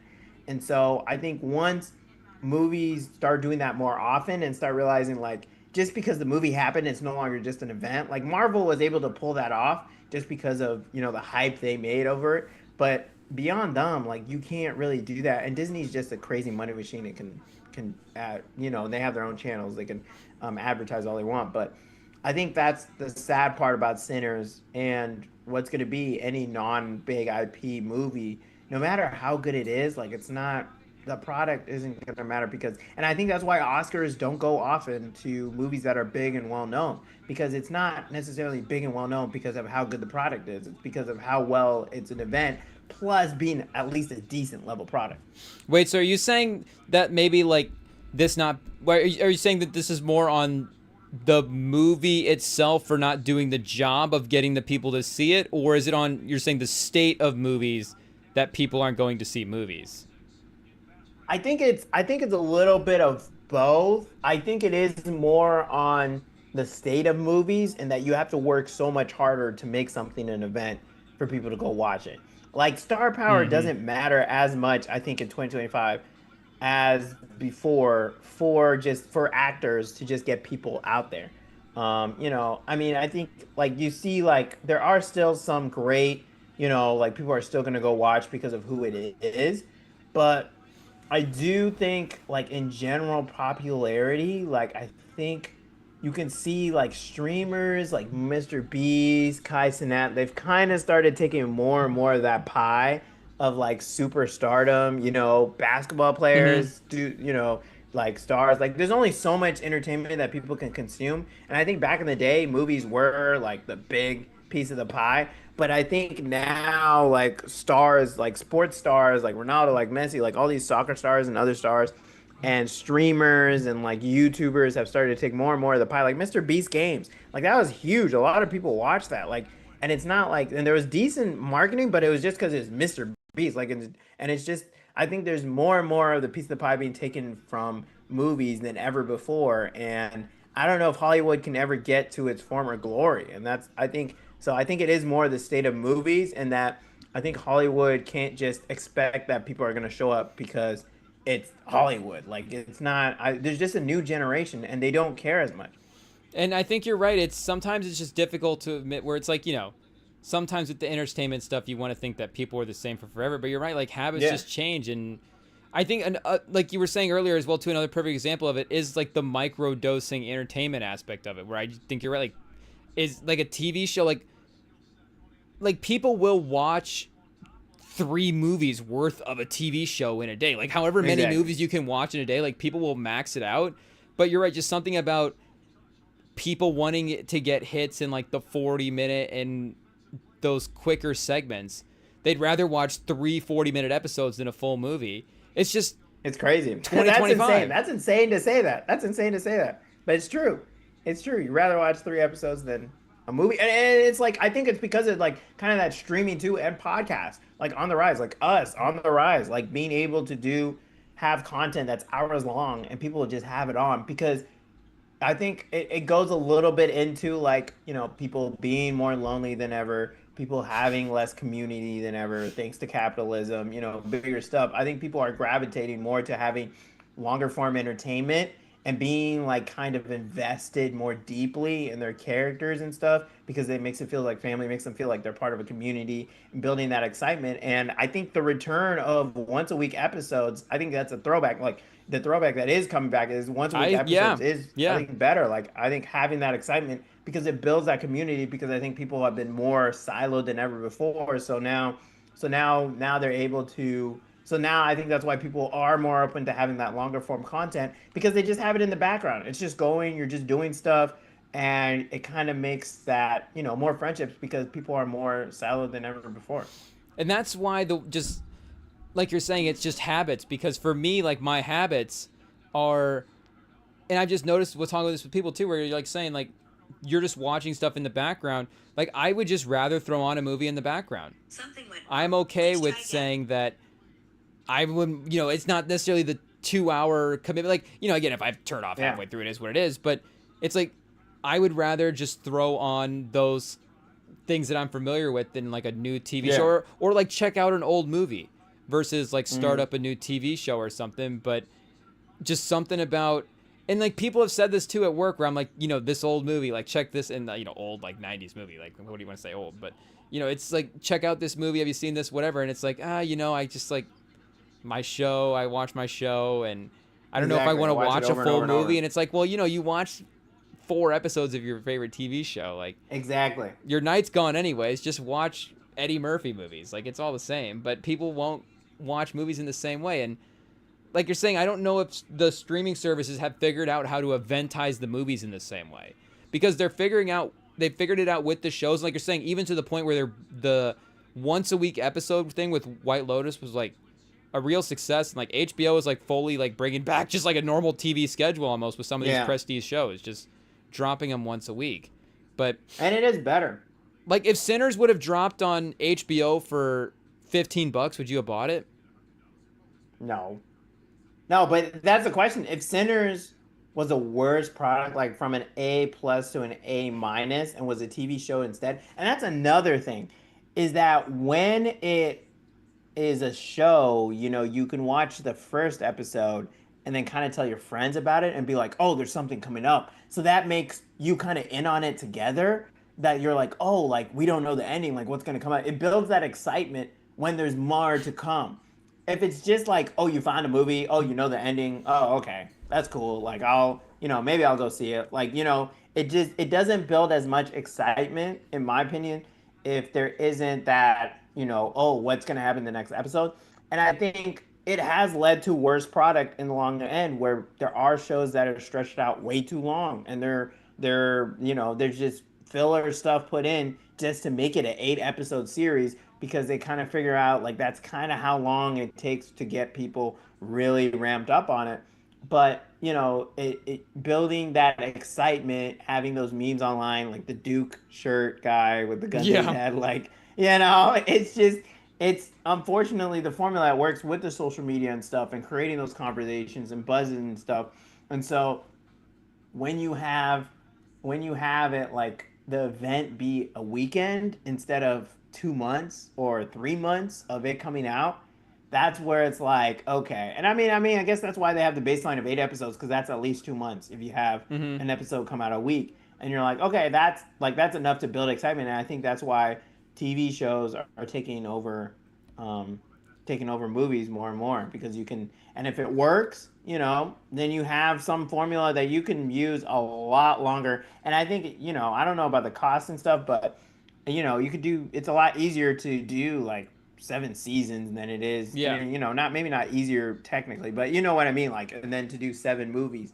And yeah, I don't know. I just think it is interesting to see kind of how the entertainment industry is shifting that like movies now it's just, and you see it in the quality of movies. Like I think there's just not as many movies that come out anymore that really are easy to get excited about, or they're underground ones. That's why the Sinners one is really impressive too, because it's also like a fully original story. Like I was thinking for Coogler, like we were saying, Yeah, as impressive as his rise has been for a filmmaker, and like Fruitvale Station, obviously like a great sort of autobiographical story, but it's not that thing that he created out of his mind. And yeah, Creed is an original character, but this extended like IP universe, and Black Panther, of course, is already created as a comic. So, I guess you could say, is he like reusing vampires? Obviously, he's not creating vampires, but just yeah. the story through which it's told. Like this is, completely original story that holds up and works as a movie. And even if you go back to like you were saying as well too with those movie moments that we had a couple years ago with Barbie and Oppenheimer, like those are both kind of like one's a historical biopic, and the other one is just like one of the other pieces of IP that hasn't been used yet. So this movie does feel like you're saying even a more rare, I don't know if I want to say like a more important movie than, just a normal good movie from the past, but it does feel like Yeah. this as like oh, this is what old school like filmmaking is. Like it does feel like this type of movie right now is, like you're saying, more important than another type Yeah. of type of movie. Well, and I think also you see like, with concert tickets is similar thing where, people don't want to pay again because of the economy. People don't really have disposable income to go to stuff that disappoints them, and it's similar Mm. to like concert stuff where, Jennifer Lopez couldn't sell a tour, like B-list movie or actresses and stuff or no B-list concert people like couldn't really go on tour because but everyone wants to go to that top echelon like Coachella, like top Taylor Swift, like those are and are willing to, and I think that's the question is like they're saving up their money for those really big moments. And so I think that's the question with movies is like how do you make your movie a big moment like worth going to. And I think Sinners definitely has great reviews and we'll see. Maybe it'll build steam as we go in the later weeks as more people hear word of mouth.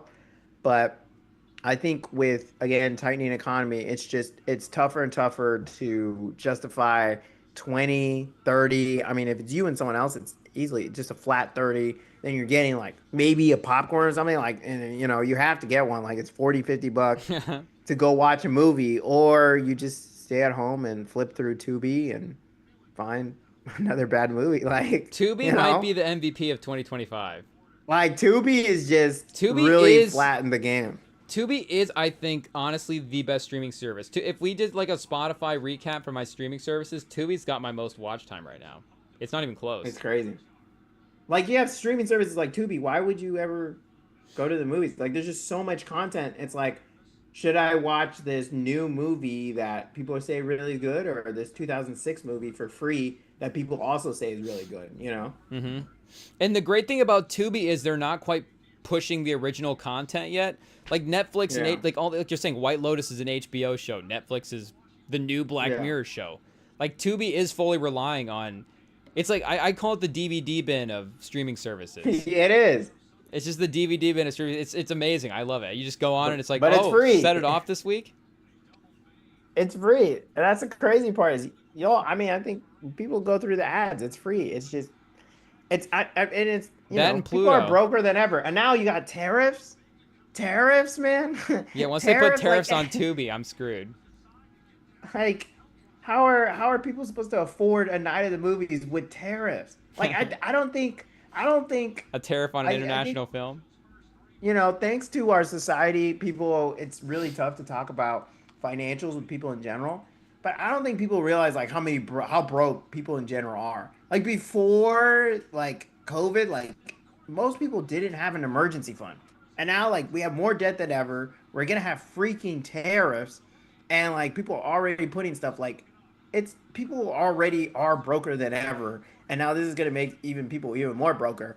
But they're supposed to be able to go spend $40-$50 on movies. Like that's the problem. And I think that's just it is a generalization, but we're talking about generally America. Like, Yeah. oh, I could, either continue these streaming services that are already cutting in my account or go do this extra cost for a movie that I don't even know if it's that great, or even if it is great, like okay, 2 hours and I'm done. Like I can't rewatch it. And I think that's another thing is you can't rewatch it. Mm-hmm. If you want to go rewatch it, you got to pay again. So you're like, saying it's like oh, theater one-time memberships thing. almost. Maybe I don't. The I don't know. theaters Do need to move to a subscription base. Yeah, what are they doing? Theater subscriptions. They need to. That's another thing is you can't watch it again. You can't watch it again unless you pay that price again. Because if you I guess paid that's like, another point. how much would you pay for if it was, $25 a month for your movie theater subscription? You just go in and watch as many movies as you want. Like, are they just getting raked over the coals at that point? Movie theaters just don't have that depth of content. Like when you look at a line of posters at a movie theater, like But I there's would 2 or say 3 if movies I you wanna had- watch, and then 5 that you're like, really? Like we're carrying like Paw Patrol here. If Like, I had the movie theater pass right now, I would go back and see Sinners. Again, if I had the pass, I'm not going to spend them. Unfortunately, yeah, but like you're how saying, many times other are tough. okay? But how many other movies are you watching? Like let's see what. Well, does the movie Thunderbolts theater is have out to soon. Like if I had my pass, I'd go see Thunderbolts. Thunderbolts is, but you know how long they've been pushing those trailers though? Yeah, and to be honest, I don't think I'm going to go see Thunderbolts in theaters. I Exactly, haven't that too. decided Yeah, yet. because I know it's going to be on Disney Plus. Yeah, like, and I kind of already, like I'm saying, I burned my movie with Sinners. Like I'm going to go see Sinners and exactly, Thunderbolts in the that's same the month. point. You already burned through your budget. Like even if you did, and it's nothing. It's not like we're calling you broke. Like that's just the reality of living in America in 2025. No, call me broke. You're not lying. So. No, everyone's broke. No one can flex unless you're a billionaire. No one can flex. Yeah, we're not going to space anytime soon, but maybe a couple Yeah, movies I in the don't know. future. Who knows? But either way, once it hits streaming services, I highly recommend put it in the notes for Yeah. like 6 months from now, because it is really good. I mean, Coogler, like we're saying, is awesome. You're getting a Coogler take on a classic sort of cult thing, and you're getting a really good Michael B. Jordan. I know a lot of people have really been. I mean, Van Lathan. I heard Van Lathan say that he was like, maybe it was Van Lathan. He said this is the movie that Michael B. Jordan arrived as an actor. And I was like, oh, okay. Apparently Creed didn't count, but I get what they're saying with the acting chops that he has in this movie. I mean, you're seeing him in 2 different roles. He's playing twins in this movie, and it's just a stacked cast. I mean, like Coogler is in that world as well too, where he's risen up with a lot of these guys, so it's still the same familiar cast of characters, but he has that ability to just get stars. So I mean, the cast is stacked, and the not necessarily the main character, but I guess what's like the protagonist. Like there's a kid that you get introduced to in like the first scene, and Michael B. Jordan's like the star of the movie, but you kind of see the story through this kid's perspective in a way, and This kid, I went to IMDb afterwards. I guess he's not a kid, he's like a young Yeah. adult in the movie. But this guy on IMDb, it's literally the one movie that's listed on there. I didn't see any of his upcoming projects, but this is just like his first film, just like main character person in a Ryan Coogler role where again Ryan Coogler is a main star next to all these other star people, and he absolutely tears it up. It's acting, it's him singing as well too. So like I said, if it was in a if it was different times and you could just slide over, who knows? But Who in like a knows? perfect world, this is like an absolute must go see at the theater type movie. Yeah, no, it is in a perfect world, but we'll see. We'll see. I don't know. I don't know. And I just have, it's just so much content But out I there. could tell It's that the theater we were at too, they were like starting to, because they always run like the promos for the theater, of course, before the movie. But now yeah, they've always just been like, hey, come in and watch the movies. But now this one they were like, hey, we got more than movies over here. We'll put on a UFC fight every once in a while. We've got like kid events and type stuff. And it was like, oh, we have to see the full menu for this ad. Like things yeah, might be getting bad. But yeah. maybe that could get a little tricky with the movie pass subscription. The UFC fights in there. I may be back in the Yeah, I theater don't watching know. a UFC fight. That'll definitely burn my Thunderbolts budget. Or you could, I don't know. And it's just, it's so hard to, be an upstanding citizen, and not pirate stuff, because it's just, times are tough. Yeah. Times are tough. You have a It's tough, guilty man. conscience 80s when you log into thigh. the 123 movies. Exactly. Exactly. Well, I It's think the tough. more difficult thing about pirating something like Sinners is you can't like pirate like a digital version of it yet. Like you can only pirate like, Yeah. it's just like some guy in a theater recording on his phone. Yeah, exactly. So it's just like But I mean, there's just so much other content out there, and I think in the past there was never that much content out there. I mean, that's why you see like insane viewership numbers for late night TV, for movies back in the day. It's yeah. because people couldn't just flip on Tubi, couldn't flip on whatever, YouTube, Twitch, and watch Johnny Carson whatever. wasn't competing against Tubi. Nobody says about that in the eras. Exactly. And now you can just do whatever. There's so much entertainment. It's like, why would I go? Why does this have to? Why you have to give people a reason to go out? People will say Jimmy Kimmel's not as good of a late night host as Letterman, but he did have to compete against Pluto TV. So Exactly. there were other factors in his era. Exactly. Eras, man. Come on. But you said you were caught up on all the new shows, Severance, White Lotus. Yeah, I've been trying to finish What's the Black next Mirror. one? Black Mirror's the next one? Yeah, there's also a new one on let me see here. There's Daredevil, which I was supposed to watch, but I'm losing hope. It was all right. Mm. I will watch Andor when it comes out. There's also, I have my whole list. I had to write it down. Adolescence was something interesting on Okay. Netflix. I kind of saw there was like a kid that got I implemented heard in a about crime it. or something. Yeah, I didn't watch it I yet. saw a couple of scenes. I Um, seemed like an interesting thing. But yeah, I gotta watch it. The Pit. I gotta go back to The Pit. been It's seeing like that a on HBO. doctor. Yeah, doctor show. It's kind of real.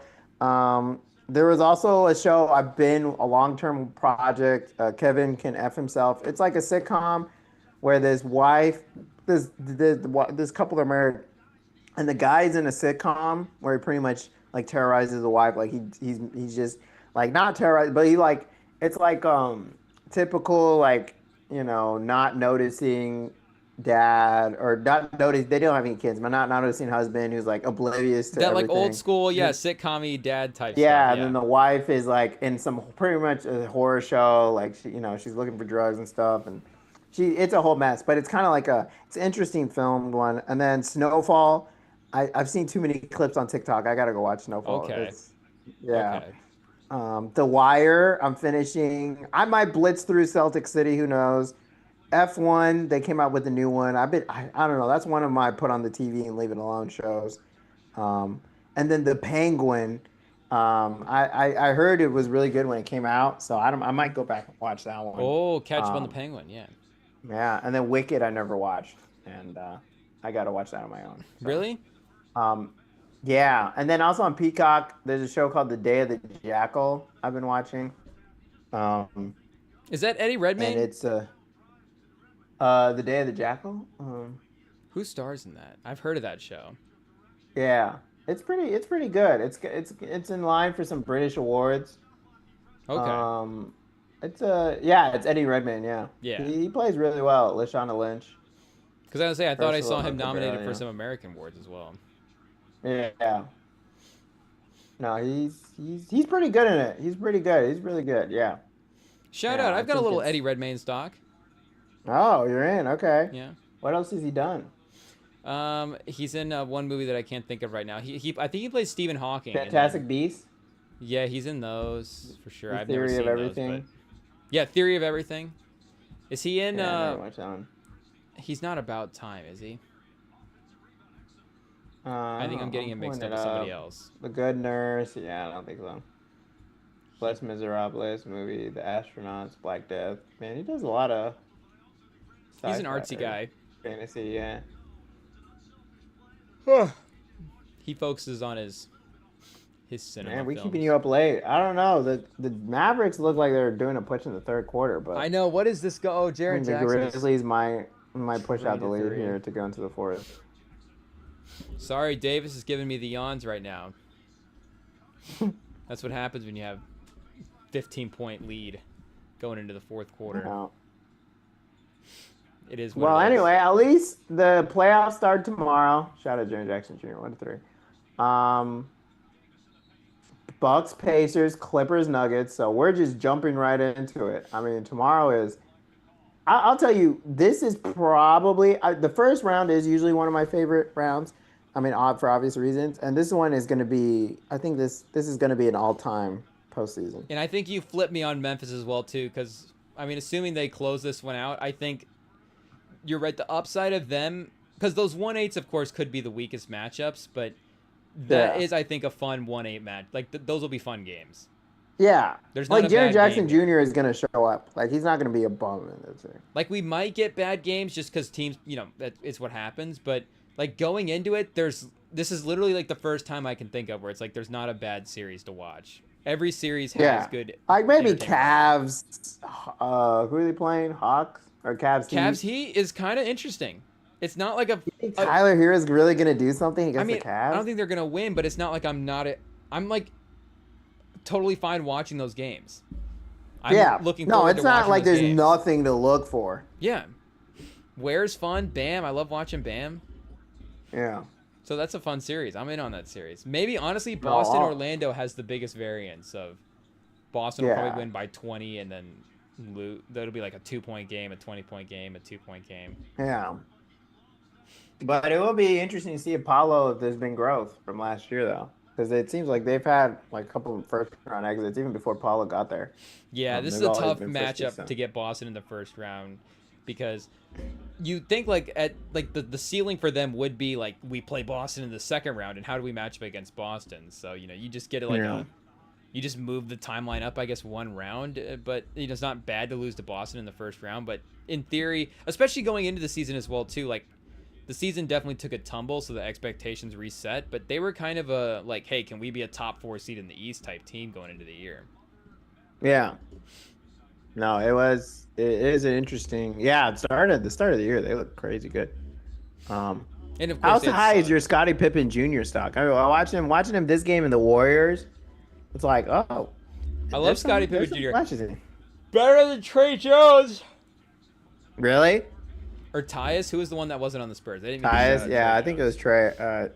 Oh no, Trey was. Yeah, I think it was Trey. Trey was on the Spurs, yeah. I meant to say Tyus Jones. Because I think he's a little better defensively as well. He is very scrappy defensively. Like you're not gonna like beat him backdoor. Like he's not. Man, Jaren Jackson Jr. is closing this game out. He's 3 straight buckets from him, 3 and 2 layups. He's showing why he made Team USA for a World Cup. FIBA. They're going to need him in the playoffs. He's going to necessarily, Yeah. It's going to be, can he play around he's been playing like a wing all year. He's been Yeah. under 6 rebounds a game, so, it's a weird Yeah, thing. his rebounding's a yikes. It's a weird thing with Jackson where, of course, you love him as a power forward, but with the way he plays, it's like, do I have to start comparing him against, like, is he on Tatum's corner now? Because of how Yeah. he plays, is he in the wing category? Exactly. Like he should play, and I mean I think that's why Zach Edey is such a great addition to this team. because it allows Jaren to be that power forward. Like it's like okay, like we have a legit center, like you know. And I don't know, Edie I think might have a Derek Lively run here in the playoffs. Like you'll be like, oh, like Oh, oh my gosh, is he like obviously not going to the finals, but you're like, oh, is this like is he like what rookie of the year? Like are we pushing here? Like who's gonna win rookie of the year is the real question because the rookies weren't great this year. Like shout out your boy Castle's Castle, gonna win it Rookie of the Year. That's a but I lock. mean That's like the maybe safest that's the award. point. Who knows? Who's your defensive player of the year? Should we go through awards real quick? Defensive Player of the Year, Wembanyama. How many games did he play? Does he count? Nope. Nope. Did you see only like half of the? I think less than half of the What if players you is lead the league in a qualified for stat? awards. Does the game minimum get waived? We should amend the CBA. If you lead the league in a stat, you can still qualify. He literally That's led the league in crazy. blocks, and he didn't play the second half of the year. It was insane. It was insane. Less than half, right? I don't know. I don't know. Maybe Mobley. Mobley's always fun to watch defensively. Okay, so I guess let's just start at the top. MVP. Who's your MVP? Bren's Jokic. pick. Yeah, it's not even close. Rookie of the year, we're going with Castle. Castle's Rookie of the Year. And I was saying And this then earlier too, but I think Jokic is actually. I think he might actually win the MVP with the way everybody's talking. the swing is I happening. think The swing so. is real. Yeah. The swing is real. I think people are I'm pretty sure like the Simmons, 6 point Russillo, and game. Mahoney all said they're voting for him. So Yeah, the swing is real. I think it's are all the the white guys going to vote for media. Jokic? I think the free throw anti-campaign, like, oh my gosh, SGA shooting free throws. Like, I think it's real. I think people are really, and I think for once the peer pressure has gone in the right way. Like the Embiid year, Embiid should not have gotten an MVP. The peer pressure was going the wrong way, but I I think it's think a good that's way this really way. what it is. I think it's a combination of all of the times that we've looked back and gone, the guy that is the better legacy guy in the moment probably should have won the MVP. And Yeah, we're looking at it going, Shea's awesome, but Jokic is clearly the guy at the peak of his powers who's like a top 20 player of all time, putting up an amazing season. He has to be rewarded as the best player. Like looking back, like LeBron should have won the MVP in 2018 that year in Cleveland. It just yeah, looks weird. And yes, Harden it didn't does. like win the finals that year, so that definitely would have helped if he had had just an awesome year all the way around. But there's just no way I think you go wrong with voting for, and there's no way you go wrong for voting for Shea for MVP. Like, it's pretty awesome choices, but No, you're going wrong. I think I have to go with just the legacy player who's also still putting up the best basketball. And again, his Yeah, team is still like kind of in the mix. I don't know. It just has to be Jokic. it has to be Jokic. MIP. Oh wow, I don't most know. improved. Do Or you have no, defensive odds? player of the year. Let's first do defensive player of the year. Either Lou Dort or Mobley, I think are the real options this year. I don't know. Oh, well, give me Mobley.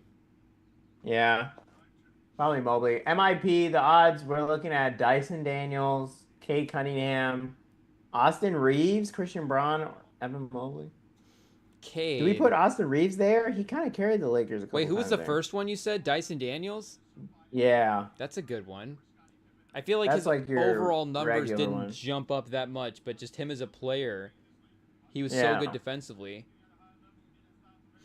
What about Zubats? Zubats went from a guy that people couldn't say his name to being on Simmons' third team All NBA, so that's a pretty big Yeah, I don't jump. know. Zubac's definitely had a jump, but I think he's been that good. I think it's just he finally had a good team around him, and then that the good games They actually they mattered. caught up to Zubac. Yeah. I'd say probably I think Austin Reeves. I think now him being like a serious third player, like considering where he started, like where he wasn't bringing into the league, like I think he was unranked, like guy coming off the bench, and then there's incremental, incremental, incremental, and now he's like, oh, like this guy's a legit third option. Like LeBron and Luca are fine with him having the ball in his hands, Mm-hmm. like game time. I think that means more, at least for me, on a really good team. Like Cade Cunningham, like we knew he was going to be good. Christian Braun just had more minutes, and Evan Mobley, like again, he was like what fourth or third pick in the draft. Yeah, he's So like Delroy Lindo in Sinners. Just Kugler let him cook a couple times a game. yeah. You'll get it in 6 months. Um, let's see, and then what is it? Sixth man of the year. Sixth man of the year. Um, Are we doing just Ty Jerome or Ty Jerome, lock it in. Did he meet the game he was requirement? great. Maybe not. I don't think 65 so. games? Let me see. Looks like Peyton Pritchard right now is at the top. Peyton Pritchard over Malik Ty Beasley, Jerome. Russell Westbrook. How? Yeah, I don't know. DeAndre Hunter or Ty Jerome is fifth. Ty I don't Jerome know. is fifth. Peyton Pritchard is, yeah, Yeah, Ty behind his Jerome own played teammate. 70 games, 12 points a game, 51% from the field, 44% from three. Lock it in, baby. What are we doing here? Yeah, I think I agree. I think It's a in 50 terms of 40 it's crazy. 87. It's crazy that what's their face? Cavs have like two legit player of the year like candidates. Peyton Pritchard, on the other hand, was uh, Peyton Pritchard was 14 points a game this year. That's kind of, I didn't realize it was Yeah. up that high. That's crazy. Yeah, he's like minus 200, minus 2,000 the betting favorite, He's or up. minus I mean, he 14,000. was at 9.6 last year. So he's Well, basically it's like six man of the year. two field Yeah, goals away from being a double-digit scorer. He's taking a couple more shots. His efficiency is he's a little better from three. He's 40% from 3 to 38 last year. But he's I kind of think the that game same 82 player. stuff is gonna help him a lot though. Like everyone's like, oh my gosh, game 82, like he's 30 points a game Oh, I forgot about just the random for the end of the last 3 years. season game. Yeah, and it's like against the Wizards, against the like it was all bad teams. I went back in because I had someone. So I have someone who's arguing with me that Cooper Flag, like it's gonna be his ceiling, or it's gonna be like a good result if his career ends up like Peyton Pritchard. And I'm like, all right. So he Eight sent me that Mile? graphic and it was like, oh, They're calling him 8 Mile on Basketball Reference. wow, that's crazy. That's pretty good. Basketball Reference nicknames are undefeated. Yeah, 34 points in the last Um, game, 22 in the game before that, both against Charlotte, though. So back-to-back against Charlotte, he put up like 25 a game, and he's going to win are Six you a Man of the fan Year. of this Clutch Player of the Year award? I mean, I'm not a fan of it. I wouldn't I wouldn't protest if it went away. But Really? I mean, I don't Yeah, really I'm not. care. I don't think it. It's I think another it's award just that's a little too subjective. Like it's like to what yeah. level is it a guy that is fully the clutch player, or do we have to have like the clutch player of the year has to be from a top 3 seed? Like I just what are the I don't know. established Could rules? Jokic get a double award season with both MVP and Wow, Clutch Player of the the Year? first ever Jalen guy to Brunson win is MVP and minus clutch player of the two. year. Yeah, Brunson is minus 210. Jokic is plus 175 right now. Brunson is the Ant, lead Trey guy. Young, Curry, DeRozan. Yeah. Yeah, low key Curry might be a good bet. I might push for Again, Curry. back to back. Back to back clutch players. Wow, he's like Got the to put him in the Jokic Hall of of Fame clutch for that. players. That was it.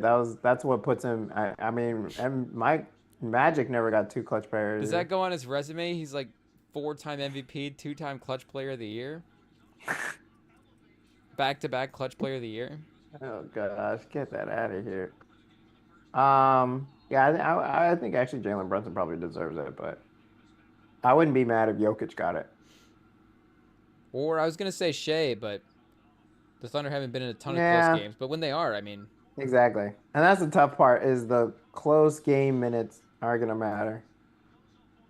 yeah. Is there credit to be the clutch player of the year if it means your team can't get a big win? Your Yeah, team's I always don't know. fighting at the end of games. Yeah, exactly. Like, is it better that you have so many close games that you have to be clutch? Or should your team be good enough? Like, if you were good enough, shouldn't you be up by enough that you never have to be clutch because the game's never close in the first place? You know?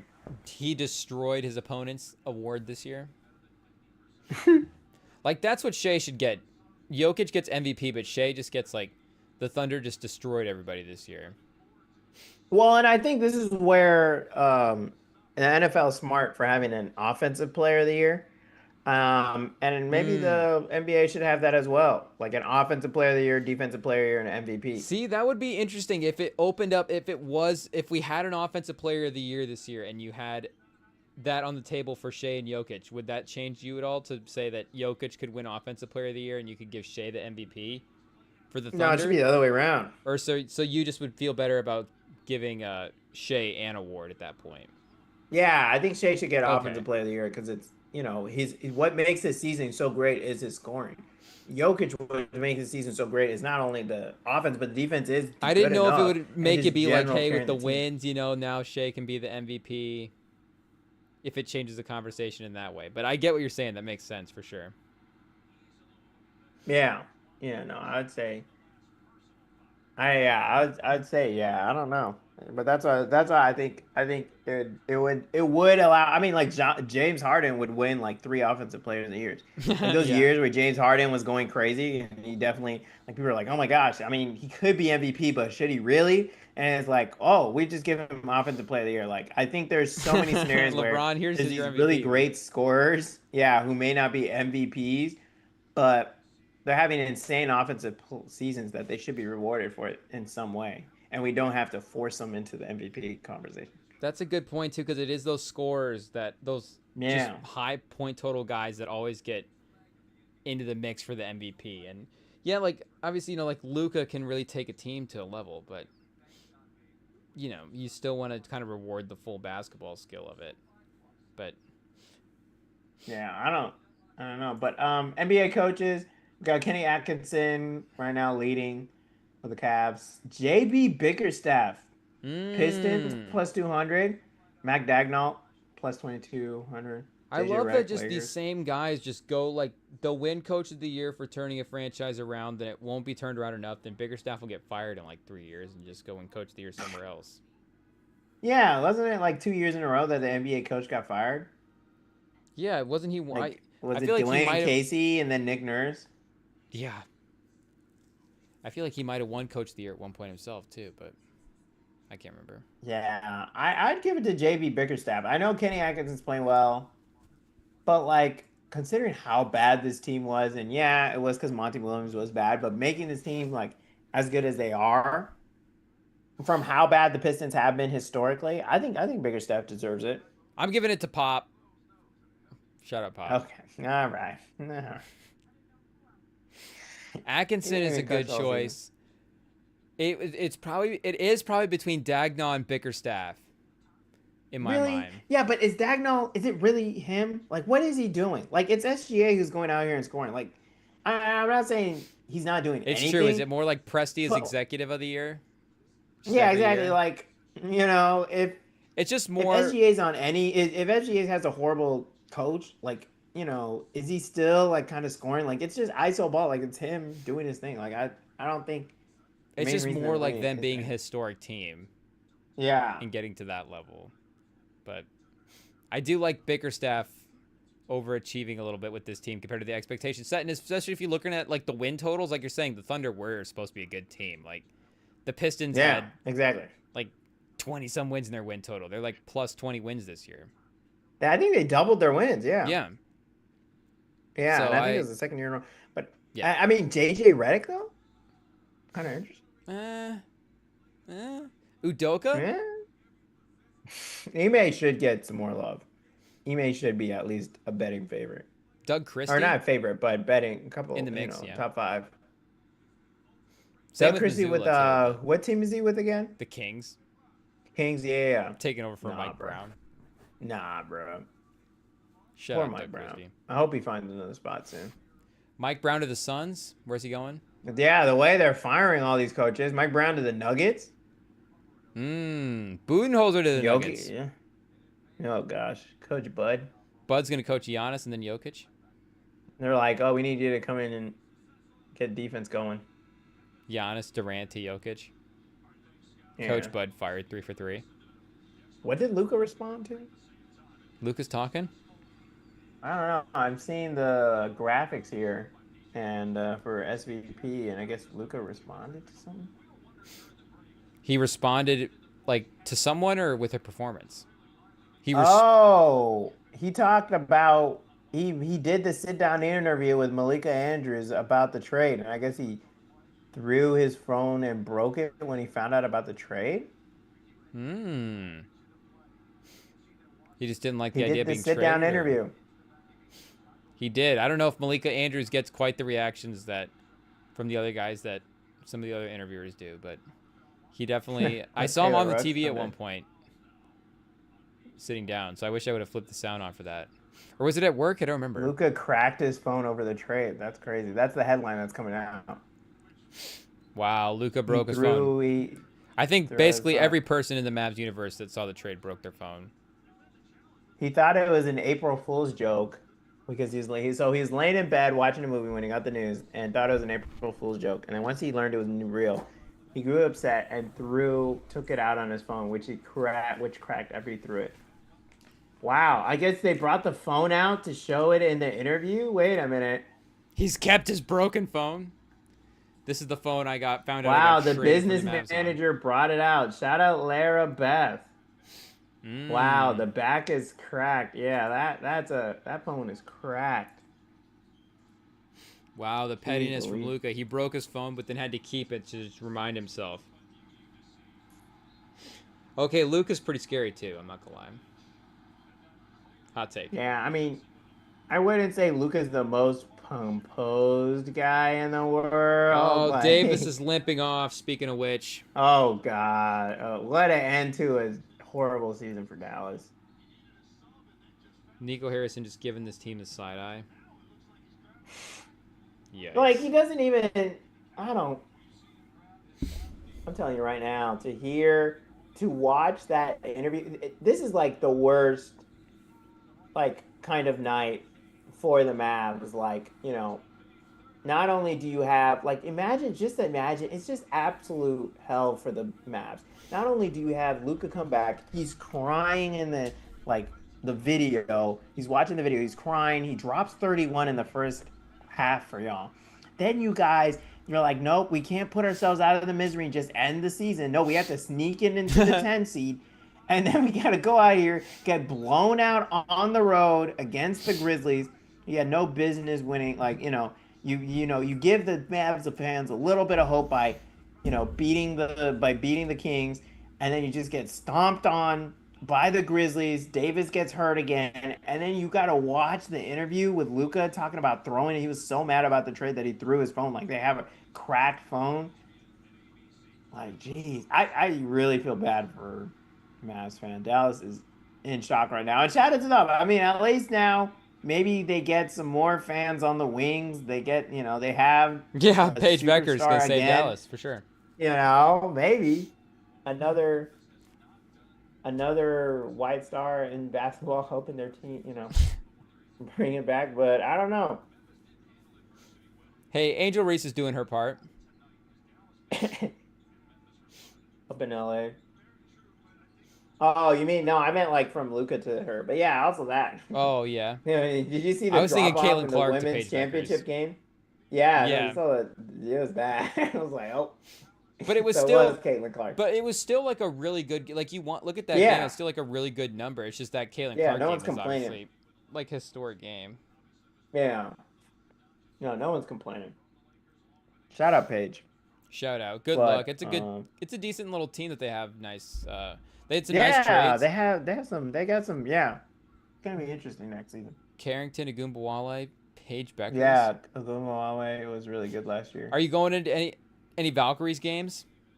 I hope if I can afford any. Valkyries games or a movie? You're more likely to go to a Valkyries game.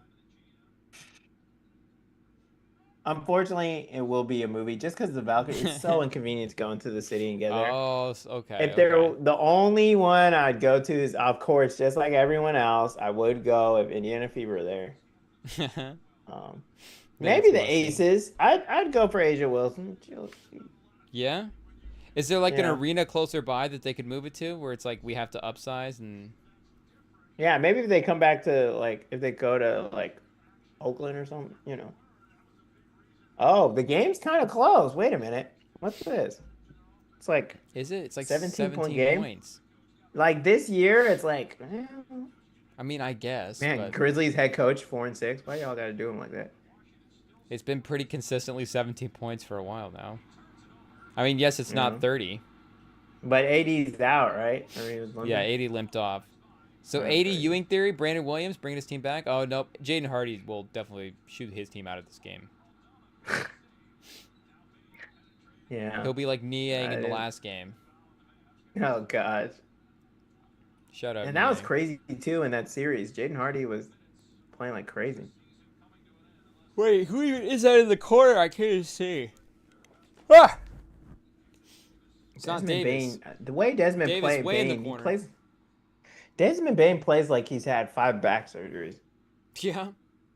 Like he's so stiff, but he still gets buckets. He plays so hard. Well, that's what happens when you Oh, got that kind of muscle physique. You have no flexibility. Desmond do you Bain think needs to Nico get on the Harrison's yoga never mat. gonna smile again? Ooh. Maybe if he gets Luca back. Will he be Yeah, like when an Luka's like advisor to 40. Palinka? Definitely not an advisor, but they might like make up a role for him in the front office.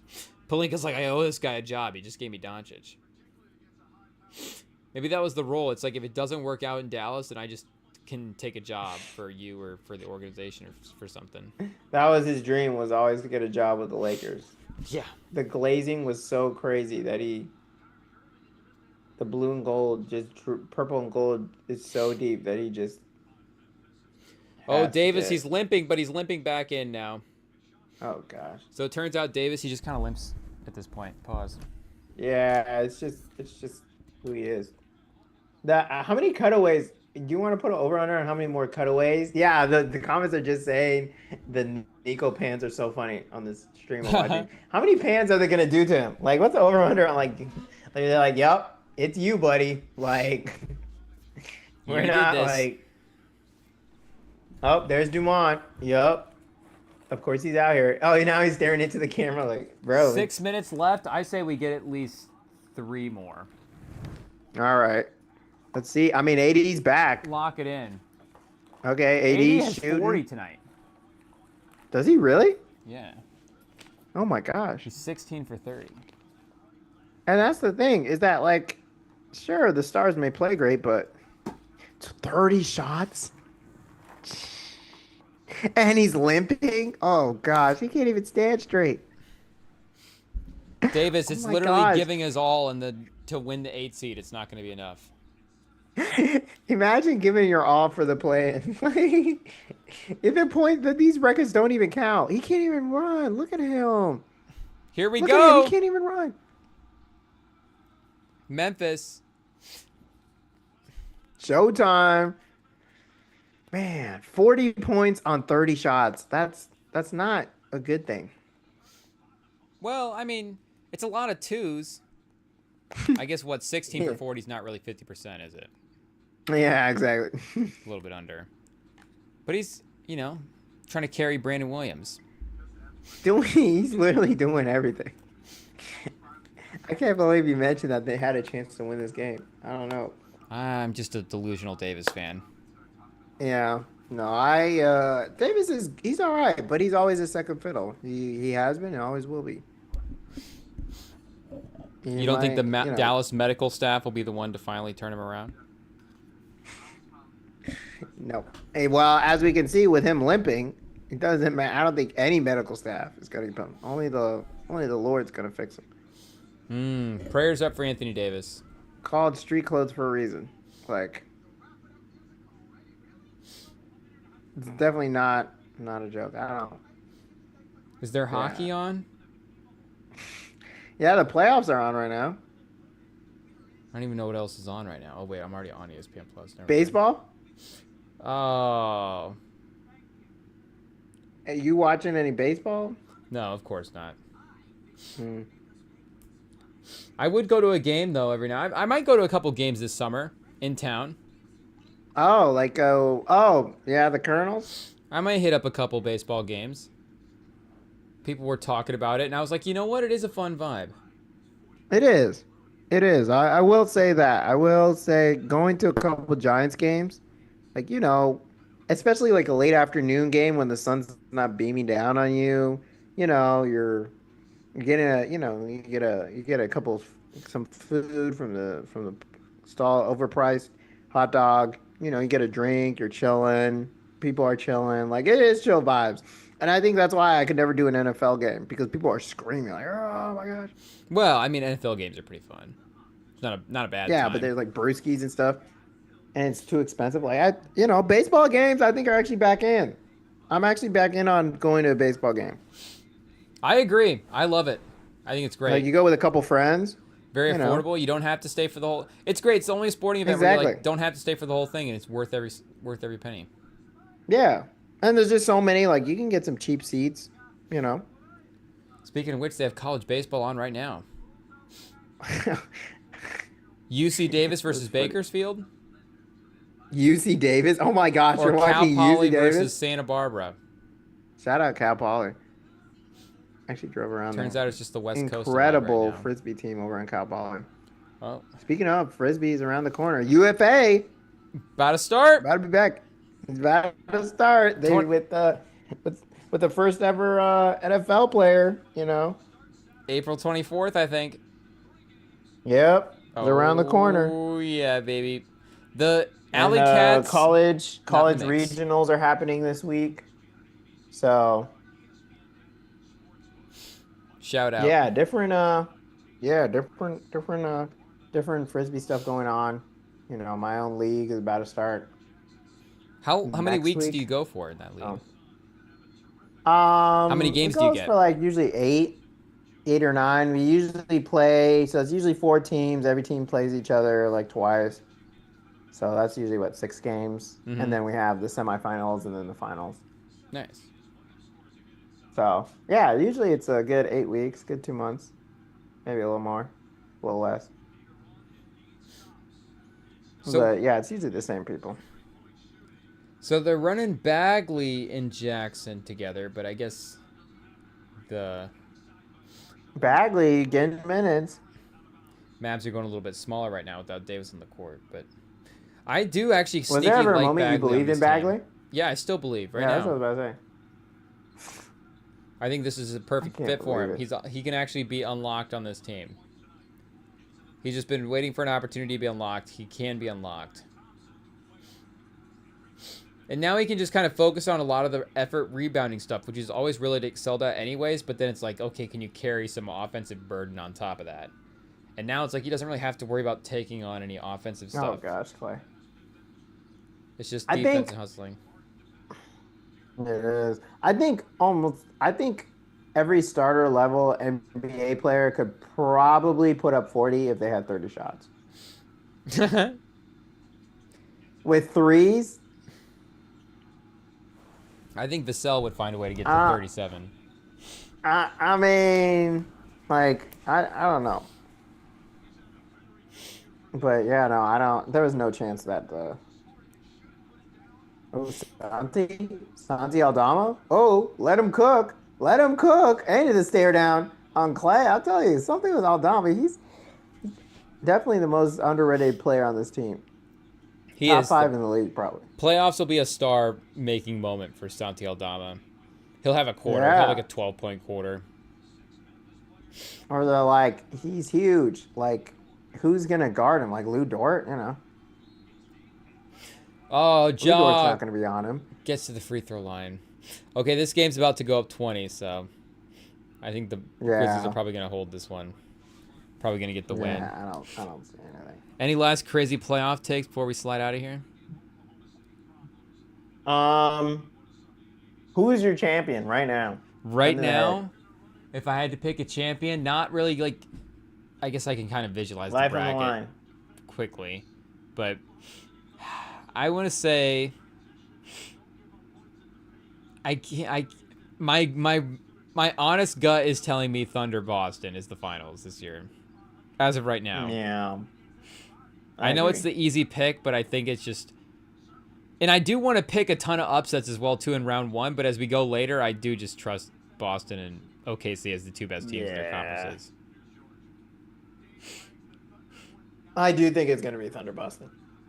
Thunder get the And win. I think Boston might go back to back here. I'm starting to think that might happen. Boston might go back to back. Kristaps Porzingis, Drew Holiday. Like, Imagine Porzingis Finals MVP this time. Yeah. Can Tatum have like 3 Eastern Conference Finals MVP and no Finals MVP? It's like his offensive player How of the many year. does he have? He has 2? I don't know. I don't think so. But they've been in the 2. So. I know he has 1. I think at least. Brown actually won them both last year. Oh, really? Yeah, he won both MVPs. Yeah, unfortunately. But So yeah, Tatum did win the one the year before that or something. He won one year. I so think that during 2022 he won it. but Jalen Brown. So what if Well, Jalen he was Brown Caleb gets Martin. another one then? Then so he would have two conference finals MVPs and one finals MVP, and Tatum would only have one Yeah, I guess. conference finals MVP. I guess that's the big question for Boston. Yeah. Who will win the finals MVP? Conference finals MVP Or not. for the team. I guess, it could be Cleveland as well too, but I just trust Yeah. Boston's experience at Wow, this point. Thunder's had the most wins by double digits ever, 54. Ever, yeah. They just seem like a dominant team, and we might look back at the season and be like, "Oh yeah, the Thunder were actually like pretty crazy." Well, we'll see. But we shall We'll see. see. Playoffs are a different animal. Playoffs are a different animal. You guys know we'll be live for it. We'll be here on the YouTube. You guys can follow along. Less free throws for SGA. Ooh, interesting. Of course. But That's the thing. pods are All up right. as well too. Yeah, I gotta go myself, so Bet, good time bet. to wrap it up. Sweet. I can wrap it up here if you want to take it All off. right. You're good to go. No, good seeing you. I'll keep an eye out. Sweet. We'll be here for the playoff games, so Of course, we're watching the of course. chat. Starting tomorrow. Starting Bright and tomorrow. early. 10 a.m. at here for the. We'll see West if I Coast. cave. Saturday night, will I be here? We'll see. I'll toss a coin I'm when just I get gonna off. try to do every night of the playoffs. Yeah, what's gonna happen? Do I burn out? We'll find out. right before it Come back starts? to find out. Yeah, All I'll right, miss good night seeing one. you. All right, later. Good seeing you. All right, later. Oh gosh. I always love that chat. It's like when you like say goodbye to somebody at work and then you're both like realize, oh wait, our cars are parked next to each other. Or did I say that right? Our cars are parked next to each other? Or did I say our cars are parked next to each other? Can I even say that? Jeez, I made it through the whole live stream and then said carked. I feel like that's a bad word. We may have just come up with a new swear word. But okay, there we go. What a way to Sam leaves right away, descend into chaos. So IT's kicking us out. I did Sam. He told us IT mute.